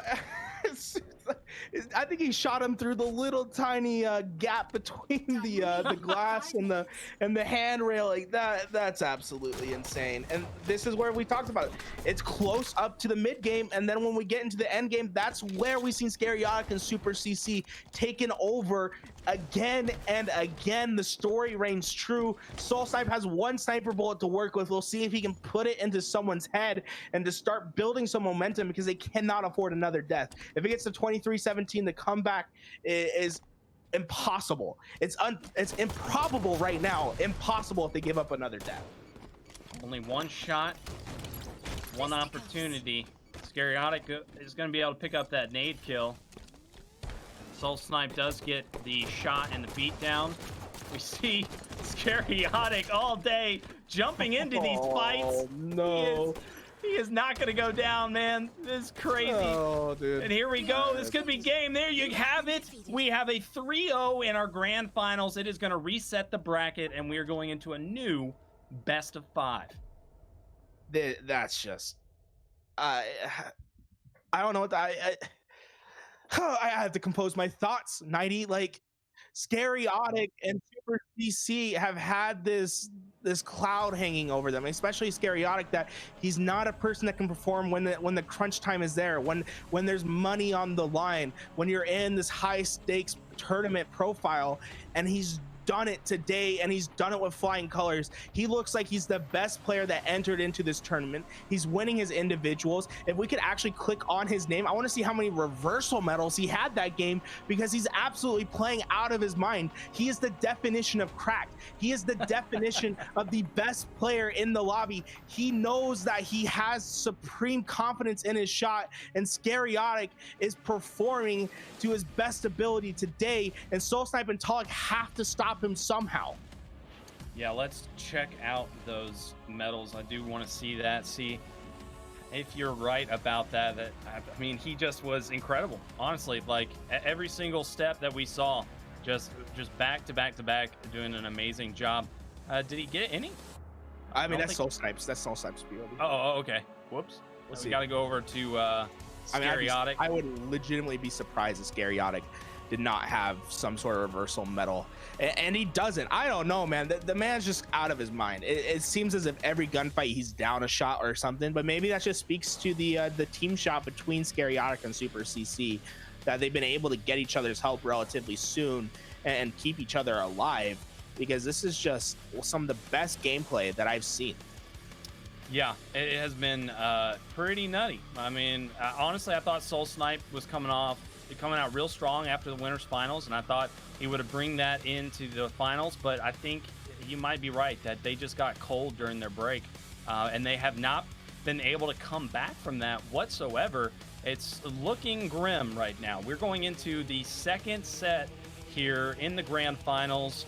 Guys, we are really this is just an amazing day. We've been seeing some super upsets, things that cannot be predicted. My entire bracket is out the window. I got destroyed. Couldn't have seen any of this coming. We're going to go to a quick commercial break, but when we get back, we've got more of the action from the grand finals of the Console Gaming League's Halo 5 2v2 $2,000 Invitational. Welcome back, everyone. This is the $2,000 Invitational. I'm 99 and I'm here with Tools. We are into the second set. The bracket has been reset and we are in the final series of the day. We have got a red hot Scariotic and Super CC taking on Soul Snipe and Tolic, who came in from the winners bracket finals and they looked great, but they just have totally fallen flat. I don't know if they took a nap or if they just kind of sat down and chilled, because you know you've got to keep your blood pumping. You got to make sure you stay warm somehow while you wait, because there is a long break between winners bracket finals. You got to wait through the semifinals and the losers finals, and it just takes a long time. So hopefully that warmed them up and we can see a little bit more fight out of them, because that was just dominance. They just got 3-0'd with a quickness. And here's a little statistic. They are currently 9-1 in the losers bracket run. Ever since they went into losers bracket from Paradigm Shift, which is Pyretic and Demons, they have only dropped one map, and that was to Duo, Bound and Neptune. So this is just, this blows my mind. It's a clinic. It's what it is. What it is. You know, we can call it. We can call it that way. And you know, like you said, it's time to wake up. If you're Soul Snipe and Tolic, you've been slumbering. You're this big beast, this bear that's been in the cave in hibernation ever since that winners bracket final, and it's time for you to be, hey, I'm getting poked right now. It's time for me to roar and get these folks out of my cave, because this is I expect more, right, from Soul Snipe and Tolic. I think they're two of the most talented players in the scene, and they need to put Scariotic and Super CC in their place. If that's that has to be their attitude when they're coming into this game. They can't afford it. But guys, our best of 5 rotation gonna be Truth, Rig, Plaza, Empire, and Regret. If the last two are needed, Truth, it's the classic 2v2 map, right? It's MIDI, it's Heretic. It's been in the game for so long. These guys should know how to play it. As Soul Snipe is going to be making his way to the P side to fight for this camouflage. But once again, we're seeing this early camo scrap and a beautiful nade placed by Scariotic to take down Soul Snipe on the takedown, and he's able to play aggressive with this camouflage because he didn't take any damage. Beautiful start from Scariotic, and Super CC evades. Was that just a grenade from Tolic? It looked like that might have been Tolic's grenade that took down. Was it? I think it could have possibly been, and then Scariotic got the cleanup. But Scariotic's going to do his best here with the camo. He needs to wait for knowledge of where both players are. He got the call out that his teammate was in a fight, so now he's just going to take the individual battle with the pink 2 player. But I think that might have been a questionable play. He probably needed to get into a better position to just double team the player that was singled out in the base first, and then work towards the player that was in pink. Right, especially when you're a camouflage player, you really have to play with your teammate and use your teammate as a bait, as a distraction for you to get in those better positions, because everyone just has some, I swear, man, all these players have like 2010 vision when it comes to there being money on the line. They spot you out with that camouflage really fast, and they try to nullify it as well as they can. But a 3-2 start for Scariotic and Super CCs, and with them getting that camouflage in the fashion that they did, we would expect a bit of a hotter start. So a great job by Soul Snipe and Tolic to really temper the start that Scariotic and Super CC did have. But now it's time to start putting in your advantage, and it does not happen when you both lose pivotals at the same time. And now you're allowing the car spawn traps, and this is absolutely filthy. You see both of them start running towards that car side. They know that they're in the car bubble. They know that they have the ability to start pushing forward, but Soul Snipe immediately pushes up to that car too. Responsibility of Scariotic in that bottom car to give that information to his teammate, unfortunately did not come through, and they're going to be able to fight out of that car trap. Great job by Tolic and Soul Snipe not to be put into a cycle. Tolic, this is a big moment for him. He's in position to get this camo, but he's just going to put some shots, put some damage down, and wait it out. Sometimes when the power item is up, you've just got to play for the bait. Oh my god, and that's what Scariotic and Super CC just did. I mean, how much can you get poked, right? It's like it's almost as if they have the sharpest stick possible. Yeah, I don't know, man. Scariotic's on a different level. He It just is put a what it grenade is. down. The death grenade took that player's full shield down. Hey, he's doing it all, man. Just, I don't know, man. I hope that he's able to use this as momentum and to get himself primed for Halo Infinite, because if he's able to find the right team to grind with and he plays as if he's playing today, he has a bright future and he has the ability to be making a money run for the money at the highest level. And I hope to see that from all 4 of these players. But Scariotic, this is the best experience he could possibly get at the moment with how he's playing, with him breaking out this narrative that he's not this tournament ready player, that he's this hothead that can't clutch up and be clutch in the hot moments. He's showing that that narrative's wrong today, as he's playing for probably one of the biggest prize pools he's ever played for, and is doing just an incredible job. Well, it might have held some truth before, but he's been putting in the work, he's been putting in the time, and now he's ready to take his game to another level. Talik, though, making a great play top middle. He's showing that he has the ability to stay alive. He's going to let Soul Snipe just clean up that kill. He's got to look for the spawn, though, and that's what he does. Tremendous big brain play out of Talik. Talik gonna put the shots in. He takes him down. No trade there. Only a 3-kill game, and the camo is about to be up.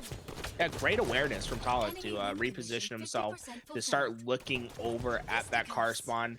Basically gets that player taken down fast enough, and now they're in a position to fight for this next camouflage and to potentially have the comeback start to happen. But this is what's happened with the previous 3 games. They're about this level where they're in striking position. They have the ability to start making something happen in the mid game, and it falls apart.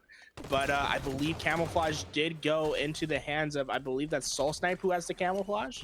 We'll see if he's able to get the noob combo and do something with it.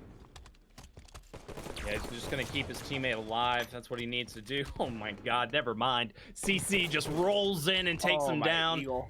Now Soul Snipe getting eagle-eyed, and he's put in a rock and a hard place. He gets the stick. It's gonna be a trade, but that's an ultimate win for Scariotic. Just great job by Scariotic to eagle-eye those players. And honestly, it's surprising how little of an impact the camouflage have played in this game thus far. You know, usually, especially on Truth, with the color design and the darker shades, it's really hard to see those camouflages. But these players just playing out of their mind, and it's probably because they have their Astros cranked at 120%, but they're just able to hear anything and use that information to find that camouflage player, because they've been doing a great job at it. But once again, this game's still stalemating around that 3-kill buffer lead for Scariotic and Super CCs. We haven't been able to see any team go on a run ever since that 3-kill lead did develop. We'll see if Soul Snipe and Talik can change that narrative right now. Scariotic doing his best to just delay his life right there. Talik does take him out after a while. Super CC gonna get taken down, and that is gonna bring it to a 1-kill game. Camo will be up soon, so Talik and Soul Snipe looking to get better positioning. Soul Snipe, great shots out of both of them. They double team him at just the right time. They know where Scariotic, I believe he is just gonna chill. He's just waiting it out. He's just trying to listen to where Soul Snipe could possibly come from.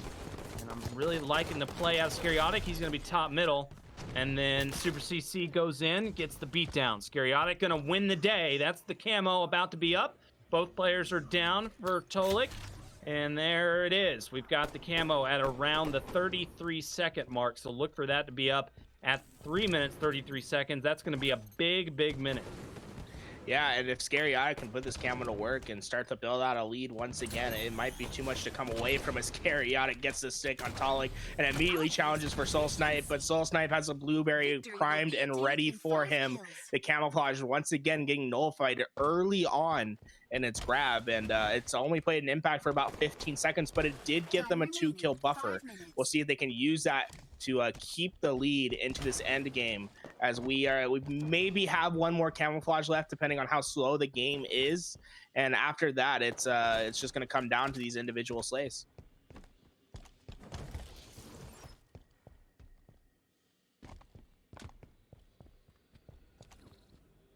This is a pretty slow game. I mean, we've been used to a lot faster ones so far in this series. We're not ready for this, but I like what Soul Snipe and Talik are doing. They're making sure they choose the minute where camo isn't up to just take a chill pill. And they are doing a good job at making sure to just get as much intel as possible. They probably know where the pink 2 player is, but they don't know where CC is until now. CC gives away his position, and now they can have a plan of attack because they can move freely around the map, knowing that there's no player behind them at blue. It's so fascinating that they opt for the double mid push, and it's actually going to work out in their favor, right? They took a super exposed position, but because they were able to slow play that for so long and figure out the positioning of the opposing players, they were able to say, hey, we have the timing to go through top mid, to find this player with his pants down on the P side, and then go and take over the P side. That's a beautiful play by Soul Snipe and Talik to go get P control when Camouflage is coming up, and to go +1 in that series of engagements while it's happening. And those are the clutch moments that we need to see from these two players if they're going to take this series in the reset. Great shots out of Scary. Gonna be able to take that player down. The camo comes into play. Super CC is on the attack. And he gets boom! Ninja'd. Oh, that was a big play. We are all tied up in game 1 of our second set. I don't know how Talik got away with that. That's a low light if I've seen one for tonight. Talik with the free back smack, and now they know the car spawns are there. They forced him out. 21 all, Camouflage in hand. This is the only camo that's gonna probably make an impact all night, and it's gonna win the game for Soul Snipe and Talik if they're able to keep this Camouflage alive. They have the noob combo. You can see him, bro. They don't see those outlines. They have just that much awareness on the map to know the immediate spawns as Talik hits the goat nade in the toilet. Yeah, but the spawn, there was going to be a split spawn, so they got to watch out. His teammate's going to come up behind him pretty soon. There you go. The help is in effect. Oh, no. Oh, no. They took too long. CC was able to get the kill. Talik moves in. Oh, no. They know exactly where he's at. They're going to fly at him. Scariotic's looking around for him. He does get the shots, and he's going to be able to take him down. Pretty sure Talik's lagging out. Yep, that's what happens. Well, that's a lag out. Oh, that is so unfortunate. We'll see what the decision is. I'm not sure. We'll get with the admins and figure that one out. That is unfortunate. Yeah, I'm not sure what the call is going to be on that one either. The production's going to have to get in there and talk to everybody, see what's going on, but we will let you know. We're just going to go to a quick commercial break while all that sits. Stick around, guys. We'll be right back. All right, and we're back. We've got a decision. It is going to come down to this. They're going to do a resume. We're going to start the game like it was 22-23 because that is when the player started to lag. And it is going to be a 1st to 3 for the blue team. You have to get 3 kills. Red team, 2 kills. That simple. Yep. I mean, that's what it comes down to, right? That's what the score was when the lag out was happening. So we're going to resume from that point on. We'll see who gets this early start. It's going to be an interesting one because, truth, you know, do you even put stock into that camouflage right off the start? Do you flood into top mid to try to get an early kill and then try to 2-on-1? It'll be an interesting individual start from both these teams. Yeah, it's just when you have that sort of condition in the game, it changes your playstyle off the start. And it's unfortunate. I mean, a lag out's going to be unfortunate no matter what. The timing on it, especially, like, I can't even talk about how crazy that timing was. Talik was in a position where he was possibly going to get picked off, and then the comeback was going to happen for Scariotic. And blackouts are always hard, man. It's just they always are. Yeah. There's really no right or wrong answer, but in this situation, I think it's the very best option. They're just gonna have to play it smart. They just gotta play it well. They can't go into this one with a reckless mindset. And going bottom middle probably is a reckless mindset. Soul Snipe, he is gonna get the beatdown. Huge. Oh, that nade from Super CC though, that neutralizes it. That's 1 kill from Super. You have So gained the this is lead. it. It's 24-24 basically. Next kill wins. We see Talik spawn at the car. They are trapped in the car. Super CC is gonna move from the P side. He's hunting down a player. He had beautiful nades the first time, and he has beautiful nades the second time. Makes that player one shot, but is still not able to finish a kill. Talik on the reach out with Super CC. Puts him down, and red team's gonna win. Beautiful nades from Soul Snipe to end the game. Soul Snipe takes it. For He a gets the reset? clutch nade. For a reset, that was just about as hype as a reset could be. Dude, I mean, Super CC dropped bottom middle twice. Like, I'm sorry, but I don't agree with that play at all. He totally took himself out of the equation two times in a row, forcing Scariotic into situations he shouldn't have been in. Soul Snipe able to clutch up because of it. Tremendous plays there from Soul Snipe, able to get that final nade. He also was able to get the first kill. I mean, that's it right there. Like, you get thrown a curveball in real sports when a referee makes a bad call or a good call, whatever call it is, you got to go with it, and you got to play with the mindset that you're going to win no matter what. You've got to overcome the situation. I've been in game 5s where I won narrowly, 49-49, took the 50th kill, and then I had to go and do a full replay. yeah, You're just gonna have to do it, and you can't bitch, you can't moan. You just got to make sure that you keep your composure, and that's exactly what Soul Snipe was able to do, and he takes the game. So we are currently 1-0 in the second best of 5 in our $2,000 invitational. Man, this day has just gone so, like, in the total other opposite lane. I could not have. It's in the other direction, man. I couldn't have seen any of this coming. I mean, that was a beautiful play by Mr. Soul Snipe off the start, right? Because he goes out that P street. He acts as if he's engaging down into bottom mid. I mean, into bottom P. He doesn't do that. He immediately backs up and catches the player in P2 with his pants down and gets the kill. You can't ask for more perfect gameplay right there to play that situation the way that he did to get that initial kill. Unfortunately for them, the nades did come out and it took down the player, but that was about as hype as a reset from for 2 to 3 can be. That being said, we're on rig now. Sniper going to be playing an impact. We have Mr. Soul Snipe. We've seen him do incredible things. We've seen Scariotic do incredible things with the sniper rifle so far in the games that we've seen. Let's see what happens in this game 2 of the bracket reset. All right, the camo obviously going to be sitting there in mid. The red team's always going to have a huge advantage on grabbing that one, and they immediately do. Talik going to try to get away with it. Drops to the bottom, going to immediately get up top to try to help his teammate out. He's about to get singled out. The sniper is in the hands of Scariotic, the guy that has been on fire all day. A little Goomba stomp. Talik on top of his head. And he's going to grab the sniper. He throws it down. He gives it to the man with Snipe in his name. Yeah, Mr. Soul Snipe 6 bullets to work with a 3-0 lead for his team. He's looking for the unique angle. You know, that's so crazy that who was it? Scariotic had the pre-aim right in that little hole so he could shoot him. That's just next level reticle placement. That's the word I'm looking for on that play. But great job by Scariotic and Super CC to start bringing this game to be a little bit closer. Soul Snipe did a wonderful job as well, knowing that he was going to die and just throwing that sniper off the map. Don't let Scariotic get it in his hands. Just play with your pistols until that next one comes up. Get control of the camouflage. But Super CCs and Scariotic have them on the back foot, and they are pushing forward. And that's something we've seen all night. Scariotic hitting 5 perfect shots with his pistol. Yeah, once the snipe goes out like that, that's basically what you're asking for, is for this minute to be all about the battles with the grenades, with the beatdowns, with your pistol. So the pistol minute is, I guess, what you could call it. And there you go, Scariotic putting up a star like he's been doing all darn day. I forgot there was a ledge out there for a second. I thought Soul Snipe just jumped himself off the map, but no, he knows better than I do. Stays alive for the time, for that little bit of time, but eventually does get taken out. And once again, time perfect. Oh my on God! That camouflage, he just gets away with it. But Super CC does eventually get taken out.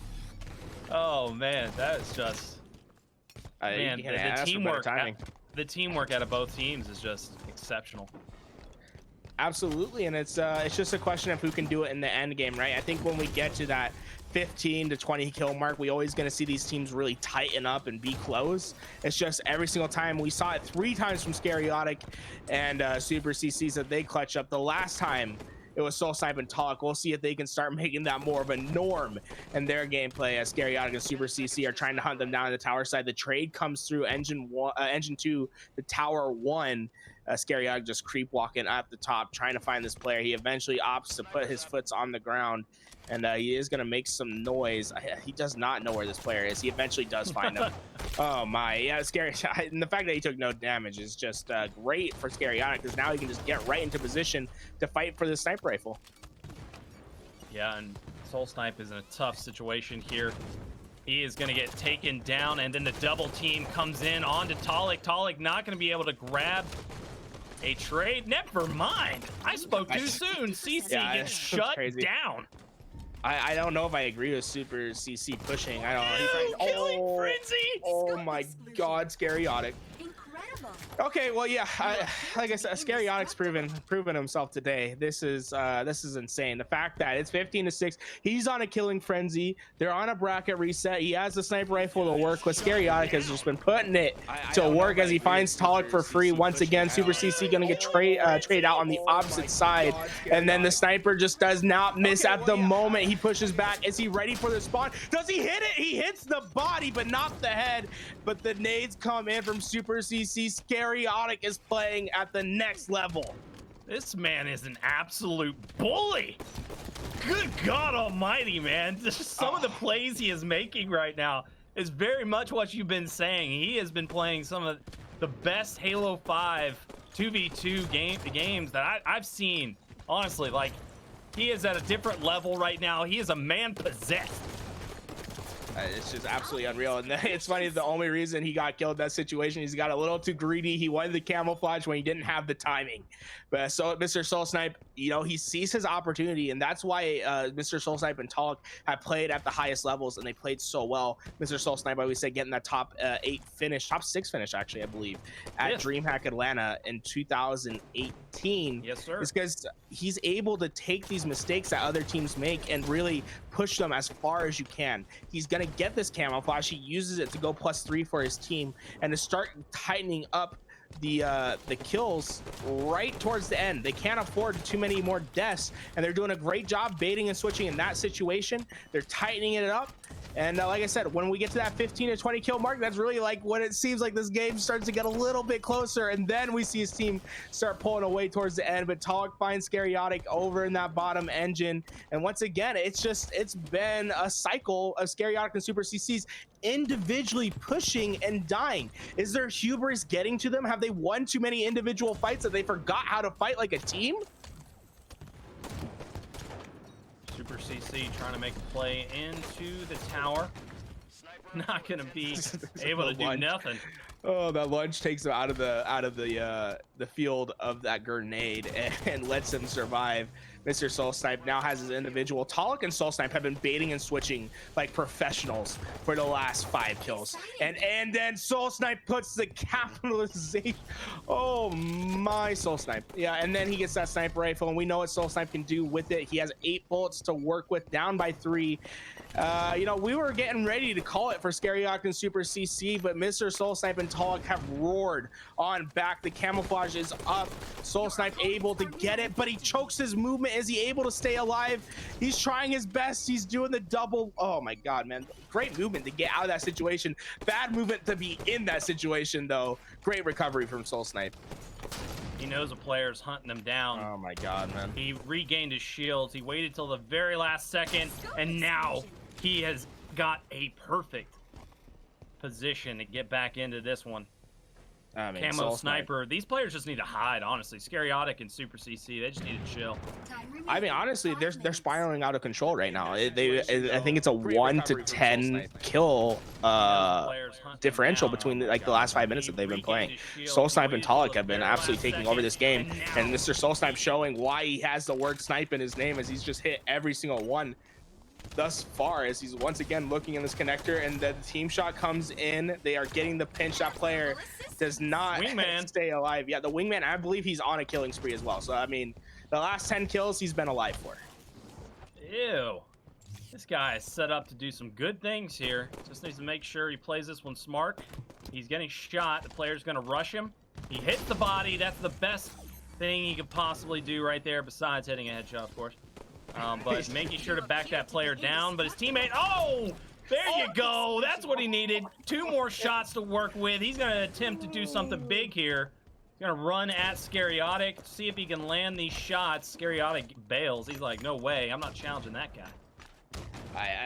It's unreal what we've seen from Mr. Soul Snipe. I mean, this is him clutching up, right? This is the X factor that Soul Snipe can really prove himself today with, and he knows that there's $1,000 on the line right now. He wants to come home. He wants to get that green. He wants to get that green, get that cream, and really just take over this game. He's eventually out of sniper ammo. Oh, he needs to win this fight, and he does. The killing frenzy. We see 2 killing frenzies in the same game. 90. Dude, this is insane gameplay. We are just seeing both teams starting to escalate their game so dramatically. Soul Snipe doing just that. He's putting some shots in to try to save his teammate who's got the camo. This is going to be a big live. He does get away, and he doubles back and gets the kill. Talik, Oh my, huge game-changing camo play out of him. This is it, man. This is the momentum change. This is the shift. Mr. Soul Snipe, it's almost better that Tolik just went down by 12 kills in this game so they can have this comeback and just switch the momentum in the way that they have, because this is devastating. This is a dagger for Scariotic and Super CC, because it's going to be hard to recover from that. It's going to take some mental fortitude, and that's the one place where we've been knocking Scariotic so far, the mental fortitude. Does he have it? That's the one thing that he needs to prove today. We've seen him be able to come up clutch in these moments. We've seen him have crazy individual plays, but now his back's against the wall. They're one game away from losing it. They need to pull out the reverse sweep.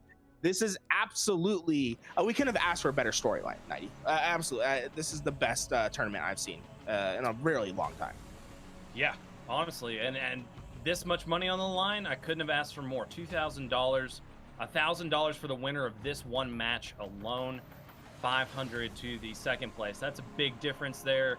You know you want to walk away with the extra 250 in your pocket. These guys are just looking outstanding. Soul Snipe, he's set himself up to close it out right here and now. He wants this second 3-0. He just wants to be able to say it. Hey, yeah, you took that first series 3-0. You look pretty darn hot, but I shut you down in the second one because that's how good I am. I ruled the day. I took down that series, and that would be awesome to really say, because Soul Snipe has had such a big journey in Halo 5. He's gone from somebody who I wasn't even aware of in H2A and Halo 4 to now being a household name in Halo 5. A guy that's been at the top of the 2v2. He's been at the top of the 4v4. He's been teaming with world champions and major LAN winners. He's proven time and time again that he has what it takes. He's setting up his legacy so that once Infinite comes around, he will be a guy that people are looking to. Yeah, he's planting that seed, right? Now it's just about giving it the water and the care that is needed for it to grow into a beautiful oak, because we're seeing it start to sprout, man. These players are doing their best in this moment, and it's not every day where you see 4 players play at their peak, and that is what we're seeing right now as Scariotic is pushing towards that gold. He wants to get a quick flank into top gold and try to take down that overshield player. The overshield did not get burned, so we see Scariotic with the high position, but Mr. Soul Snipe with a better shot as he's going to come back with that overshield, and he's immediately moving towards that sniper rifle. That you couldn't ask for anything better for Mr. Soul Snipe to start this game 3. Soul Snipe doing a fantastic job at just being greedy, man. He's just being like Kirby, sucking in all the power items, just taking all the necessary resources away from Scariotic. And that's honestly where Scariotic shines. He just loves having those items, making sure that he's always running with a power weapon, having the sniper, having the OS, running with the camo, he just has shown that he loves to be that guy. And when Soul Snipe's just doing this, making sure to just negate all of that control from them, that they don't know what to do, man. Honestly, look at this. This is the best place to be on the map with the sniper. Soul Snipe knows it. He's set up, and he's just waiting for them to get into his crosshairs. Absolutely. Soul Snipe has been playing out of his mind for the last couple of games, and he's not. It's not changing. That's just. I mean, it's not even an impressive sniper shot. What's impressive is that he had his reticle lined up because he knew the player was going to drop there. The reticle placement from Mr. Soul Snipe is what makes him such an incredible sniper, and then he has the ability to adapt to the situation and hit the flicks when necessary. But he has some of the best reticle placement in the game, and he's proving it right here. As once again, we see the outlines, he doesn't, and he has it lined up just perfectly to take down another body shot, and he should be able to find this kill unless something drastic happens. Scariotic is gonna fall, but Mr. Soul Snipe really coming back in this in this bracket reset and proving why he made it all the way through the winners bracket. This kid is filthy.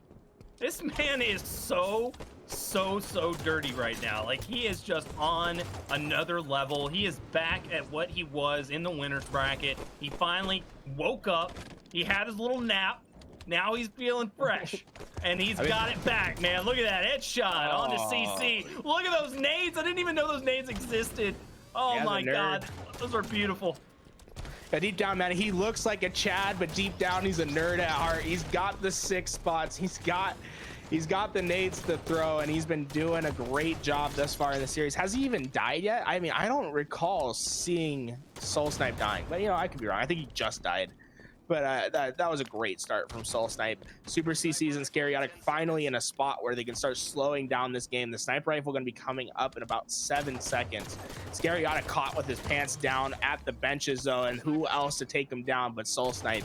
Honestly, he's been the kryptonite for Scariotic in the last couple of games, and we didn't think Scariotic could slow down, but Soul Snipe put in a statement in, and now he has a sniper rifle, and he's ready to put it to use and to really just take down some heads and to put this game out of reach. Scariotic needs to hit this shot. He wins the pivotal versus the sniper rifle, and he should be able to get that into his hands. We've seen Scariotic do so much with the sniper rifle earlier in the bracket. We'll see if he can do it again. Scariotic, is he gonna go back for that sniper rifle or not? Oh yeah, I'm sure he is. Eventually, he's got to go for it. There were some shots left, right? Yeah, no, there's probably 6 bullets left in that sniper rifle. That's why I was so curious. There we go. There we go. He gets it. I mean, maybe that's why he's the better player, because he knew that those players were in yard. They had an isolation fight, and he knew that they wouldn't spawn in a spot where they could pick up that sniper rifle. Maybe he's just so 5-head that he's just better than everyone else in the game. But Scariotic's trying to do his best. He has 5 bullets left in that sniper rifle. And oh my God, once again, a beautiful nade is placed out by this red team to back down Scariotic before he can even do anything. He's just trying to stay alive. Okay, yeah, I mean, that's the Scariotic we were seeing earlier in the bracket. Scariotic is so good, man. OS is up. I'm not sure where it is. It looks like we're gonna get a little fight for it. Finally, that pops, and Super CC is gonna take out Talik, who burns it. Yeah, you see him just thrust forward, able to get that excessive lunge on that player on the overshield. And once again, this game slows down. It's getting to the midpoint. We see the score tighten up 11 all. Scariotic has the weapons to work with, though, and he's hitting bodies, but he needs to hit the head as his teammate's not in position to take advantage of the one-shot players he's making. Once again, just misses that pivotal shot. If he can get that this click, oh my, okay, yeah, that's what he needed to do, because now he can just get with his teammate, find the other player, and start to isolate him out and collapse as a team. Gets the click. Now he's ready to engage some more. CC with the cleanup onto Talik. Now the numbers advantage is in his favor. They're going to push in, get the pinch onto Mr. Soul Snipe here. Good shots. That's going to be Scariotic on top. 14-11. Scariotic trying to get into position to help his teammate out here. Never mind. CC doesn't need it. And the hard target medal comes out from Scariotic, so that's 5 times that he's had his shields go down and that he's recovered them in 1 life. The man's been in so many fights and is just doing, actually I think it's 10 for a hard target. So the man's been in 10 engagements and has not died yet, which is it's a tough thing to do, especially in 2s where you don't have quite as much help as you would have in 4v4. CC trying to get away. Snipers up. Oh, look at that little footwork, man. That is some fancy stuff. I tell you what, CC's all over the place. That's what makes him such a darn good liver. Talik gonna get good positioning to take him out. He's got the sniper. Let's see what he can do. We haven't seen much with him and this weapon. Hopefully he can turn that around. Yeah, honestly, I'm surprised I didn't see him go straight to that LR and drop it, because I was almost certain that he was gonna go give it to his teammate. But he's gonna get this overshield now. He can put it to work, right? He has 2 players in front of him. They're both redirecting their pistols to him. He's taking some damage, but he still has about half this overshield left to work with. They're just trying to isolate out the angle. Super CC, once again, he does such a good job of just isolating out lanes to where players cannot shoot him. And once again, he's putting that strong bodily liver to work, because he should not have survived right there, and he survives once again. That's I think that's gonna put it over the edge for Scariotic and Super CC, because that's great. You can't ask for a better play from Super CC, staying alive in that situation. CC, man, I tell you what, he is annoying. God, that was such a great play from him. I am loving what I'm seeing out of him individually. I think he has so much potential going into Infinite. Loving every bit of it, and I think that had a little bit to, you know, say about Talik's mental when it comes to CC. He just never seems to make the right play. Oh my God, that headshot! No. Huge trade out of CC. Yeah, that's just like, it feels like every player's had that moment in this series where you just think they're down and out for the count, and then they make something happen, whether it be the fadeaway snipe shot, whether it be the blueberry that sticks the overshield, whether it be just the reversal 5 perfy. It's been happening over and over again. Soul Snipe and Talik trying to get themselves back into this game, but Soul Snipe is under pressure, and who else but Scariotic to make it happen? What just happened? Oh my God, Scariotic just got shit on. Yeah, that's safe to say, man. It's like, is he Odell Beckham Jr.? Because if you keep doing that, I'm gonna say that you like that happening to you. Absolutely crazy that he just lost that fight. And they're gonna lose this game. But if they can make those individual fights, if they can get those individual fights to stick with them, keep in the back of their brain where they're not confident enough to go out and challenge every fight that we've seen them challenge so far. Scariotic's been a man possessed who doesn't feel as if he can lose a fight, but if he loses one more of those, I don't know if we're gonna see the same Scariotic, as he eventually does find that last kill. But man, great moments throughout that entire game. Good God, that was totally one of those tiger moments I was talking about earlier in the day, where it's just like, when a man is, you know, a tiger's in a corner, you gotta watch out, because that's when he's most dangerous. That was just unreal. He got the 3-shot beatdown before Scariotic could get a single headshot or any more body shots. I mean, all he needed was 3 body shots after that. I mean, he even got a body shot while Soul Snipe was weak. So I'm really confused how that happened. Talik, once again, single-digit kills. We're seeing a lot of bad games out of him, man. It's unfortunate, man. Every time they win, he does so well, though. Like, as a teammate, it's just when they've lost, he just hasn't looked the same.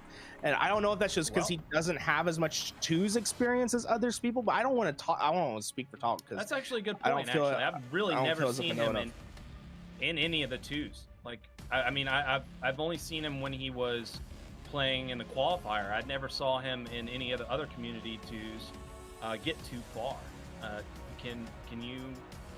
I honestly don't remember. Talik's a new player to the highest level, right? I feel like we haven't seen him around for as long as others. I mean, he's absolutely, he's filthy. That's what I'm saying. He's one of the best teammates in Force. He's great. He's one of the best up and coming players. But I don't see him in the 2s lobbies as much, and maybe that's why he's having a struggle of keeping up. But you know, we're here to create storylines. It's not like we know what's best.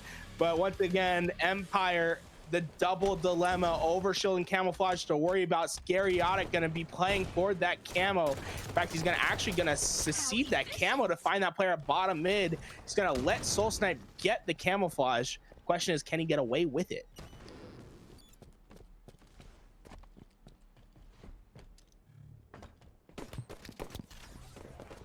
Mr. Soul Snipe still has the camouflage, looking to have some action. Yeah, he's going to go for the double up. He's got both camo and OS. He is crazy. Gonna get double teamed. They How'd that both happen? run away. They're like, ah, scurry, get the hell out. Did they forget that they were playing Empire and that there was an overshield on the map? I don't know how that gets picked up at the 25-second mark.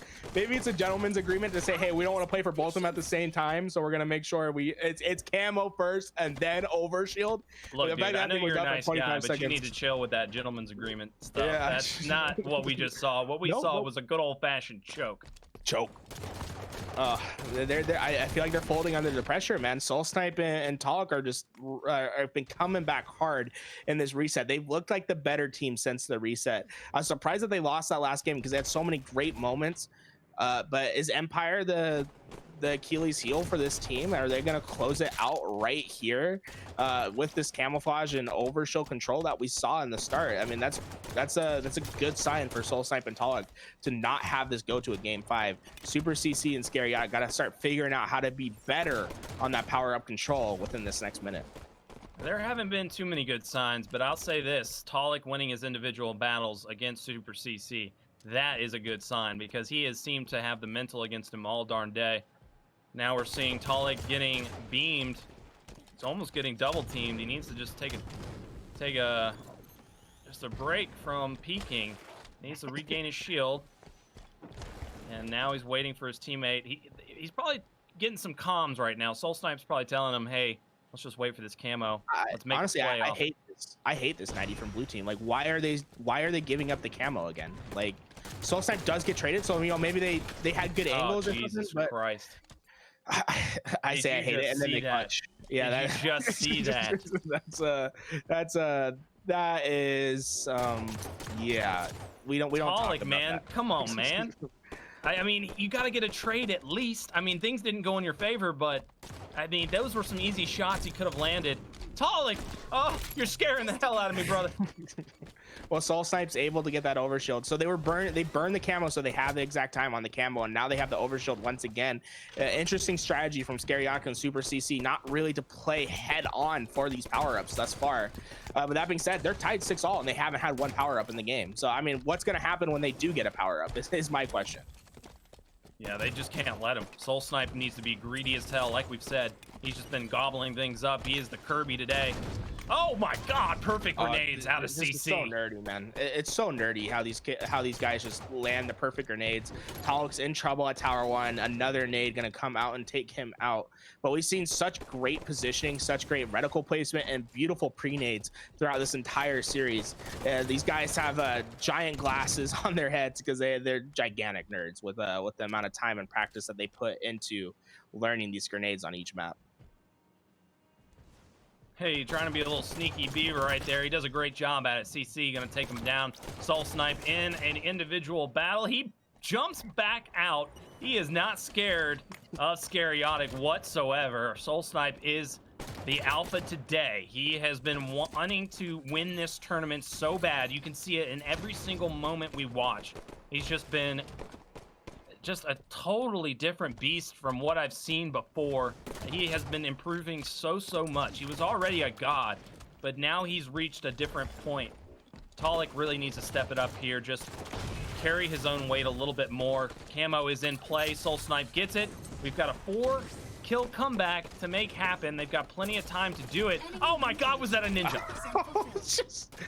Talik's not having the greatest time today, but Soul Snipe makes up for it with the double kill with the perfect on Scariotic. I swear, man, I think something happened last game where Soul Snipe just said, I'm a better player than you, Scariotic, and I'm going to start winning my individuals.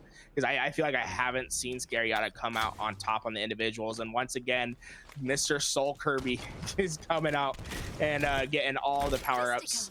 He luckily he had that overshield for that engagement. He still has most of it left, and he's throwing nades, taking his player out. There's no way that Scary Onyx living in that spot, and the kill lead is slowly becoming less as we see Soul Snipe and Talik break it through. He still has a third of that overshield left. Did you just see what CC did?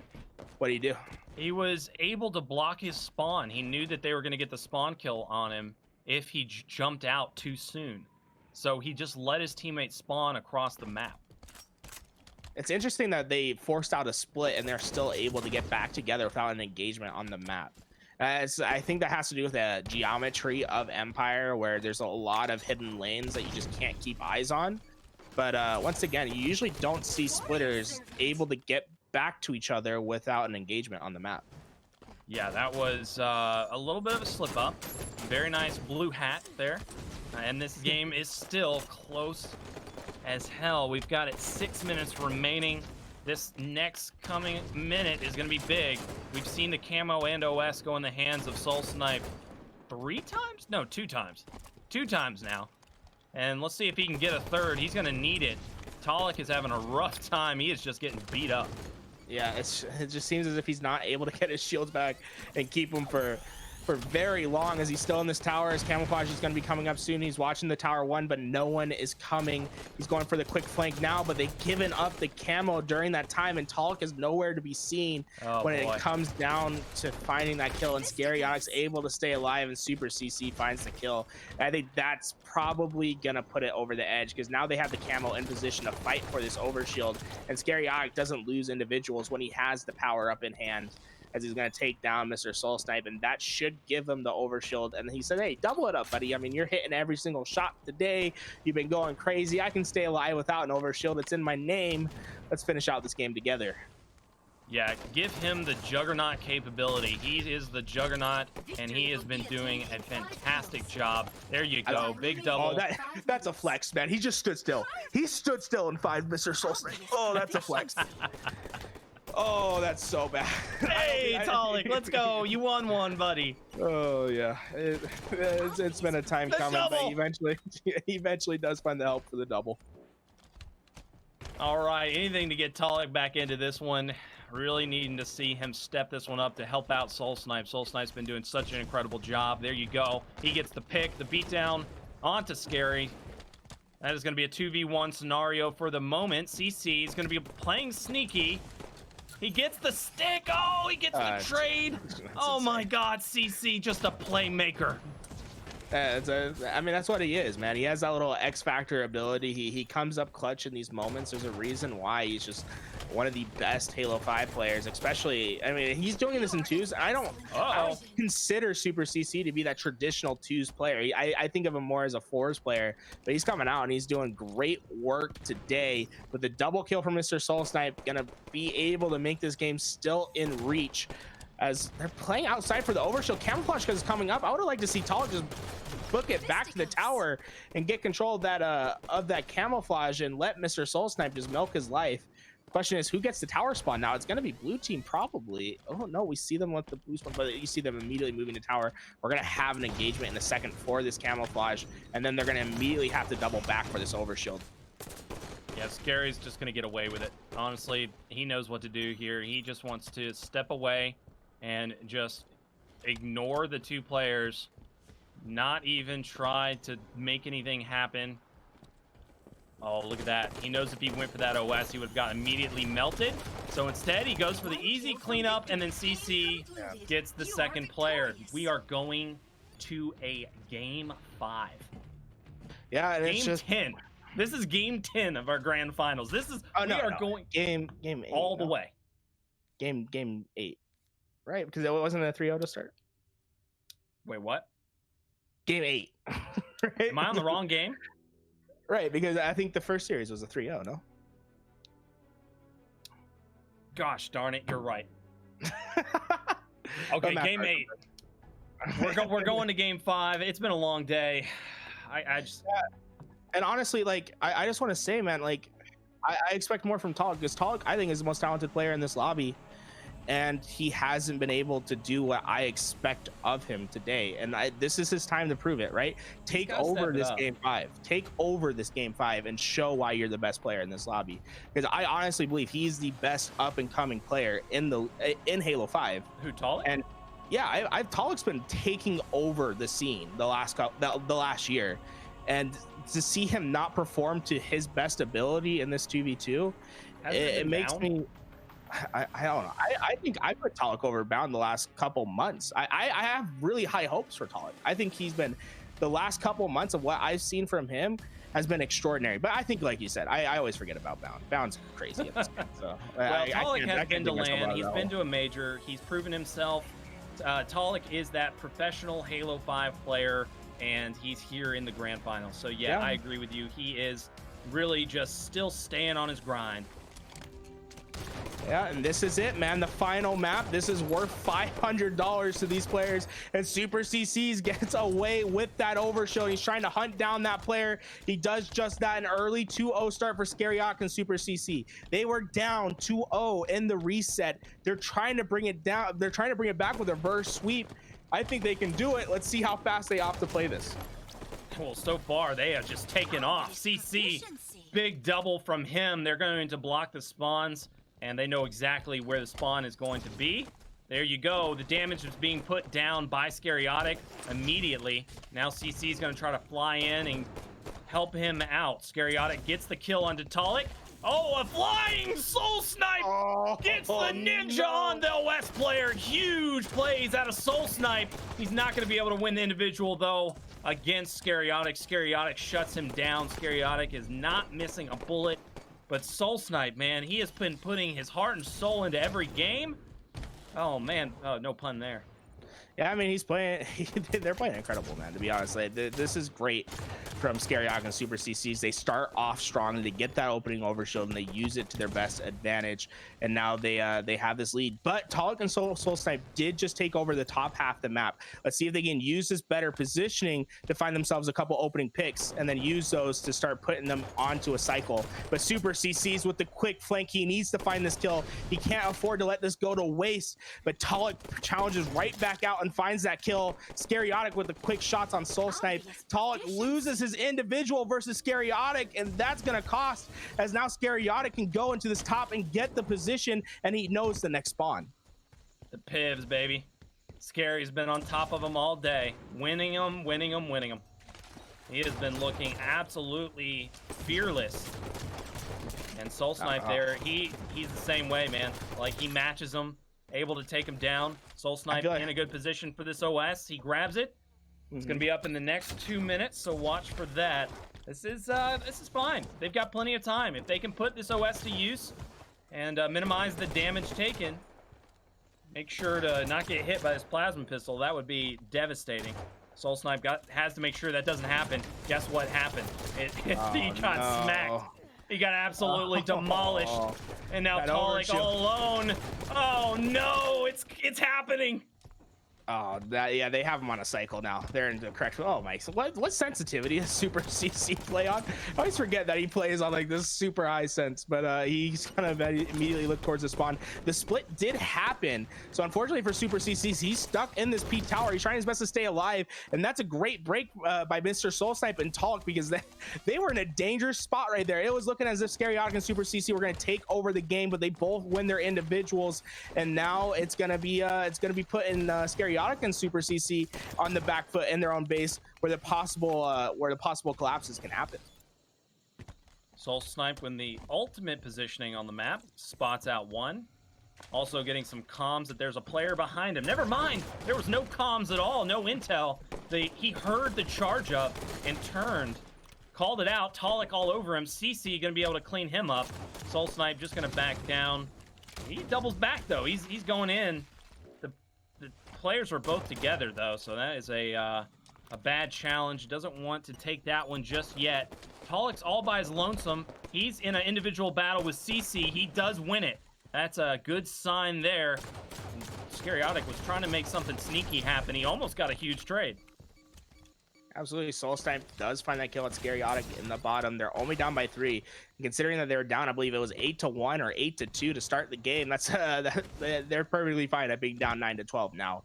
Now the question is who gets this next overshield, and if they can use it to start getting themselves a little bit closer to that 25 kill mark. Soul Snipe's going to be able to get it, and he immediately puts 5 shots on Scariotic.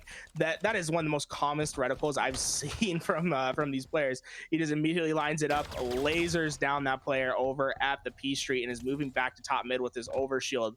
No, okay, so Super CC does have the combo in hand, so he can melt Soul Snipe right away if he gets the right lane. That's a good call. There's only a little bit of this OS left, so that would be devastating. Perfect timing, though, out of the push. Here comes the push, and the shots are good. Soul Snipe with the killing spree double. Scariotic did it last game. Soul Snipe does it this game. He just stands stills and put the 5 shot in.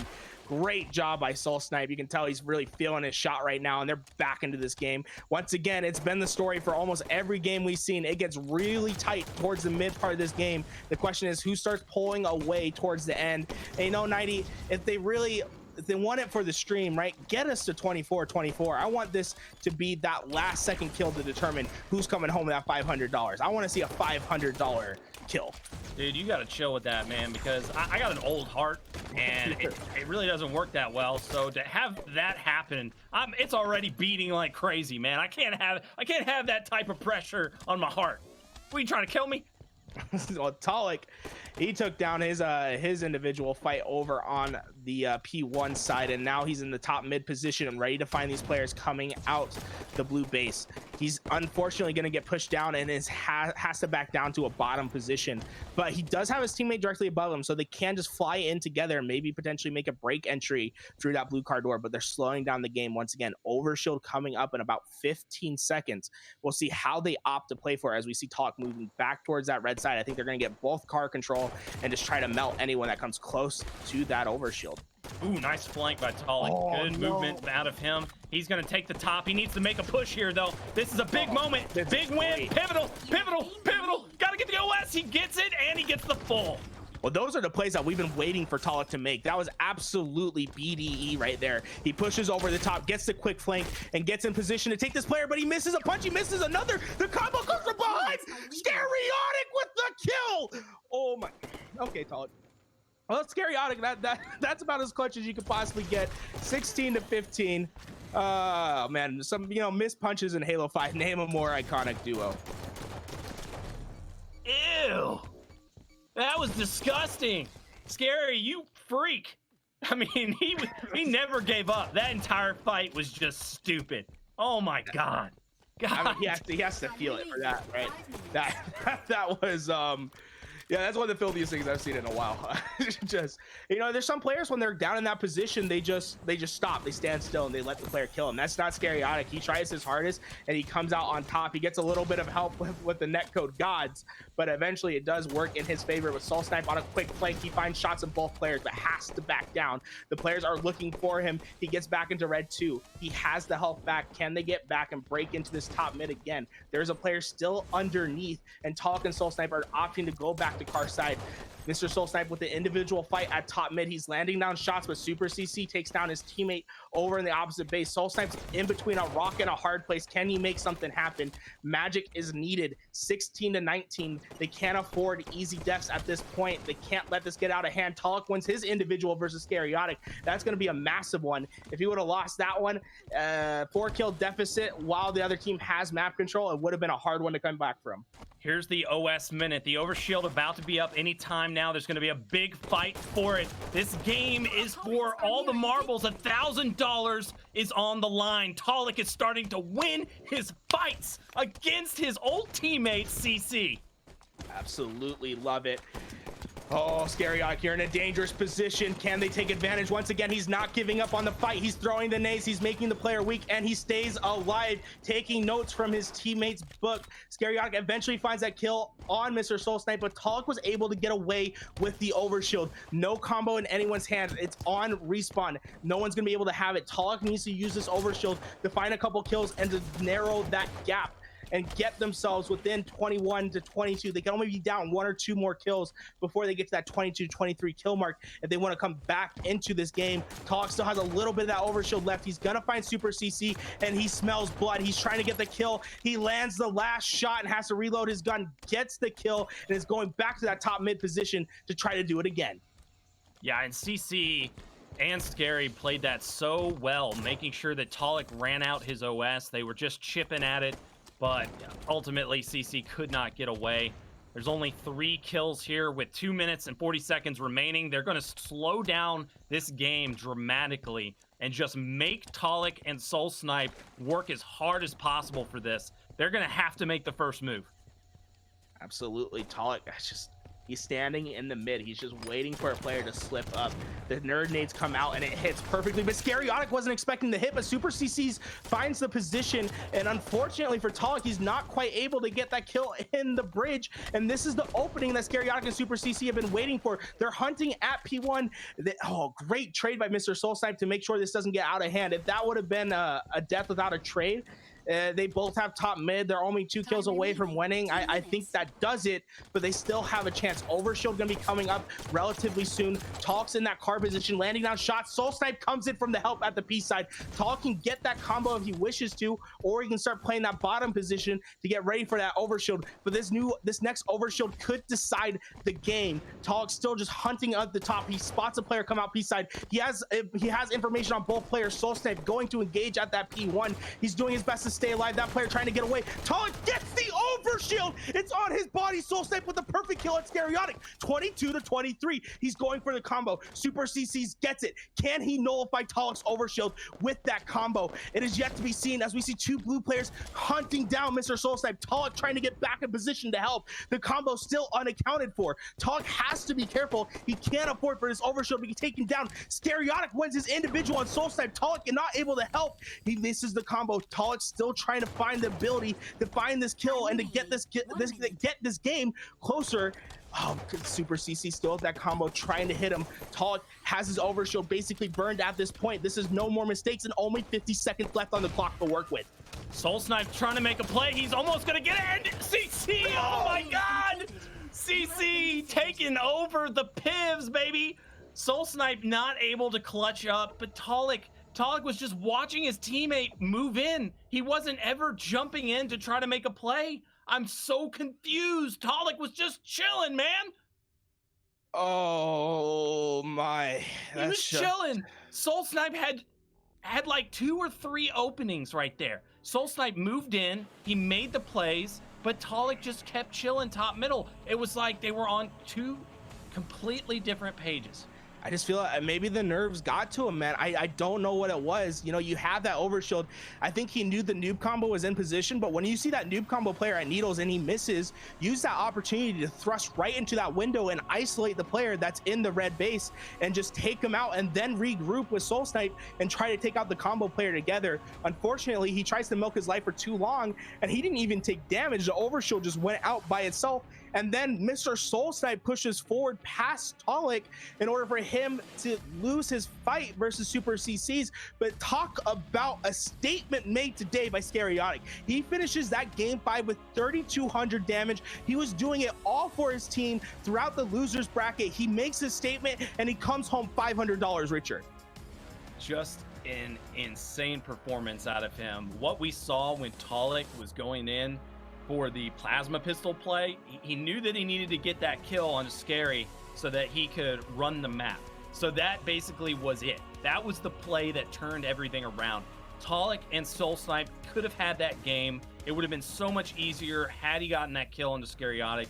But Scariotic turning that play around and getting that kill and not having it be a trade, good God. Scariotic just made everything different. 3,200, that man was just crazy. I can't say some of the things that he was doing to people all day long. Why some of the best players in the world, Neptune, Renegade, Bound, the best of the best in Halo 5, all taken down by Scariotic. This is one of the biggest Halo tournaments that he could have possibly won. I don't remember him winning any other big ones like this. This is This is like his grand achievement so far. I know that he's gotten really close in the past, but this is one where he can really finally put something on his belt where he can feel good about himself and say, I can be a champion. I can reach the top. I have what it takes. I just need to really play the game. He has not been the type of guy that's really been out to make friends, and sometimes you've got to be able to play the politics. If he can learn how to do that, be a businessman, promote himself, get on some good teams, get into the cliques, allow himself to have an opportunity, because people aren't going to want to team with you if you aren't making those moves. So once he finally matures to that level and is able to get to that point in his career, the sky's the limit, because he has the mechanics. He has the ability to outsmart some of the world's best. I'm loving what I'm seeing out of this guy. Tremendous effort towards the end. No giving up mentality. That's exactly what you want to see out of a champion. Tremendous day. Congratulations to CC and him. CC, like we said, just the best liver award. He's just insane. He's the most annoying guy I've ever seen. I mean, when we're watching Talik and Soul Snipe, we're just like, how is this guy alive for this long? He just never dies. No, I mean, remember that fight where he's in between two players on Truth, and he somehow stays alive in between both of them, gets the kill on one, and then has the help from Scariotic over the top to get the kill. And I believe that was on Bound and Neptune, right? I don't remember the round. I mean, we basically saw this team. We seen this team make the losers bracket run, and I think that's the biggest thing to take away from Super CC and Scariotic is that this wasn't easy, right? They had to play probably the hardest bracket out of anyone else. They got knocked down into the losers bracket early. They had to earn a bracket reset versus Mr. Soul Snipe and Talk, and then in that bracket reset they had to do the reverse sweep. They played players like Bound and Neptune to get here into this grand finals, and they absolutely performed to their best ability. Super CC's showed why he's one of the best players at staying alive in this game, and he's just one of the best teammates. He affords time to let these just absolutely individually talented players like Scariotic get in position and to get these kills that not many players can get, because Super CC affords those times by staying alive as much as possible. He didn't do a lot of damage in that game, but he afforded the opportunities for Scariotic to come over top and to get those kills. And I just want to say it was a tremendous tournament from both these players, and this is probably the most hype, the best tournament that I've seen within the last year in Halo 5. The best performance I've seen from so many players. We had players like Renegade and Septify, Bound, Neptune not even make it to the grand finals because these players knew that there was $2,000 on the line, and they played at their peak performance to get to this grand finals. It has been an amazing day. I'm so happy to see this kind of Halo being played, especially at the time that we have going on right now. I want to give some quick shout outs though to the people that have been helping us along the way. The qualifiers, we've had Blue Team TO helping us out. Make sure to check out some of their tournaments. Their tournaments have been fantastic. I've been helping them out a little bit, and I'm just really happy to have all those players coming together and making a good production for people to enjoy right now. We also have the LFTG official that helped out with some admin work. Make sure to go and check them out onto Twitter. That's their Twitter is LFTG official. And then also Pin Halo has a draft tournament coming up. We just had a big one, and now we're going to have another one as well. So make sure to check out Pin Halo onto Twitter. They also have Halo 3 FFA later this month. So the community just all around coming together. Console Gaming League. I've got to thank y'all. You guys have been putting on one heck of a show. I've been loving helping out with you guys. To the whole production team, we had Skate, Action on the directing side, Monkey doing the production. We've got the Junior Ace doing all of the observer work all day long, putting up some excellent cameraman action. Thank you, sir. Tools, you were fantastic to cast with. Had a fantastic day with you, sir. Oh man, it's been a long one. Any final words? I mean, it was a pleasure, Natty. You're a professional through and through. You did this entire tournament, and you absolutely rocked. And once again, thank you to everyone that makes this possible. And guys, all I can say, man, is CGL is not done. We're coming back for more. They've been an absolutely incredible tournament organizer. And just stay aware. Get involved with that Discord, !Discord. Follow me and Natty on Twitter. You know, we want the clout sometimes. You know, just we feel like it. And say some guys, good stuff every now and then. Yeah. you know, some lols, some memes, retweet some good stuff. All right, but that's going to be it, guys. You guys have a wonderful day. We'll see you next time.